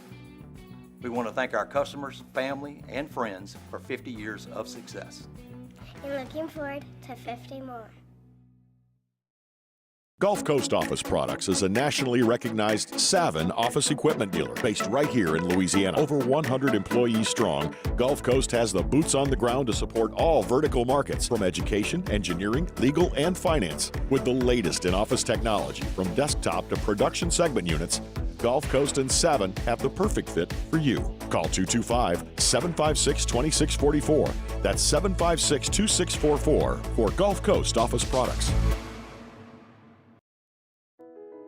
I've been doing business with Luba for 25 years. They're dependable, trustworthy. It's just the attention to detail with our clients. Our folks have years and years of experience. They're highly trained professionals. But many companies have that asset. What I'd like to think makes Luba a bit different is that we use those talents in a way that truly is dedicated to serving the needs. 98.1. Eagle 98.1 Game Day. Off the bench on Game Day. Presented by Shell. Shell is the rhythm of Louisiana. Off the Bench is heard weekday mornings at 7 on 104.5 ESPN Baton Rouge. Now from OTB, here's T-Bob Hebert. All right, let's start with the Texas Bowl, man. Something we have not talked about a lot. Jake, you will be on the call. LSU and Baylor. It is the first time that these two teams have played since 1985. Interestingly, and of course, Baylor coached by Dave Aranda. The strength coach used to be here at LSU. Of course, Austin Thomas was here the Aranda time. He left. He's now back. Corey Raymond was here the Aranda at the time. He left. He's now back. So a lot of members from both teams, a lot of members of the 2019 National Championship squad going to be represented in a pseudo reunion of sorts. But interestingly, Baylor opens as 1.5-point favorites over LSU, but ESPN FPI gives LSU a 60% chance of winning. And if you look at how the seasons went, you could argue that they kind of went the opposite directions. Baylor started awfully Started 2-4, and at that point, it looked almost assured that Dave Aranda was going to be fired. And next thing you know, Sawyer Robertson catches fire. They go to Texas Tech. They blow them out. And really, remember, they should have beaten Colorado, and they screwed that game up. But so they beat Texas Tech, and then they just get hot, man. Baylor ends on a 6-game win streak. LSU, doing a bit of the inverse, we all know, starts 6-1. And after that Arkansas game, looks like one of the best teams in the entire country. Oh, my God, all of our dreams come true. Garrett Nussmeier, one player. Yeah, through the first half of A&M, it was all still there. And then it crumbled. So you start 6-1, you finish 2-3 down the stretch. Now, it is a bit like, I do think that LSU has a bit more momentum than people are maybe giving them credit for nationally, because coming out of that 3-game losing streak and really handling Vanderbilt and then dominating Oklahoma right after the Alabama game too, like 2 more impressive wins than people want to give credit for, given the context of where LSU was out. But still, 2 teams whose half of the season's last halves kind of feel opposite overall. And of course, Baylor not dealing with almost any opt-outs, and LSU going to be playing with a completely makeshift offensive line. So Jake, Vegas favoring Baylor, ESPN thinking LSU's going to win, and basically a coin flip in both. What are your early thoughts on who has the advantages here? Well, you kind of just said it right there at the end. This is my first ever bowl game to call since, like, the opt-outs have been a thing. Yeah. And so, like, when you're trying to put everything together, when you're trying to get your card together, when you're trying to, you know, kind of know everyone on the other side of things. Because, you, like, no matter who plays for LSU, if you're doing the LSU call, you know who it is. And so, you know, that's just something you put your stuff together. You don't have to learn somebody. Like, for Baylor, it's like, okay, well, here's what it was during the regular season. What's it going to look like during the bowl season? And you're right, they don't have as many opt-outs and as many early entries into the NFL draft. Well, how obviously. many do they have? I just heard, you know, that No, they don't didn't have have many. They don't have, and I don't believe they have an early entry into the draft. So, you know, you're looking at LSU, some of their best play. Now, they did actually do a really nice job of getting some of their guys to play in this bowl game. Now, there's some surprises that aren't playing, but, you know, we've seen over the last couple of days, I mean, like Braden Swinson, like that's a little bit of a surprise he's playing in this bowl game. So, yeah, their roster is going to look more like it normally does during the year than yours is, but still, you're LSU, you have the advantage, I think, in, you know, a talent pool. Yes. I mean, again, there's a reason why they don't have guys opting out for the draft. You know, it's nice to keep some consistency going in the bowl game, but at the same time, if you don't, well, then, yeah, it's because you don't have Will Campbell and Emory Jones on the team to begin with. So it's not an awful sign, I guess, in kind of a meta overall program health sense when you do. I will say this, if you look at all of bowl season, Sawyer Robertson versus Garrett Nussmeier may be the most underrated quarterback matchup of the entire thing. It's not a matchup that's going to garner a ton of headlines, but Sawyer Robertson was excellent this year. Both Qs threw for 26 touchdowns on the year. Sawyer Robertson, that was good for 3rd in the Big 12. Garrett's 26 was good for 2nd in the SEC. Robertson, though, played a bit more mistake-free as he finishes 3rd in the Big 12 in passer rating. So something to watch out for. 2 excellent quarterbacks going toe-to-toe. And it's going to be against, and really, ironically, given that Dave Aranda is a defensive coach, this is a Baylor team that has been really finding its success through dominant offense. So Blake Baker and this defensive staff, which we think has done a very good job, but this defense as a whole going to be tested this game. But so you have this great quarterback matchup. Before Garrett, it does come at a time in which he will be playing behind an offensive line that should feature 3 new starters and 4 guys in new spots. As I believe it's going to be Tyree Adams left tackle, Paul Mabinga left guard, DJ Chester center, Bo Bordelon at right guard, and Miles Frazier at right tackle. Jake, do you have any worry about Dave Aranda scheming on a brand new group like that? Yeah, well, I mean, you certainly would if it was the next week in the regular season. You feel better about it if you're LSU, if you're going to have an offensive line like this, that you do have bowl prep and bowl practice.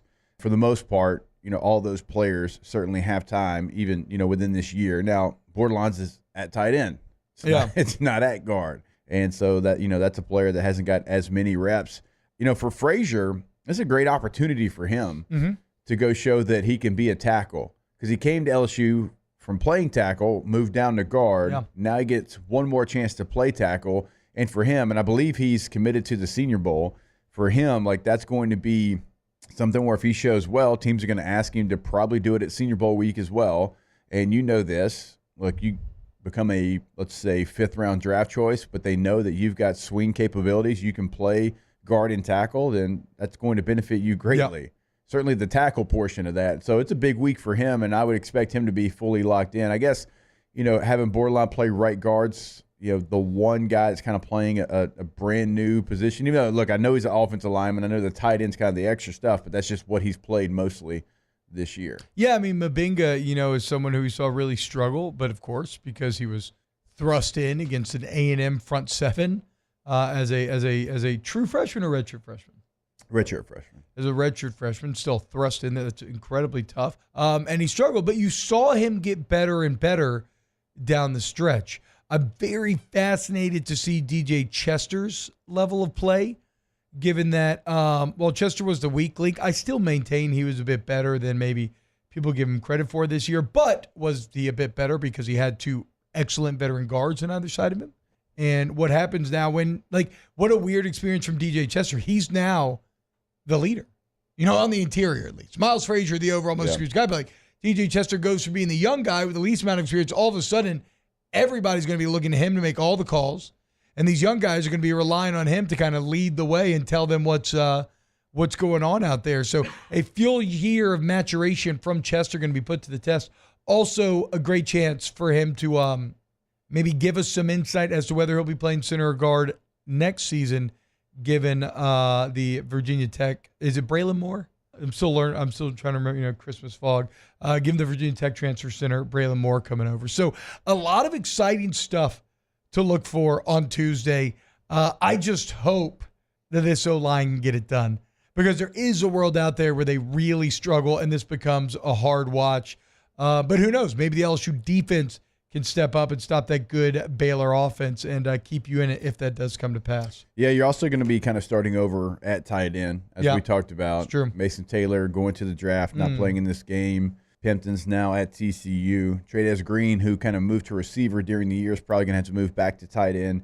Giovanni Peterson, a former walk-on, was somebody that, a couple of the clips that we saw was out there with the ones. I mean, he's a big body, 6'4", 250, but he's been a special teams guy to this point. So, up front, certainly like when you're looking at, pass protection and rushing attack, like you're going to have to kind of learn each other on the fly. That's going to be one of the stories of the game. Because on the other side of it, the Baylor Bears, that's probably what they're going to try to attack you with. They're the only team in the country that has a 1,000-yard rusher and a 600-yard rusher. Oh. Bryson Washington, freshman, 1,000-yard rusher, freshman All-American.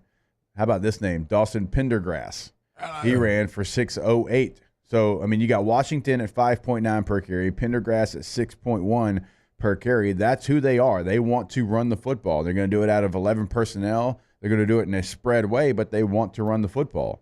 And, yes, Dawson Pendergrass looks exactly like a Dawson Pendergrass should. Well, look, this D-line, Paez is the D-line, Shand. Shan's all playing. Yeah, Shan's playing. I know they announced obviously Ahmad Bro. Savion Jones is playing. Braden Swinson's playing. So that does make you feel better about the matchup, because big that's game a for unit. The linebackers here. It's a big game for Whit Weeks, and Wes Weeks can play in this one again because the bowl game doesn't count towards your red shirt. I wonder if we see the continued emergence of Devon Keys. I know they like him a lot in coverage roles, so maybe this isn't the greatest matchup. I bet Devon plays star in this game. Oh yes. Keys in a star role, very intriguing. I think he could really do well there if mentally he can, because we've seen him in coverage. I wish he would have caught that pick against Florida, but he was right there. It was great job of being where he needed to be. Now we just finished the play. So look, I'm actually pretty fascinated for this game. In terms of making a pick, I don't know if I'm quite ready to do so yet. If I'm being realistic with myself, because it is such a coin flip, my bias will probably just push me to LSU in a close one. Like if we're being honest. But I guess maybe that's the overall takeaway. I'm not going into this game like last year. Well, you had to beat Wisconsin. Honestly, I thought you'd beat them better, but you were facing a team that that was dead in the water. That is not the case this year. You are facing a team that is confident, that finished the season on a very high note, that would love nothing more than to push it to a 7-game win streak with a bowl win over LSU. That would be huge for the Baylor Bears. Whereas for LSU, you do have a bit of a question of motivation in some ways, although Brian Kelly says morale strong and all that. So I guess my overall takeaway is don't go into this game cocky, like as a fan. You're not just going to roll over this Baylor team. This is going to be a battle. There's going to be low moments. Can Garrett Nussmeier, who just saw a massive pay raise, can he overcome a bad situation? Like everybody is looking to him as the leader, new faces all around. Can he find a way to be successful? It's going to be fascinating to see, as well as watching these younger linemen giving you some insight into next season.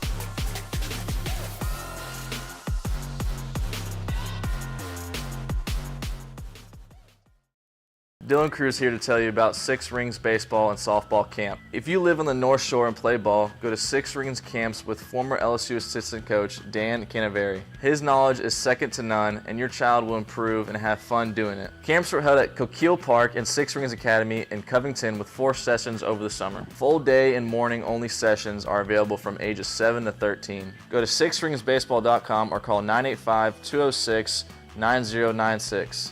Learn the game to love the game. Breck teamed up to reimagine your parks, and you imagined big. With your help, we went to work, creating 12 beautiful community parks across the parish. A family-sized water park, miles and miles of trails, and parks just for your dogs. There are more places to splash, to explore, to run wild, and even soar. You imagined, we delivered. Gold. Breck, your #1 park system in the nation. Electricity is all around us, and our families depend on it. Every day is sparked by the power of a cold drink or a warm meal, a movie night, and a comforting light at the end of a dark hallway.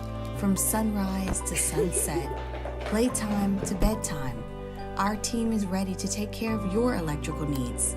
Even in the case of an after-hours emergency, the light in your life shines brighter with Mr. Electric. Hey, it's Matt Moscona. For years, you've heard me tell you about Insurance Network of Louisiana, helping you find better coverage for less money. But it's not just for your home and auto. They also offer commercial property. So, retail stores, professional offices like doctors, dentists, attorneys, clothing boutiques. Insurance Network of Louisiana can find you better coverage for less money. They service the entire state of Louisiana, and they're local. So call today at 293-0450 or lainsurance.net. Jerry and Benny Payne began Central Plumbing Company out of their driveway in Tanglewood subdivision. 50 years later and 4 generations down the road, we continue to serve Baton Rouge and the surrounding areas for all of their plumbing needs. Residential, commercial, industrial, or hospitality, Central Plumbing is here 24/7, 365. We want to thank our customers, family, and friends for 50 years of success. 98.1.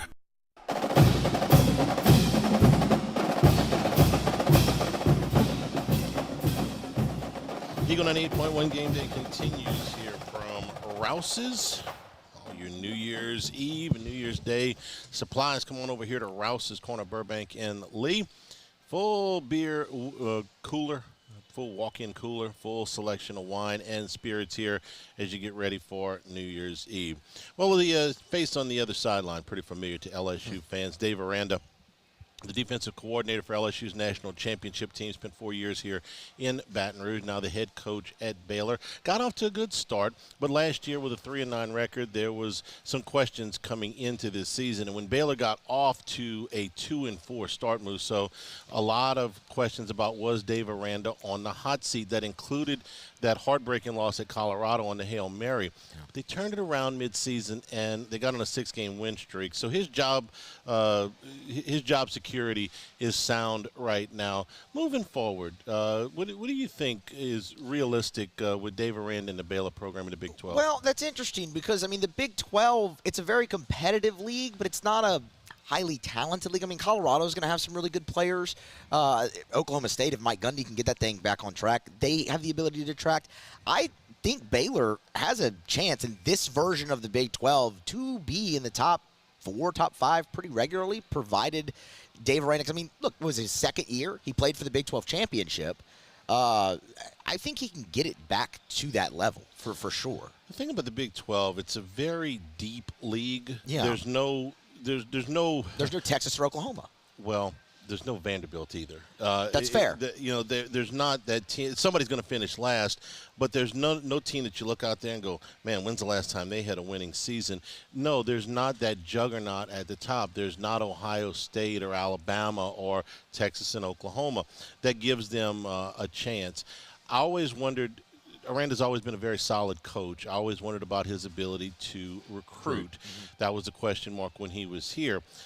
Frankly, he's done a little bit better job than I might have thought going over there. So the roster is in pretty good shape. He's a very solid coach, and everybody likes him. Yeah, I was just about to say that. For somebody, and I only bring it up because now there's certain ways you got to do things in college football right now. And it's a lot of compromise. And old school coaches that don't look, you better be, if you're not going to do it that way, you better be Saban, and you better be able to ram everything through, because otherwise you just can't go up to kids and say it's my way or the highway, or administrators or boosters or anything. Nobody's got that kind of sway anymore with NIL because things can change so quickly. I actually think that works in his benefit moving forward. Aranda talked about preparing his team for LSU. A really strong challenge, though, with this team we're about to play. Just the weapons they have and how explosive they are on offense, and then defense, the negative plays they create, the pressure they put on you, they put you in. It's going to be a tough matchup for us.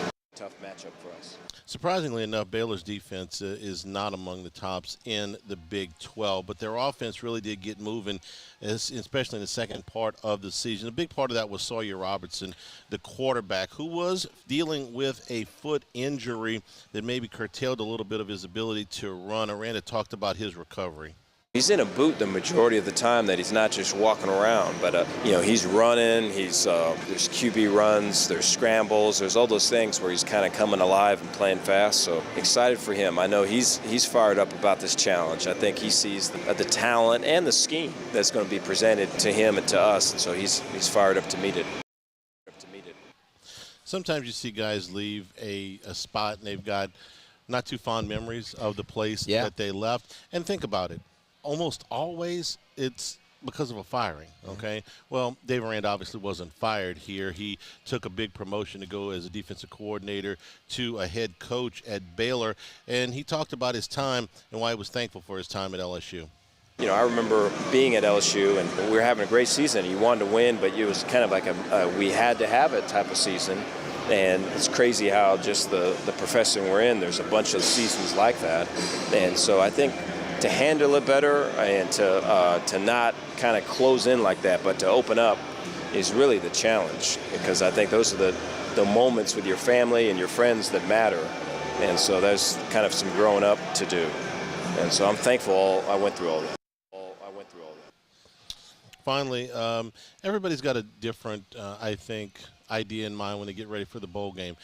Let's be real honest. Whether LSU or Baylor wins this game today is not going to make or break their 2025 season. It's not going to make or break their recruiting class, their portal class, their booster donations. It's a glorified exhibition. It's a chance for everybody to go have some fun, and for, if you're getting off of work early today, you can kick back. I heard Hunt say something earlier this week. He said, he says, I can watch Jaden Daniels and Joe Burrow without any, the anxiety, because they win great. If they don't, I don't have this angst that I have when LSU. This is kind of an angst-free game as far as I'm concerned. I'd love for LSU to win. It would be fantastic if they did. It would be a positive, but it is in no way going to dictate a lot. I respect those guys who say, well, it's a building block for next year, and that's wonderful. But I've been covering August football for the better part of 30 years, and not once have I heard anybody talk about the bowl game in August. So when August gets here, it'll be August, and it won't be about today's game. Today, crack a cold one, have some fun, watch some of the young kids. If LSU wins it, great. If they don't, it ain't the end of the world. But Dave Aranda was asked why Baylor needs to win this game. Really important that we win this game. I think, to finish what we started, I think is really important. And I think, if there's some momentum going, I think you get that momentum by winning. And that's what we've been able to do, and we've got to be able to continue to do that, in any circumstance. And I think if we do that, it puts us in a good position for next year to go and win some more. And so we've really worked hard to win. This is going to be a tough game to win, but we need to win this game. It's what coaches have to say. Right. He's not going to say. Right. What I just said. Exactly. He's not going to say, we'd love to win, but, Coaches can't say what I just said. And I can't tell you with a straight face, they need to win this game. Oh, it's so crazy. I can't say that with a straight face, and he can't. We all know what the score is here today, okay? So let's go out. Let's watch the ball game. Let's have some fun, with this. Alabama and Michigan about to kick it off here. We got college basketball going on today here as well on New Year's Eve. We're at Rouse's. Our LeBears countdown to kick off a little under 3.5 hours from now. This is Eagle 98.1 Game Day. At Atmos Energy, our smart choice solutions help customers save energy and emissions with rebates up to $500 off high-efficiency natural gas appliances, smart thermostats, and weatherization upgrades. Together, we're fueling our energy future.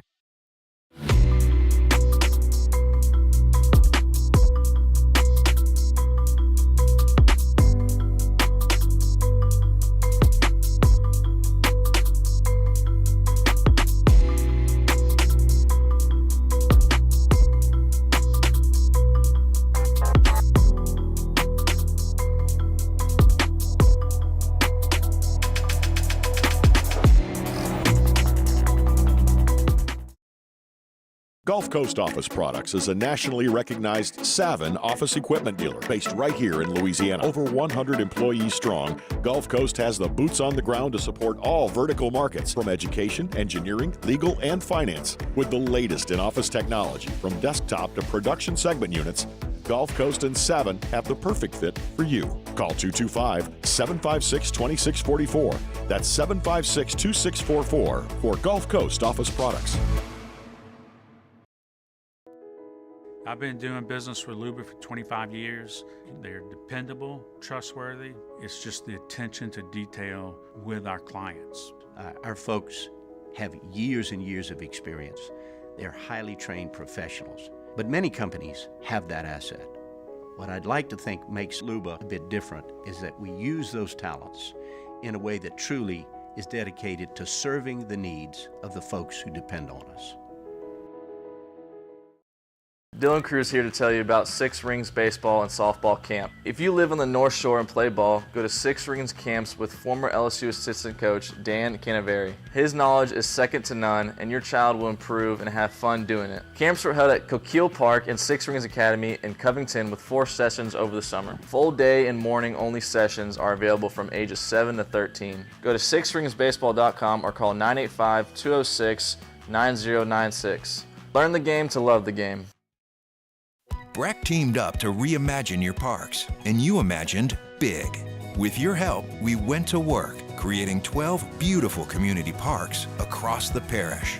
A family-sized water park, miles and miles of trails, and parks just for your dogs. There are more places to splash, to explore, to run wild, and even soar. You imagined, we delivered. Gold. Breck, your #1 park system in the nation.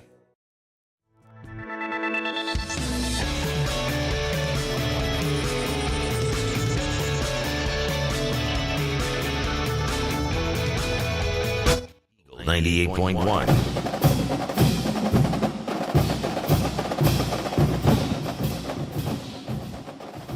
Eagle 98.1 Game Day continues here from Rouse's Corner, Burbank and Lee. Alabama and Michigan have kicked off in the first bowl game of the day.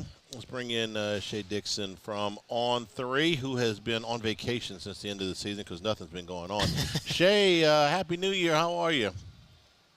Happy New Year. The portal's closed, or at least for 5 days after you play a bowl, it officially closes. So we're almost to the end. Yeah, the portal never closed. Hey, tell me this, Shea. How many times in your life have you dreamed about during recruiting when one of these things was going back and forth and just driving you crazy? It's like, you know what? I wish when they decide they could just sign and that would be the end of it. Well, that's the portal, right? When guys are in the portal, they can just decide and sign, and then that's the end of the story. It is, and it's widely considered in this NIL era as well. It seems even, I think people think it gets cloudy. It feels a little more cut and dry when kids kind of feel the spot out that they want to land at, and they get all their NIL package together and make it happen from there. And gosh, I don't think LSU hosted but one player, maybe two, that didn't end up going to LSU or signing with LSU, to transfer in. So really, as Brian Kelly said, he would be aggressive, and they were, and they have been. I think they'll continue to be. Kind of walk me through from the last time we talked before the Oklahoma game, what LSU wanted to accomplish, the needs in this portal class, and how they went about attacking that, the big gets and a few of the misses. Really, I think the only, and I'll hate to start with the miss, but the only miss so far seems to be Zachariah Poyser, who played at Jacksonville State, a safety that they hosted right away, and then he took a number of other visits. He ended up at Miami. But every other position that they went after with guys, Charlie, it's felt like they got. I mean, you go from a backup quarterback to a new punter to two offensive linemen with, plenty of starts under their belt that are going to come in and help, the void that's being left by four guys of the starting five leaving. You're getting a new center with those O-linemen. You're getting replacements for Braden Swinson and Savion Jones as your D-end and edge rushers, everything. But linebacker, they've added a tight end, no running back, but we didn't expect that. I won't be shocked, though, Charlie, if safety still one that they want to get before portal season ends and don't want to have to go into the spring portal window searching for one. But other than that, I don't see how you can't say that LSU doesn't have the best, if not one of the best portal classes out there, because they address needs. 14 guys total. They address needs by going out and getting starters. These aren't 14 guys and 10 of them are role players or backups. These are guys who, minus a backup quarterback and a DT who's coming in as a backup from Texas that Bo Davis had recruited, I think every one of these guys is expected to compete to start. Shea, they had to rebuild a couple different rooms, obviously, in the transfer portal, wide receiver, edge, cornerback, that kind of comes to mind. Which hall is most impressive to you so far? I think it can be argued a number of ways here. I think O-line is one that's pretty impressive, knowing that, hey, look, they've recruited really well, but were you going to rely on that or go out there and get some proven guys? And to get Braylon Moore out of Virginia Tech, who has got 20-plus starts under his belt, and he's a center. He can come in. You can move DJ Chester to guard. And then to get Josh Thompson, beat out Tennessee and others for the Northwestern offensive lineman, who was he was the highest-ranked interior offensive lineman left in the portal when he announced his decision here recently. So I think that's one of them. But, man, edge D-end is really impressive with Patrick Payton and then a pair of edge rushers, one out of Florida, one out of Nebraska, and Patrick Payton. Charlie, I think he was the ACC Freshman of the Year that year that FSU went 12-0, and he was phenomenal playing opposite Jared Verse. So if you can get some of that back, he's elite. But again, I'm hard-pressed not to say receiver. I mean, they went out and got Darian Brown, who might be the best receiver in the portal, coming from Kentucky, and one of the best return specialists in college football. They go and get Nick Anderson out of OU, who wasn't healthy. Look, OU wasn't good at all this year, but wasn't healthy this year. But the year prior, phenomenal player. Came out of high school extremely highly valued and ranked. So you're getting a big-time player in him who should be competing to start. And then you toss in a guy like Dustin Hill coming back home from Florida State after leaving that Edna Carr program. And I saw him here at in Houston at the LSU team hotel, And he looks every bit ready to suit up and be part of that wide receiver room in terms of just size. And if he can recapture that ability he had at Carr, I think that could be the steal of the class. So losing, everyone knew Tyron Lacey was going to be gone, and that it was already a wide receiver room that they needed to go to the portal and add a guy or two. But C.J. Daniels kind of surprised me leaving and transferring out. So you had to get 2 guys. They got 3, and I thought it was a really, really strong 3 for them to grab. Combo question here on Jakeem Jackson and Mansour Delane. Jackson, the corner from Florida, missed most of last season, but was a Corey Raymond recruit at UF. And Delane at Virginia Tech spent most of his time at corner, but can play some safety. So you tell me how this looks to start spring, Shay, because if Jackson can play corner, then that may ease the transition, and Delane can go play safety, and maybe they don't have to sign 2. Maybe they could sign 1. Tell me where they are there. I think you just summed it up perfectly. And I think they also have some faith that Javian Toviano, who didn't hit the portal and moved back to safety, he was one of those guys, much like Sage Ryan, who is a natural safety, but they were playing him at corner because they didn't have any other guys the past 2 years, just in terms of overall bodies that were healthy and that were available and out there. So I think that if Toviano, yes, can play safety, then Jordan Gilbert, again, is a guy who could be coming back. You've got 2 guys that have starts, but Delaney is one coming out of Virginia Tech. He started in 30-something games, and yes, it's at corner, but from talking to him and talking to sources, they think he can play nickel. They think he can play safety. So if you can slide him to safety, I think that you're suddenly in a spot, like you said, where, okay, maybe you only need 1 portal safety, and it makes it a lot more realistic for you to be able to go out and do that because right now they haven't added any. At the same time, Jackson, I think, turns your corner room immediately into an upgrade, knowing you've got DJ Pickett already here practicing with the team during bowl prep, but the number 1 corner in the country. We've seen Stingley and Ricks, all those guys. Corey Raymond, they'll throw them out there early and play them, and they'll be starting at some point. Grady Williams got thrust into action his true freshman season. So a guy like Jackson, though, is someone Corey Raymond recruited to Florida. When he recruited him there and found him, he was a 3-star without many offers. And he ends up the number 3 corner in the country. So a typical kind of Corey Raymond eval. Go out and find a guy, and you look up at the end, and he's one of the best out there. And he's got multiple years available, and he's going to be healthy again. So I think when spring opens, we'll see him as the first-team corner. And look, if DJ Pickett's getting reps there, it gives you the opportunity to move a guy like Ashton Stamps to nickel maybe, and that might be a little bit more of a natural fit than just corner, considering he had played safety at Rummel. Since you've been in Houston, Shay, I got to ask about DJ Pickett. It's impossible for me to not think about Derek Stingley when I think about Pickett going through bowl practices. I can vividly remember Dave Aranda at the Fiesta Bowl, saying, look, he's better than anybody we got right now.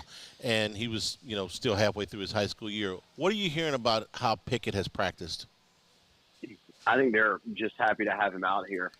He's playing at Zephyr Hills. He obviously is the best player on the team. He's the number 4 overall player in the country, regardless of position. But they weren't great, and he had to do it all. And as Brian Kelly said, his wide receiver film might be better than his corner film. Just an overall phenomenal athlete. So I think these practices, Charlie, they talk all the time, coaches, of, you're 6-6. Why do you even care about going to a bowl? Because you get free practices, and it's a whole nother spring and fall that you're fitting into to prep for the off season. And then to have a kid who just signed to be part of that and not have to wait until the spring to have his first reps, I think is really big. So I think this bowl prep has just been about, hey, get suited up, get a feel for it out here, get use our terminology, how we move through practice, all those sorts of things, so that when spring opens up, it's not foreign to them. And boy, I will say, and look, I've seen DJ a number of times in person, but I had asked Brian Kelly this question. I think it sums up his answer, sums up DJ well. Yes, number 1 corner and all of that, but he's 6'4", and when I asked Brian Kelly, you remember the first time meeting DJ Pickett, he said, yeah, everyone lies about how tall they are, and I was like, that kid is a legit 6'4", and when LSU fans see him out there, he's a difference maker. I mean, just long, again, tall, and on our on-3 freaks list, you combine that with his actual athleticism, how he tests, everything like that. This is a true number one corner. This is your Derek Stingley type of prospect. Michael Van Buren was a little bit of a surprise to me, the quarterback from Mississippi State. Shay, if only because he started most of the season from Mississippi State and would have been no worse than, at least in competition, to be the starter there again next year. And he knew when he committed here that Garrett Nussmeier was coming back, or at least had a strong indication that Nussmeier was coming back. So to get a quarterback that has a starting role to come and accept a backup role is, needless to say, very unusual in today's NIL transfer portal climate. What's your read on Van Buren and why he decided to come to LSU? I think he knew that State was going to be heavy as well, looking around in the portal at quarterbacks. They just signed a top 10 quarterback in the country who would be right behind him as a freshman. And then because of that injury was the only reason he was in there playing. So for him, I think he thought, hey, look, I could look around and where's another SEC school that's going to have an offense that moves the ball well and throws it a good bit, and LSU fits that. And they have a quarterback who's only got 1 year of eligibility left. And the reality of that, I think, for Van Buren is, hey, I could come in there next year, be used in packages because he is athletic, he'll run the football, and then compete to take over the following season. And it might be in a better spot than he would have been if he had just stayed at State. I don't think there was any animosity there. They didn't run him off. He just made the decision to say, hey, look, this is my chance to go play behind a guy for a year, play a bit, but then maybe be LSU starting quarterback. And I think that was a bit more enticing to him.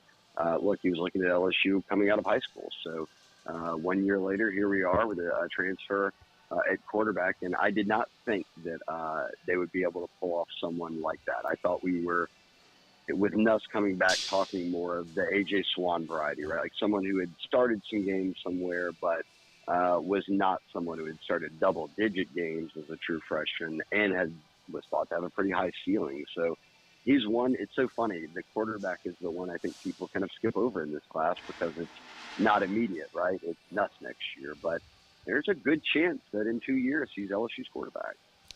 Shay Dixon and from Charlie, maybe just importantly, what happens if Nuss gets hurt in a game next year? Like, whenever Nuss was out for a few series, it was like, oh, they're just going to run the football and wait for him to get healthy again. And you don't have to do that with Van Buren. So I think that's also a big kind of talking point with it. No, it's a huge addition for LSU, something very necessary in the two deeps. Shay Dixon from On3 is our guest. We'll take a break. We'll come back more with Shay about what's next for LSU, or what's left, maybe I should say, in the transfer portal. We'll do that next. Michigan off to a 3-0 lead early against Alabama after the Tide fails on a 4th and 4. From Rouse's, this is Eagle 98.1 Game Day.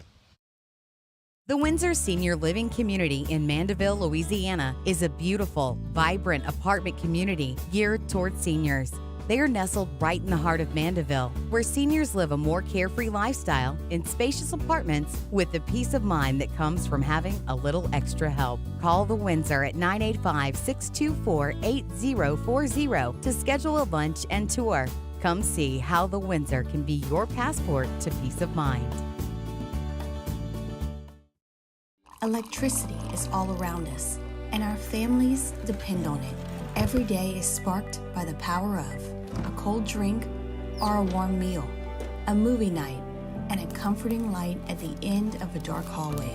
From sunrise to sunset, playtime to bedtime, our team is ready to take care of your electrical needs, even in the case of an after-hours emergency. The light in your life shines brighter with Mr. Electric.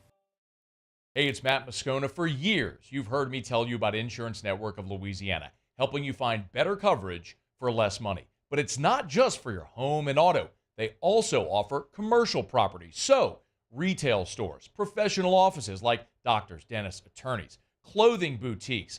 Insurance Network of Louisiana can find you better coverage for less money. They service the entire state of Louisiana, and they're local. So call today at 293-0450 or lainsurance.net. Jerry and Benny Payne began Central Plumbing Company out of their driveway in Tanglewood Subdivision. 50 years later and 4 generations down the road, we continue to serve Baton Rouge and the surrounding areas for all of their plumbing needs. Residential, commercial, industrial, or hospitality, Central Plumbing is here 24/7, 365. We want to thank our customers, family, and friends for 50 years of success. And looking forward to 50 more. Gulf Coast Office Products is a nationally recognized Savin office equipment dealer based right here in Louisiana. Over 100 employees strong, Gulf Coast has the boots on the ground to support all vertical markets, from education, engineering, legal, and finance. With the latest in office technology, from desktop to production segment units, Gulf Coast and Savin have the perfect fit for you. Call 225-756-2644. That's 756-2644 for Gulf Coast Office Products. I've been doing business with Luba for 25 years. They're dependable, trustworthy. It's just the attention to detail with our clients. Our folks have years and years of experience. They're highly trained professionals. But many companies have that asset. What I'd like to think makes Luba a bit different is that we use those talents in a way that truly is dedicated to serving the needs. 98.1.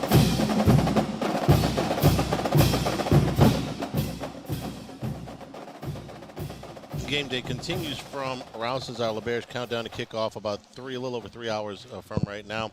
Alabama in a driving rainstorm. Shay, do me a favor. When you see Gordy Rush, tell him how lucky he is that LSU was in the ReliaQuest Bowl last year instead of this year, because it's pouring down raining in Tampa.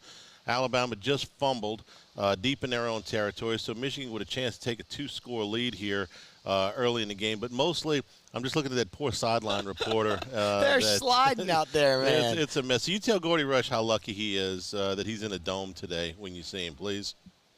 I will. I've spent a lot of time with Gordy for y'all this weekend, so y'all owe me for that. And then, yes, I'll pass that along.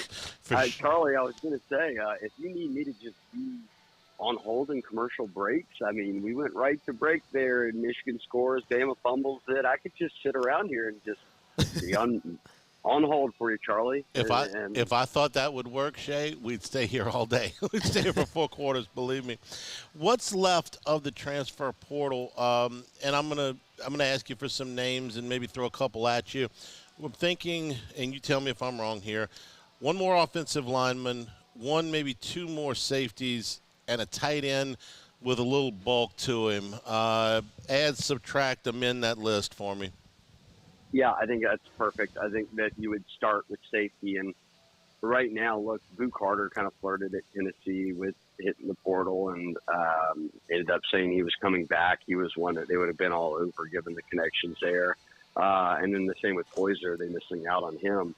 I don't know if I would say there's a name out there right now that is in the portal. Look, once your team plays, the portal closed on the 28th, but if you're in the playoffs or just in the bowl, a bowl game, whatever it might be, your portal window gets extended 5 days after your bowl.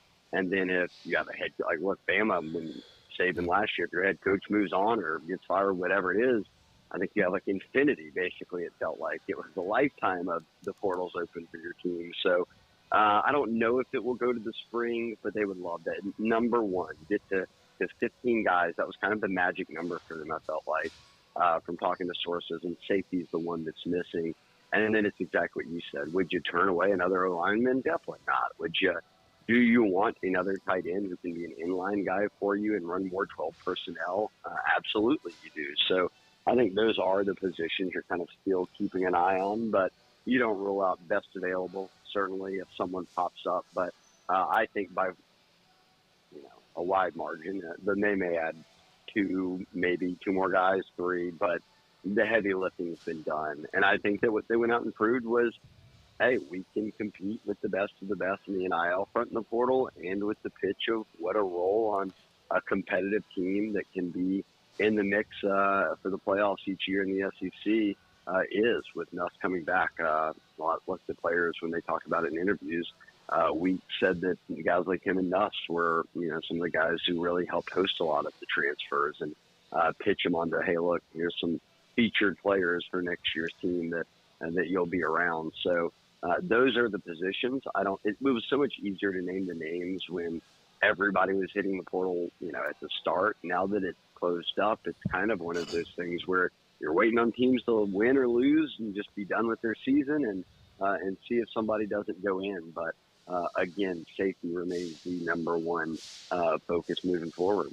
All right, so safety and offensive line for teams that are still playing. Let me throw you a tight end name that I've been asked about. Alex Bauman, the tight end from Tulane, went in the portal right before Christmas. Obviously, LSU had a coach on staff in Slade Nagel that knew him from his time at Tulane. Nagel has moved on, but Bowman is still out there in the transfer portal, about 6'5", 245 pounds. Comes, highly thought of. Any movement there? You hear anything? I have not heard anything there, but it went right into that dead period, and then the portal closed up. So a lot of these guys who entered around Christmas and then right now have not been able to make, campus visits, all of that. I know Terrence Carter out of UL was another tight end who had hit the portal. So there are some guys here in the state that they could take a look at. But I wouldn't be surprised if it's not one of those things that maybe at that position goes into the spring, because I almost feel like, and I'm not taking anyone back down the D-line wormhole that we felt like we were in last year in the spring portal window, where it was like, hey, lesson learned, don't ever go into the spring needing something. But a backup tight end inline blocker is not as priority as guys like Paez were, who come to be starters at D-tackle and out of the spring portal window. So I wouldn't be shocked. And look, we'll see if they don't flirt with some of these in-state guys and go that direction. But if that's a position that doesn't play out in the spring portal window. Shay, that's what I was going to ask you, is about the spring portal window and how much this could linger for them. I mean, it sounds okay tight end, but is there a chance that safety or O-lineman does as well? Or do they want to have that done before to have the guys in for spring? Yeah, I think they'd love to have it all done before. Yeah. I feel like O-line, too, almost fits with tight end for me. Like, if they didn't add another guy, it's not the end of the world. Like, I think that they've got enough capable players right now, and you've got a year out of DJ Chester to know what he can do for you if you move him over to guard, which was, a spot he played in high school and a more natural position for him with a proven starting center coming in, Braylon Moore at Virginia Tech. I think safety's got to be the one where they say, hey, look, we're really hoping somebody ends up entering the portal that's on a team right now playing in a bowl. And that could be anything. Look, they could be Baylor, for instance. I mean, it could be from anywhere. It's not just playoff teams. I think people are thinking, oh, well, what playoff team are you talking about when you say guys like that? It could be anybody. There's a number of games left. So that's one that I bet that they try to strike with here in the next couple of weeks. Like, once this game's over today, it's right back to who hits the portal from the team, like what other guys are still going in. And does that mean you need depth in any different positions? And then figuring out, hey, how can we go out and get a safety? Did Alabama turn the ball over? Alabama just threw an interception. Yeah, they did. Do you want me to just hang out with y'all all day or something? I mean, I don't think Bama's moved the ball past the 20-yard line since I've been on. Look, we already bumped Scone once. We can do it again. At this point, I may let Shay host. Yeah. All right, Shay, before we let you go, there is still a signing period for high school kids. We're not going to talk to you again before that, obviously, on this show. So anything in the late signing period that we need to be alerted to right now? I don't think so. There was everybody that they targeted had signed in that early period, or they flirted with Bryce Baker when Matt Brown stepped down or got fired or whatever happened at UNC, and he was and is their quarterback commit / signing. He came in, and once they made the hire, he stuck with it and signed with them. So now that he's not playing a waiting game there, and you've already taken a quarterback in the portal and Van Buren, I think it's done. I think we're looking at straight.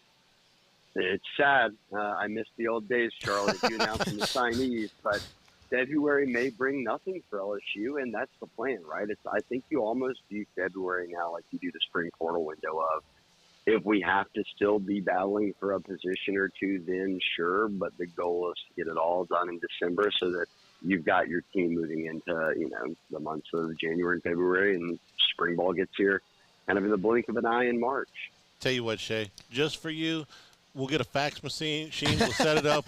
We'll get some beer. We'll sit around the fax machine. We'll drink beer on National Signing Day, just for old time's sake. You know what? I'll take it. I'll expense that on Gordy. That'll be no problem. And look, as new host of the show, I'll do my update. I've been Michigan scored 3 times now. I've been on the radio, and Bama's turned it over twice. And this time they scored a touchdown. That was a good pass, man. Oh, this is great. Shay, have a terrific trip and a safe trip home, and we'll talk to you soon. Thanks for your help all year, as always. Absolutely. Thank you, Charlie and Moose. I appreciate both you guys very much. Have a happy New Year. On 3, and Shay Dixon. Michigan, 16 yards in 3 plays, touchdown, 12-0. They're going to kick the extra point here with 4:15 to go in the first quarter. And now we get to talk to Matt Moscona. How do you think he's enjoying this? While it was still raining, I was going to say we could do Bama's drowning. Bama's drowning. Yeah, there you go. The rain has stopped a little bit for the second, but Michigan has jumped all over the tide here with some early turnovers and some quick scores. We'll take a break here at Rouse's. We'll come back and talk with Matt Moscona. That is next, Eagle 98.1 Game Day.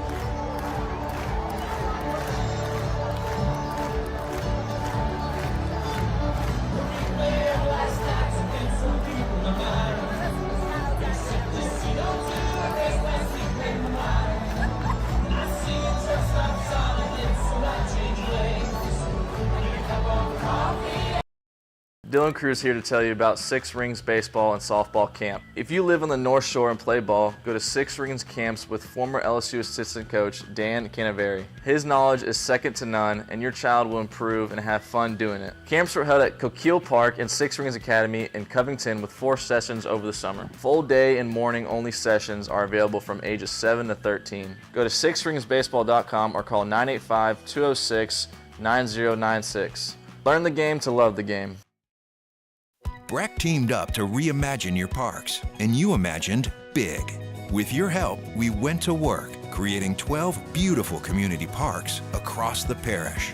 A family-sized water park, miles and miles of trails, and parks just for your dogs.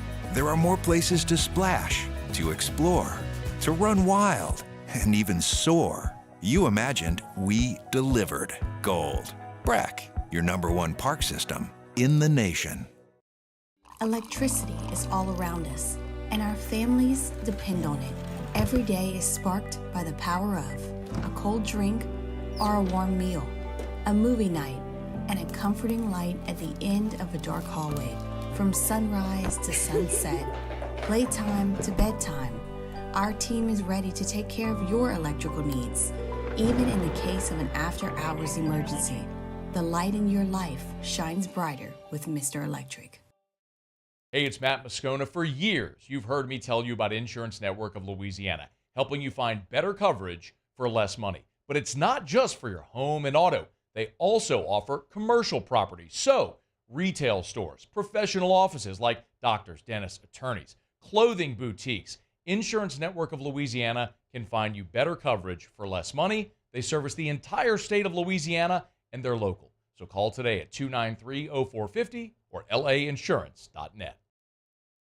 Jerry and Benny Payne began Central Plumbing Company out of their driveway in Tanglewood subdivision. 50 years later and 4 generations down the road, we continue to serve Baton Rouge and the surrounding areas for all of their plumbing needs. Residential, commercial, industrial, or hospitality, Central Plumbing is here 24/7, 365. We want to thank our customers, family, and friends for 50 years of success. 98.1. Eagle 98.1 Game Day. After Further Review on Game Day. After Further Review is heard weekday afternoons at 3 on 104.5 ESPN Baton Rouge. Now from AFR, here's Matt Moscona. We return here at Rouse's for Eagle 98.1 Game Day. What we're watching here, really quite extraordinary. Alabama has turned the ball over again, although they're looking at this one. This would be 4 turnovers in less than a quarter of football. Now, they're looking at this. This may out. Well, his arm is coming forward. We'll see what they have here. But Michigan's already up 13-0. It was raining. The rain has stopped, but it's still a mess down in Tampa. Nobody enjoying this more than me, except maybe Matt Moscona, who has made a very nice a series of bits out of Alabama not doing so well this year. Scone, Happy New Year. How are you? Hey, guys. I'm doing great. How are you? Wonderful to talk to you. I tell you, I'm on vacation, but I'll always take this call. Boy, you just hate to see it for Alabama, don't you? Jalen Milroe throwing picks, fumbling balls, getting chopped down. And by the way, that's a Michigan defense that's down like 8 starters as well. I imagine if Michigan was full bore in this game, what Bama would be looking like. All the people that Bama should have been in the playoff people. Not saying too much today, are they? Do you have a leg to stand on when you score 3 points against Oklahoma? When you give up 40 to Vanderbilt? Whenever you go play Michigan here with a shell of their team and you're down 13-0, and here's hoping Michigan pops another one in here after that fumble stand.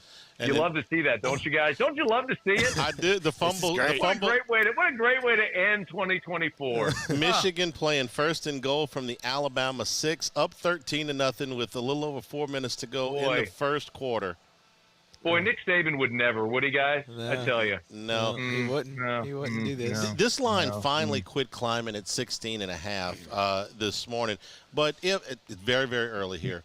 If they lose this game, they lost to Vanderbilt as a 22.5-point favorite, to Oklahoma as a 14-point favorite. They're a 16.5-point favorite today and down 2 touchdowns and possibly more. And they were an eyelash away from losing as a 21.5-point favorite at home to South Carolina. That's what I was gonna say. So it's going to be a wonderful spring on the rubber chicken circuit for Kalen DeBoer. It's so terrible. I feel very, very badly for them. Tough scene. Tough scene. All right, Matt. Let's see here. Get run, go. Oh, 2-yard line. Here we go. Yeah. What are you looking for in the game today for LSU? Everybody's got a little something to watch. We know what the game means, which is essentially not too much. But what are you watching specifically? I don't know, guys. I've been off for a week and a half. I forgot they were playing today, to be honest. A lot of people thought they were playing tonight. Yeah, that's true. Yeah. 2:30. Yeah. What is this? I do love that it's 2:30 because we're all gonna go watch the game. We'll be T-Bob and I will be done with whiskey and wine, and you'll be able to go have your New Year's Eve plans and whatever people want to do. So specifically for the game, I'll give you in each side of the ball. Number one, I think most importantly, is the offensive line. I mean, I think a guy like Tyree Adams has a legitimate chance to be your starting left tackle next year. Let's see how he looks. Paul Mabenga, has he improved any? Cohen Eccles, who we didn't get to see this year, Brian Kelly said he's going to play some right guard. So a lot of these young, very talented, highly rated offensive linemen are going to get their first chance really to play. So I'm interested to see that. And then defensively, I want to see Deshaun Spears at safety. I mean, he played a ton in the first month. When they just stuck with the veteran guys in the second half, he played a total of like 30-some-odd snaps in the second half of the season. Well, he's probably going to start today with no Sage Ryan and no Major Burns. So how does it look with Deshaun Spears? That's something else I'd like to see here in this game. So we all want to see LSU win, of course. The result of the game is far less consequential, I think, than seeing some of these young guys get a chance to really play for the first time and see how that looks.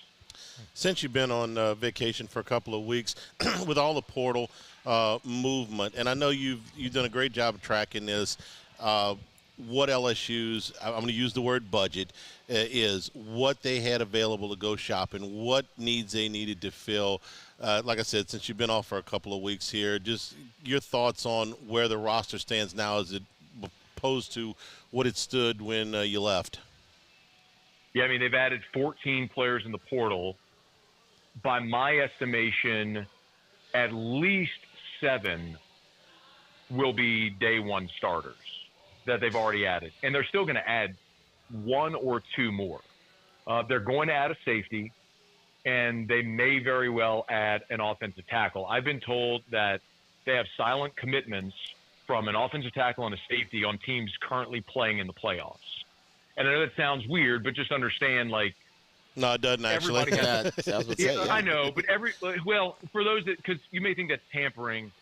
Well, every player has an agent, a rep, something like that now. And the way this is done is those agents and reps go just shop to see what their quote-unquote clients' value is. And so a lot of deals are brokered before a player even enters the portal. So as I understand it, LSU feels really good about landing the safety prospect, whomever that may be. And there's a little bit of a bidding war starting to churn for the offensive lineman that they're going after. So we'll see how that goes. But getting Thompson from Northwestern last week was massive because that's a guy that can play guard or tackle. So as I understand it, if they get this tackle out of the portal that they're pursuing, Thompson will play guard. If they don't, then Thompson plays tackle next year. But how do you not look at them and be thrilled with what they've done? I mean, they've added major impact guys in the portal, and they have really thrust themselves into contender status for next season. Yeah. We'll let you go watch the rest of Alabama, but I want to get your take on this because I got asked this by a friend yesterday. He said, who determines what the budget is, what these players are worth when you go shopping in the portal? I gave him my answer, which I'll kind of see what yours is, but the role of Austin Thomas here as navigating the portal, the recruiting coordinator, and how all that works when you just got to decide, hey, this offensive lineman from State U is worth X amount of dollars.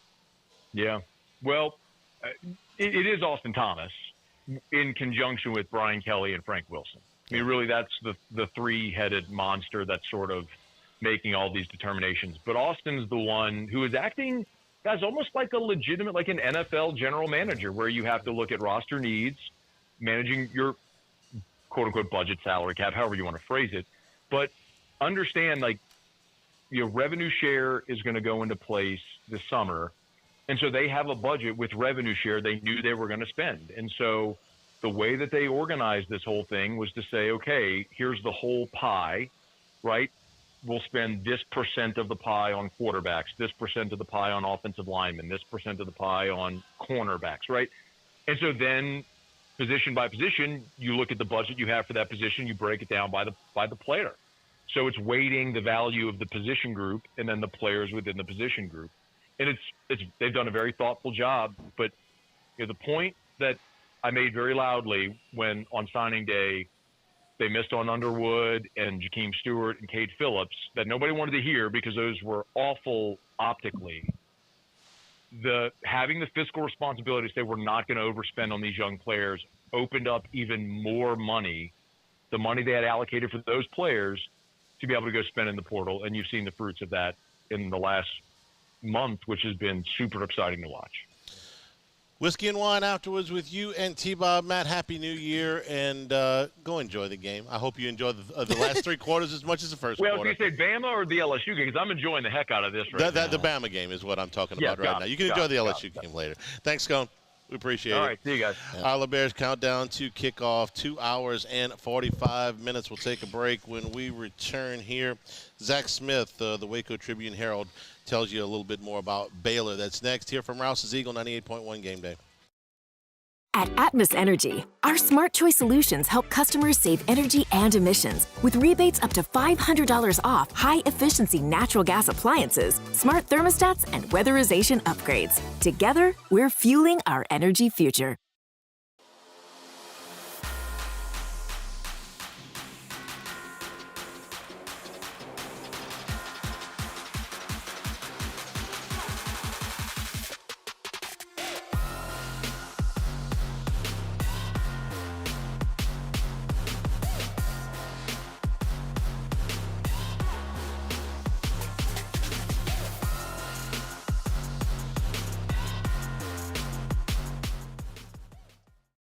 Gulf Coast Office Products is a nationally recognized Savin office equipment dealer based right here in Louisiana. Over 100 employees strong, Gulf Coast has the boots on the ground to support all vertical markets, from education, engineering, legal, and finance. With the latest in office technology, from desktop to production segment units, Gulf Coast and Savin have the perfect fit for you. Call 225-756-2644. That's 756-2644 for Gulf Coast Office Products. I've been doing business with Luba for 25 years. They're dependable, trustworthy. It's just the attention to detail with our clients. Our folks have years and years of experience. They're highly trained professionals, but many companies have that asset. What I'd like to think makes Luba a bit different is that we use those talents in a way that truly is dedicated to serving the needs of the folks who depend on us. Dylan Cruz here to tell you about Six Rings Baseball and Softball Camp. If you live on the North Shore and play ball, go to Six Rings Camps with former LSU assistant coach Dan Canaveri. His knowledge is second to none, and your child will improve and have fun doing it. Camps were held at Coquille Park and Six Rings Academy in Covington with 4 sessions over the summer. Full day and morning only sessions are available from ages 7 to 13. Go to sixringsbaseball.com or call 985-206-9096. Learn the game to love the game. Breck teamed up to reimagine your parks, and you imagined big. With your help, we went to work, creating 12 beautiful community parks across the parish. A family-sized water park, miles and miles of trails, and parks just for your dogs. There are more places to splash, to explore, to run wild, and even soar. You imagined, we delivered. Gold. Breck, your #1 park system in the nation.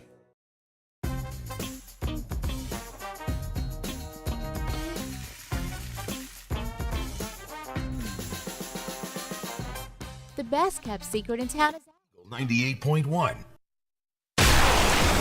Eagle 98.1 Game Day. Opposing Media. Presented by Rev. Rev. Fiber fast internet made in Louisiana. To get a closer look at the Baylor Bears, we welcome on Zach Smith of the Waco Tribune and Herald. He's on Twitter @byZachSmith, ZACH, if you want to give him a follow for all your Baylor needs. Zach, we appreciate you as always. How are you?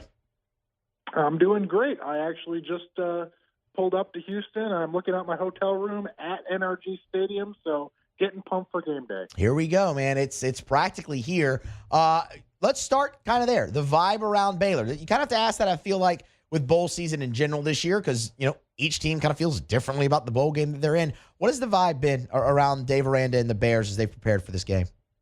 I mean, it could not be higher. Vibes could not be higher.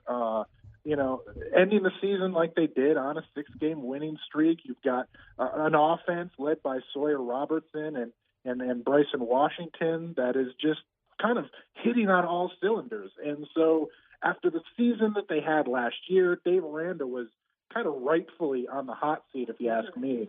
And, you know, now he's off the hot seat, and they're here. And this is kind of a reward for everything that they've done. So, yeah, this is the vibes are very high right now. What changed for them down the stretch and allowed them to go on that 6-game winning streak? Really, I mean, I think it was, this might sound simple, but it's just confidence. You know, they knew what they had over the first part of the season. They knew kind of the team that they had. It was just about putting 4 quarters together.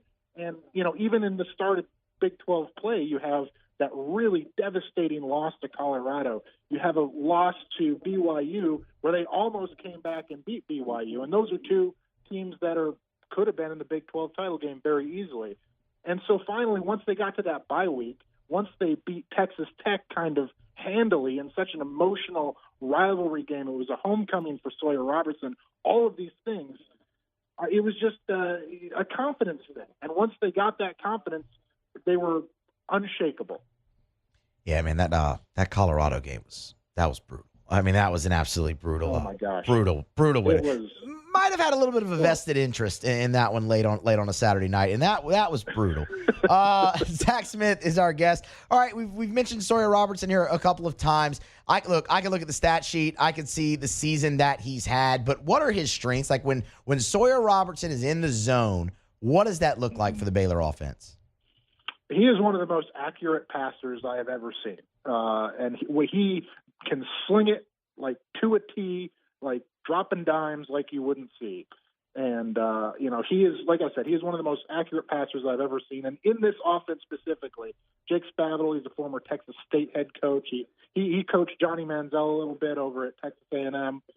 He fits Jake Spavital's scheme to a T, and he can sling it, and he's very deadly accurate. And I know he's been battling some ankle injuries, and so he can also run the ball if he needs to. But like I said, he's been battling some ankle injuries, so that's been a little hampered over the last half of the season. But he's just a dude that is accurate and fits the scheme that Jake Spavital wants to run to a T. 1,000-yard rusher in the backfield as well in Bryson Washington. I mean, Zach, correct me if I'm wrong, first freshman in Baylor history to top 1,000 yards, correct? Correct. And okay. He set a whole bunch of freshman records. The other guy that he passed is now a junior, Richard Reese. He's also on this roster. So they've got plenty of weapons back there. Was this expected from Bryson Washington this year, or did he kind of come out of nowhere? That's a good question. He was hurt most of last year, so they saw him kind of in spurts. They saw him in practice, and he didn't play the first 2 games. I want to say something like that. But he comes from a high school here in Texas, Franklin High School, it's just a legendary kind of slot key, run the ball. So he set a whole bunch of high school records. So I think when they recruited him, they knew that this was possible. But maybe I think if you gave Dave Aranda truth serum, it would be a little ahead of schedule, if you ask me. Talking with Zach Smith, beat writer covering Baylor for the Waco Tribune and Herald. He's on Twitter at @ZachSmith, ZACH, if you want to give him a follow. Zach, let's flip sides of the ball, because obviously, look, we've kind of made it through this entire conversation without mentioning Dave Aranda, and you're on radio in Louisiana, and everyone here loves Dave Aranda and reveres him for his time at LSU, specifically in 2019. And every memory that we all have of Dave Aranda is one of the saltiest defenses you will ever see. And yet we've talked nothing about offense, because when you look at Baylor, the defense hasn't necessarily looked like a Dave Aranda defense, at least that we're all familiar with. What has kind of been the crux of their issues on that side of the ball? Yeah, I think salty is a really good word for it, because I think if you look at the front 7, I think that's a pretty salty group. That's a pretty hardy group. But the secondary, the safeties, the cornerbacks, that's really been an issue. I mean, even going back to that Colorado game that was so devastating, it was kind of a breakdown in the secondary that led to that Hail Mary. Yeah. And, even in some of the games, Iowa State, West Virginia, I can just rattle them off. They give up a ton of yards through the air, and they're really susceptible in the secondary. So that's really kind of their weak spot. What about in the pass rush game? Because, a lot's been made all season of LSU's offensive line and pass protection and allowing the least amount of sacks in the country. But Will Campbell, Emory Jones, they're not playing in this game. Garrett Nussmeier has not been under pressure a lot this season, but when he has, it's led to some interesting decision-making. How does Baylor feel they match up in the pass rush game with a different LSU offensive line fielding in the Texas Bowl? Really well, I would say. You've got two linebackers in the middle, Keaton Thomas and Matt Jones, who are both had over 100 tackles. I believe they're the first pair of Baylor linebackers to have 100 tackles in a season since 2012. So it's been a minute there, and they're kind of. Dave Aranda has been calling plays on the defense for the first time since he was at LSU, and those two are kind of reaping the benefits of that. And then on the defensive line, you've got a guy named Trevin Ma'ai. He's a transfer from Oregon, and he's really a kind of an edge rusher. He can wreak a lot of havoc, and he's a big, bully up front. So I think going up against LSU, I think that's where they're going to succeed. Especially over the second half of the season, that the front 7 was salty. They got a lot of pressure on the quarterback, and I think that they can continue to do it. They're out to prove something against LSU, and that's where they want to kind of make their hay. A couple more for you, Zach. Your time very much appreciated. Special teams, the third phase. How do the Bears look there? Are they confident if a game comes down to a kick? Well, it depends on who you ask. Isaiah Hankins is college kickers. I know it's college kickers, right? Isaiah Hankins, he's hit some big kicks. I think back even to last year, he had a game winner at UCF. This season, he had a game winner against TCU, which is a big rival for Baylor. But there are some other times, even extra points and some some closer field goals where they've brought in the other guy. They brought in a true freshman to kind of fill in his space. So I don't know. The kicker, it's a little up in the air. But other than that, I would say Baylor has one of the better special team units maybe in the country. Palmer Williams was a first-team All-Big 12 punter. Josh Cameron, who's also the leading receiver, was a first-team All-Big 12 punt returner, and he almost brought one back against Texas Tech. So I think, there are some nerves when it comes to maybe kicking a big field goal. But other than that, Baylor's got a huge advantage in the special teams game, in my opinion. All right, last one for you here, Zach. We'll get you out of here with this. Baylor's the favorite in this football game. If the Bears get it done, what's their blueprint to victory against LSU? I really think you're going to see a lot of points. So I don't know what the over/under is at this point, so I think it's going to be. I would take the over, but I think you're going to see a very heavy run game with maybe some big plays. I would think that Bryson Washington rushes for 150 yards and maybe a touchdown, and Sawyer Robertson throws for 3, and they're all 40 yards or more, something like that. I think it's going to be ground and pound and then beat you over the top. That's how Baylor's going to do it. And then if Baylor has any chance, they need to slow down Garrett Nussmeier, and I know that there's still some dynamic receivers and some dynamic playmakers that LSU has. So I think that limiting the big plays for LSU is going to be difficult, but that's how Baylor is going to win. Tigers and Bears, Texas Bowl, 2:30 p.m. New Year's Eve. Zach Smith, good enough to join us here from the Waco Tribune and Herald. Again, he's on Twitter @ByZachSmith. Zach, we appreciate the time, man. Enjoy the game, and maybe we'll catch up again down the road. Sounds good. Thanks for having me.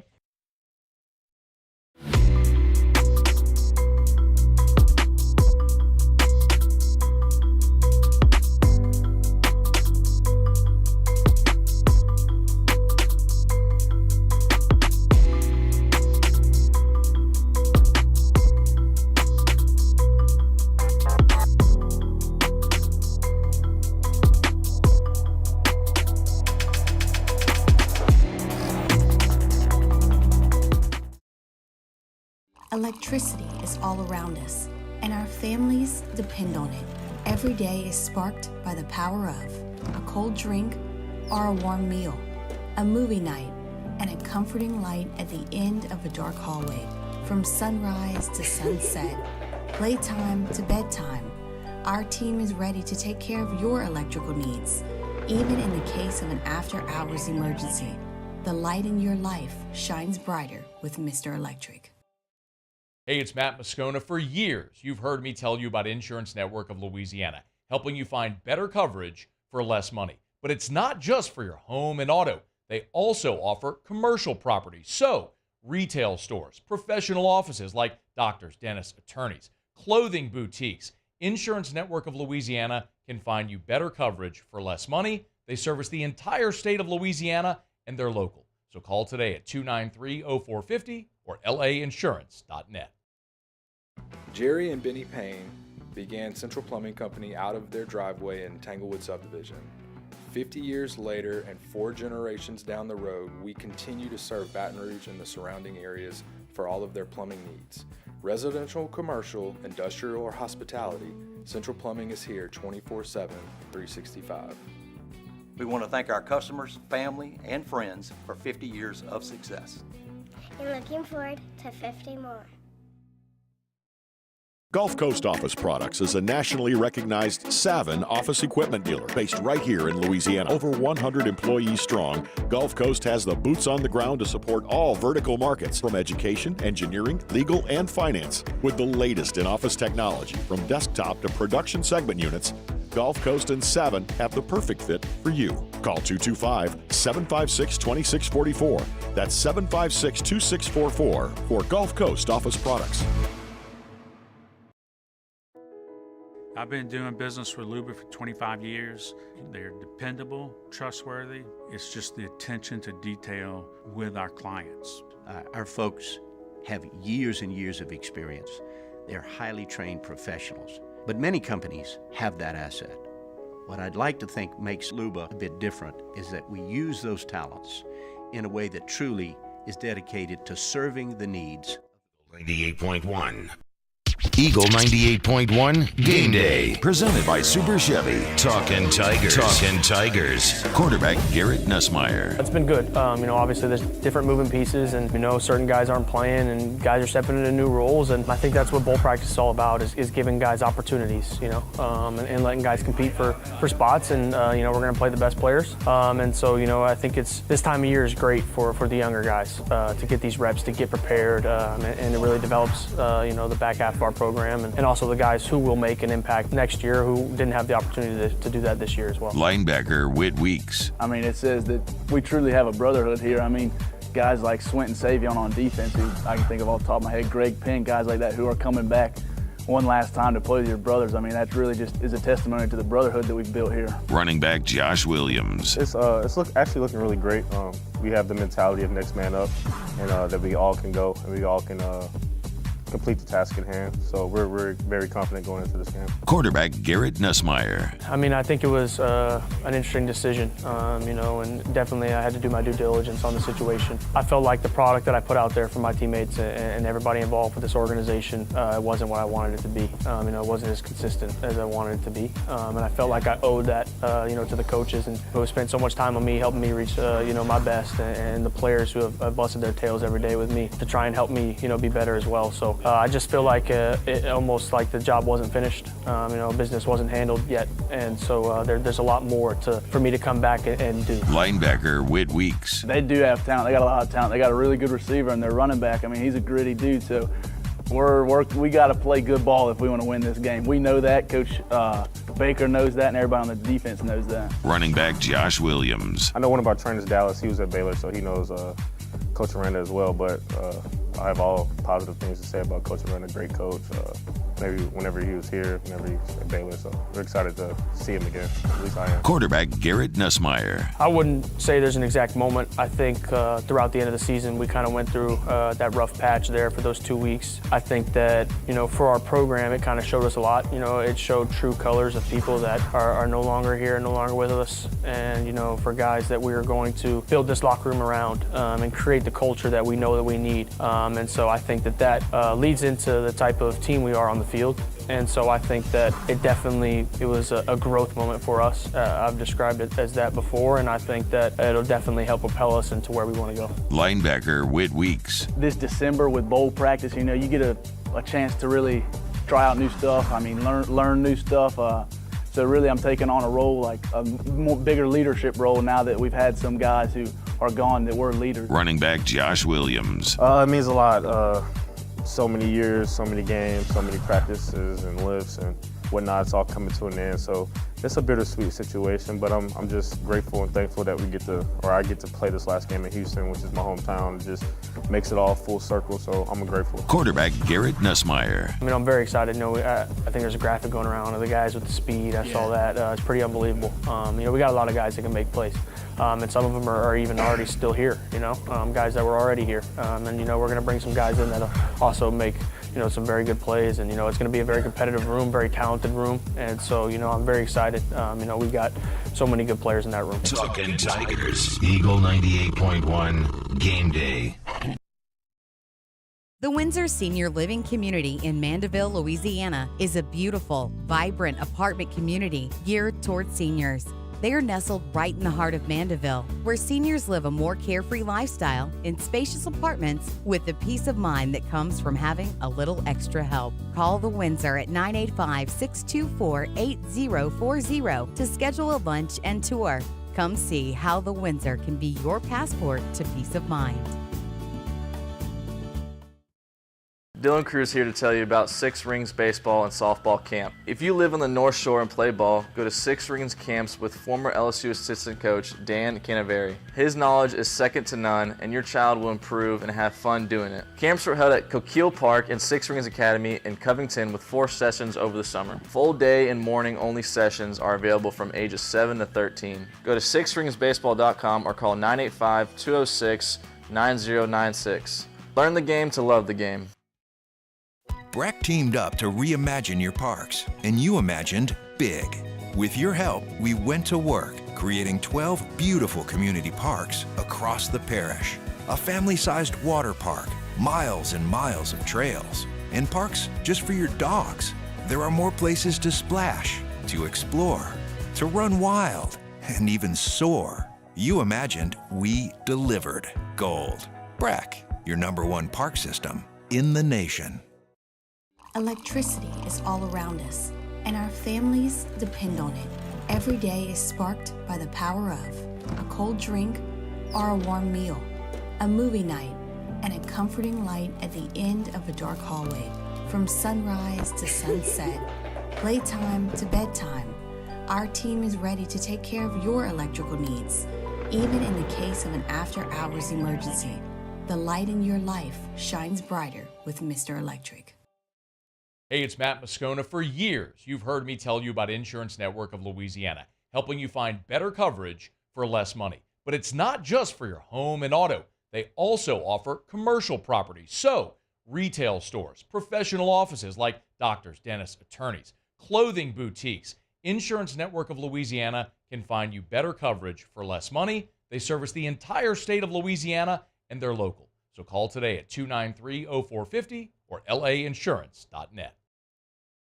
Jerry and Benny Payne began Central Plumbing Company out of their driveway in Tanglewood subdivision. 50 years later and 4 generations down the road, we continue to serve Baton Rouge and the surrounding areas for all of their plumbing needs. Residential, commercial, industrial, or hospitality, Central Plumbing is here 24/7, 365. We want to thank our customers, family, and friends for 50 years of success. 98.1. The Alumni Hall College Football Scoreboard. Alumni Hall, your ultimate Tigers shopping destination. Long, y'all. Michigan 16, number 11, Alabama nothing. 7:22 to go in the first half. 74-2 on the yardstick in favor of Michigan. Jalen Milrose turned the ball over 3 times, 2 fumbles and an interception. Alabama slipping all over the place on the wet field at the at Raymond James Stadium. And, well, it's been a mess. 16-0 Michigan. 1 o'clock kickoff, Tony the Tiger Sun Bowl, Washington and Louisville from El Paso. 2 o'clock kickoff, Cheez-It Citrus Bowl, number 20 Illinois and number 15 South Carolina, pair of 9-3 teams. Tonight, the first of the quarterfinals in the college football playoff, the Fiesta Bowl, number 3 Boise State, number 6 Penn State. Nittany Lions an 11.5-point favorite. And, of course, the Texas Bowl is what we've been talking about all morning. And then tomorrow, the rest of the playoffs. Number 5, Texas, and number 4, Arizona State. Noon at the Mercedes-Benz Stadium in Atlanta at the Peach Bowl. 4 o'clock from the Rose Bowl in Pasadena. Number 8, Ohio State. Number 1, Oregon at the Rose Bowl at 4 o'clock. And at 7:45 tomorrow night, the Sugar Bowl. Number 2, Georgia, and number 7, Notre Dame. That is your college football playoff scoreboard. Alabama go change cleats or something? I thought they did. Did they not? I don't know. They were showing the cleat. The cameramen were zooming in on the cleats. I mean, I guess we don't have the sound on, right? But did somebody not think of that? Like, I don't know. Wait, it's raining. It's and it wasn't just raining, Hanny. I mean, that was a monsoon. It was pouring for a while. It stopped now. Anyway, Michigan with a 16-0 lead. We'll take a break. Come back with more here at Rouse's Eagle 98.1 Game Day.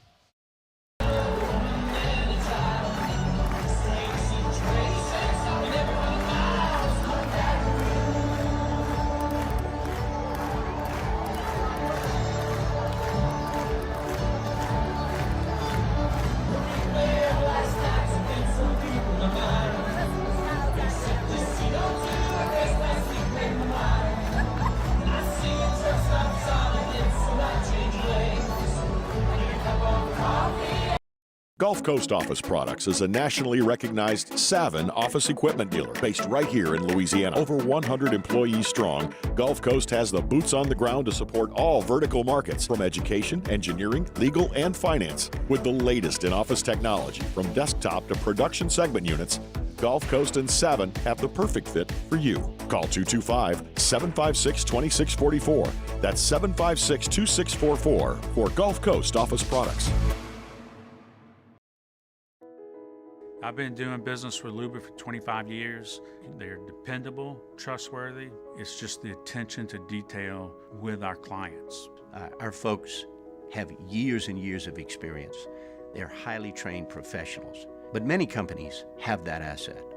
What I'd like to think makes Luba a bit different is that we use those talents in a way that truly is dedicated to serving the needs of the folks who depend on us. Dylan Cruz here to tell you about Six Rings Baseball and Softball Camp. If you live on the North Shore and play ball, go to Six Rings Camps with former LSU assistant coach Dan Canaveri. His knowledge is second to none, and your child will improve and have fun doing it. Camps were held at Coquille Park and Six Rings Academy in Covington with 4 sessions over the summer. Full day and morning only sessions are available from ages 7 to 13. Go to sixringsbaseball.com or call 985-206-9096. Learn the game to love the game. Breck teamed up to reimagine your parks, and you imagined big. With your help, we went to work, creating 12 beautiful community parks across the parish. A family-sized water park, miles and miles of trails, and parks just for your dogs.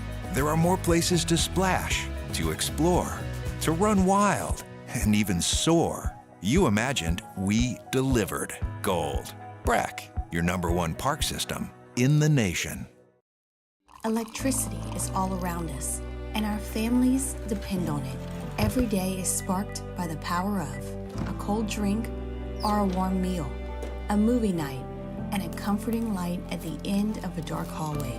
From sunrise to sunset, playtime to bedtime, our team is ready to take care of your electrical needs, even in the case of an after-hours emergency.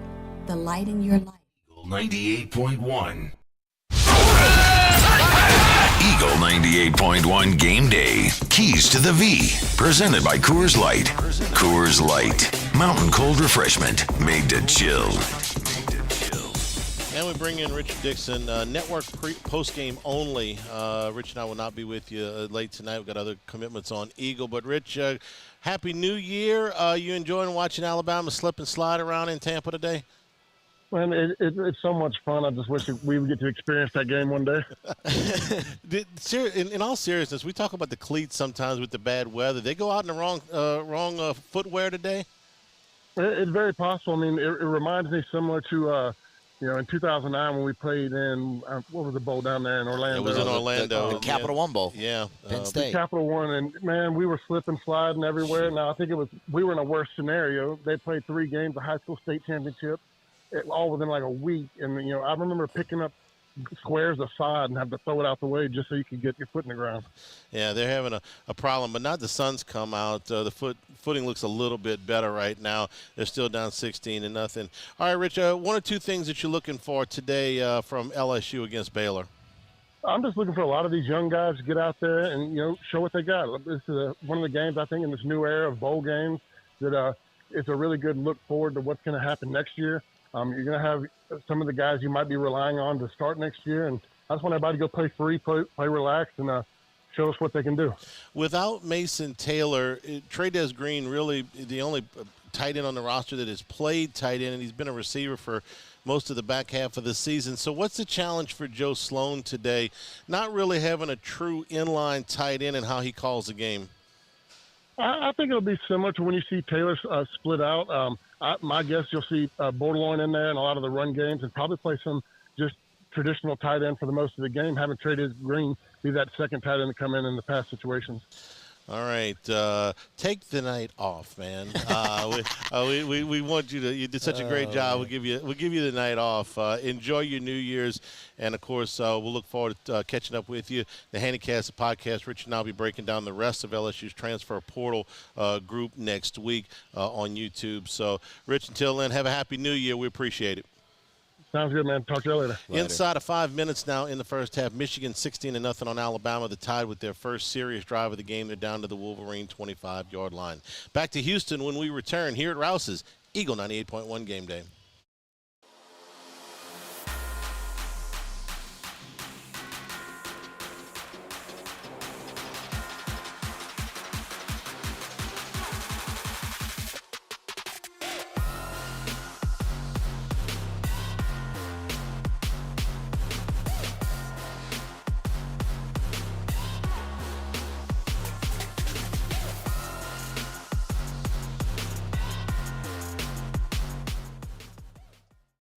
Hey, it's Matt Moscona. For years, you've heard me tell you about Insurance Network of Louisiana, helping you find better coverage for less money. But it's not just for your home and auto. They also offer commercial property. So, retail stores, professional offices like doctors, dentists, attorneys, clothing boutiques. Insurance Network of Louisiana can find you better coverage for less money. They service the entire state of Louisiana, and they're local. So call today at 293-0450 or lainsurance.net.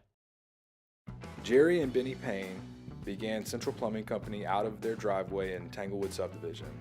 50 years later and 4 generations down the road, we continue to serve Baton Rouge and the surrounding areas for all of their plumbing needs.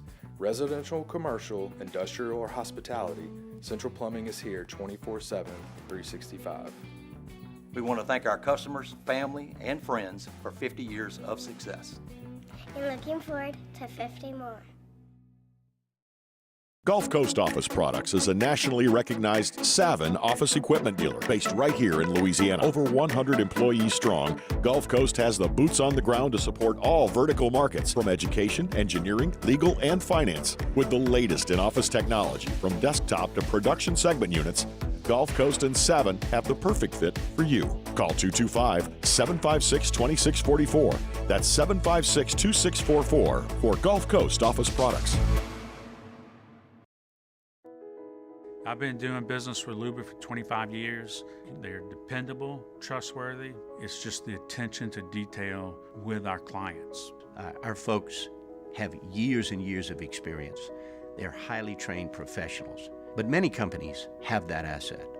What I'd like to think makes Luba a bit different is that we use those talents in a way that truly is dedicated to serving the needs of the folks who depend on us. Dylan Cruz here to tell you about Six Rings Baseball and Softball Camp. If you live on the North Shore and play ball, go to Six Rings Camps with former LSU assistant coach Dan Canaveri. His knowledge is second to none, and your child will improve and have fun doing it. Camps were held at Coquille Park and Six Rings Academy in Covington with 4 sessions over the summer. Full day and morning only sessions are available from ages 7 to 13. Go to sixringsbaseball.com or call 985-206-90. 98.1. Eagle 98.1 Game Day inside the stadium. Presented by Louisiana Federal Land Bank. Louisiana Federal Land Bank. They're experts in rural land and equipment lending. Reminded of the old adage that the bad weather always benefits the underdog because it muddies up the game. You'll excuse the expression. Well, that applies here. Michigan was doing a lot better when it was raining. Now the sun's come out. Alabama's got on the board. It's 16-7 Wolverines late in the first half, but momentum swinging just a little bit here towards the Tide now that the weather is a little bit better. We go to Houston where they have no problems with the weather today inside of NRG Stadium. The voice of the Tigers, Chris Blair, joins us now. Chris, Happy New Year. How are you?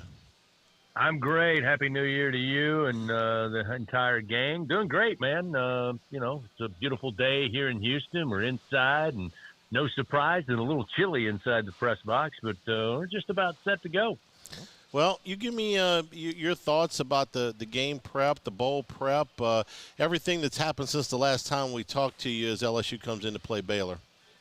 You know, it's interesting, Charlie, and you'll know this. I mean, obviously fans are paying attention to opt-outs and guys wanting to go into the draft and, all the things that certainly coaches are very mindful of over the last month or so. And that's kind of what we were waiting. I mean, there was kind of a, hey, let's wait and see. Everything shakes out, and we'll find out who Baylor's going to suit up and come to Houston with, and we'll find out who the Tigers are going to suit up and come to Houston with. So it's a little different from our perspective, preparing for this game, because as opposed to all the regular season games, barring injury, you kind of know, this is who's going to be where. So it's been interesting, this week and, since the team left and got here in Houston, and we kind of got an idea of, during practice who would be playing where. And, when you look at this, LSU, I think on the offensive side probably suffered a little more as far as losses to the transfer portal, to opting for the NFL draft, than Baylor. I mean, the team that won 6 straight for the Baylor Bears,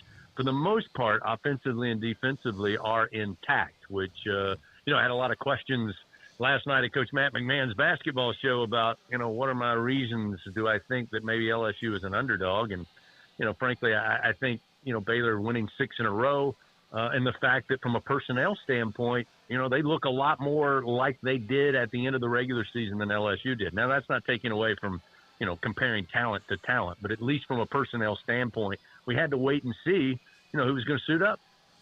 You're very familiar with Dave Aranda, of course, having watched him here as defensive coordinator. What stands out to you when you watch this Baylor team?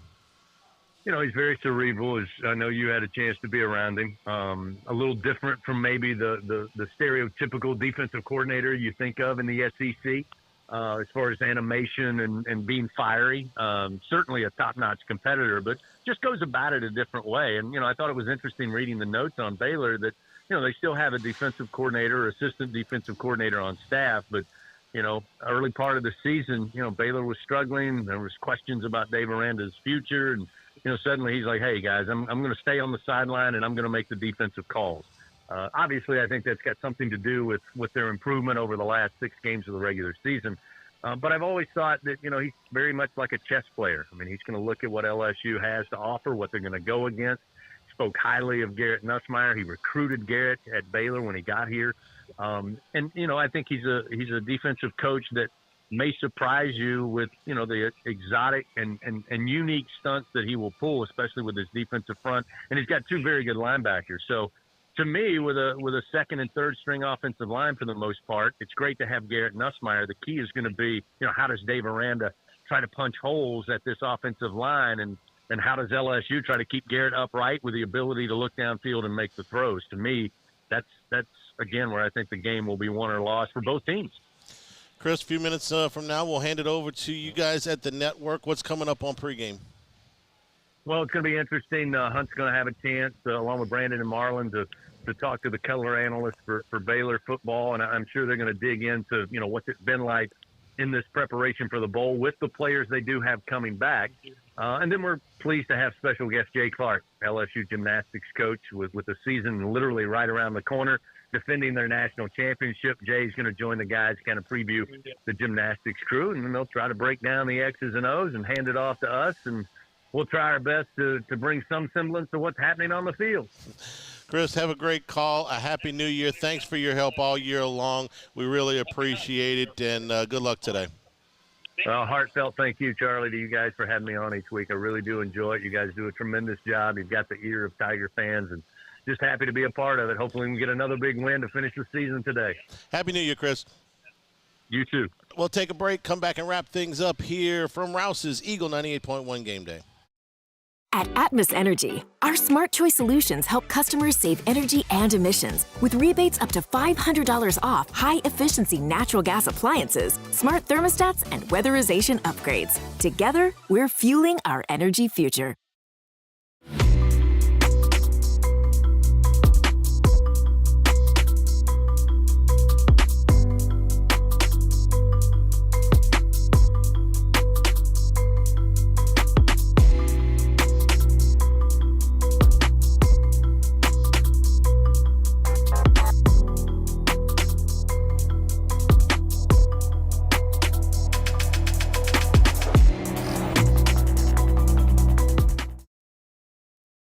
Breck teamed up to reimagine your parks, and you imagined big. With your help, we went to work, creating 12 beautiful community parks across the parish. A family-sized water park, miles and miles of trails, and parks just for your dogs. There are more places to splash, to explore, to run wild, and even soar. You imagined, we delivered. Gold. Breck, your #1 park system in the nation. Electricity is all around us, and our families depend on it. Every day is sparked by the power of a cold drink or a warm meal, a movie night, and a comforting light at the end of a dark hallway. From sunrise to sunset, playtime to bedtime, our team is ready to take care of your electrical needs. Even in the case of an after-hours emergency, the light in your life shines brighter with Mr. Electric. Hey, it's Matt Moscona. For years, you've heard me tell you about Insurance Network of Louisiana, helping you find better coverage for less money. But it's not just for your home and auto. They also offer commercial property. So retail stores, professional offices like doctors, dentists, attorneys, clothing boutiques. Insurance Network of Louisiana can find you better coverage for less money. They service the entire state of Louisiana, and they're local. So call today at 293-0450 or lainsurance.net. Jerry and Benny Payne began Central Plumbing Company out of their driveway in Tanglewood subdivision. 50 years later and 4 generations down the road, we continue to serve Baton Rouge and the surrounding areas for all of their plumbing needs. Residential, commercial, industrial, or hospitality, Central Plumbing is here 24/7, 365. We want to thank our customers, family, and friends for 50 years of success. And looking forward to 50 more.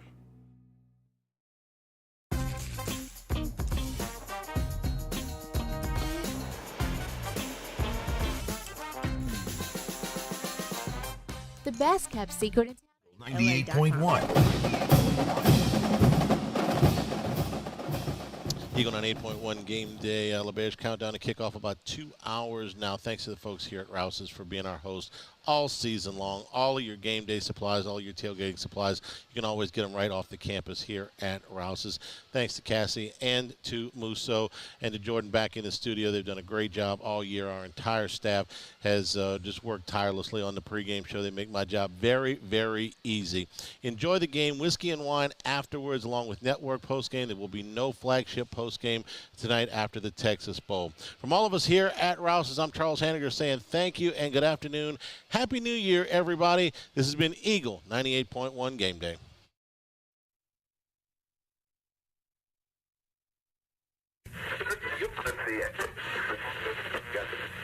The following is an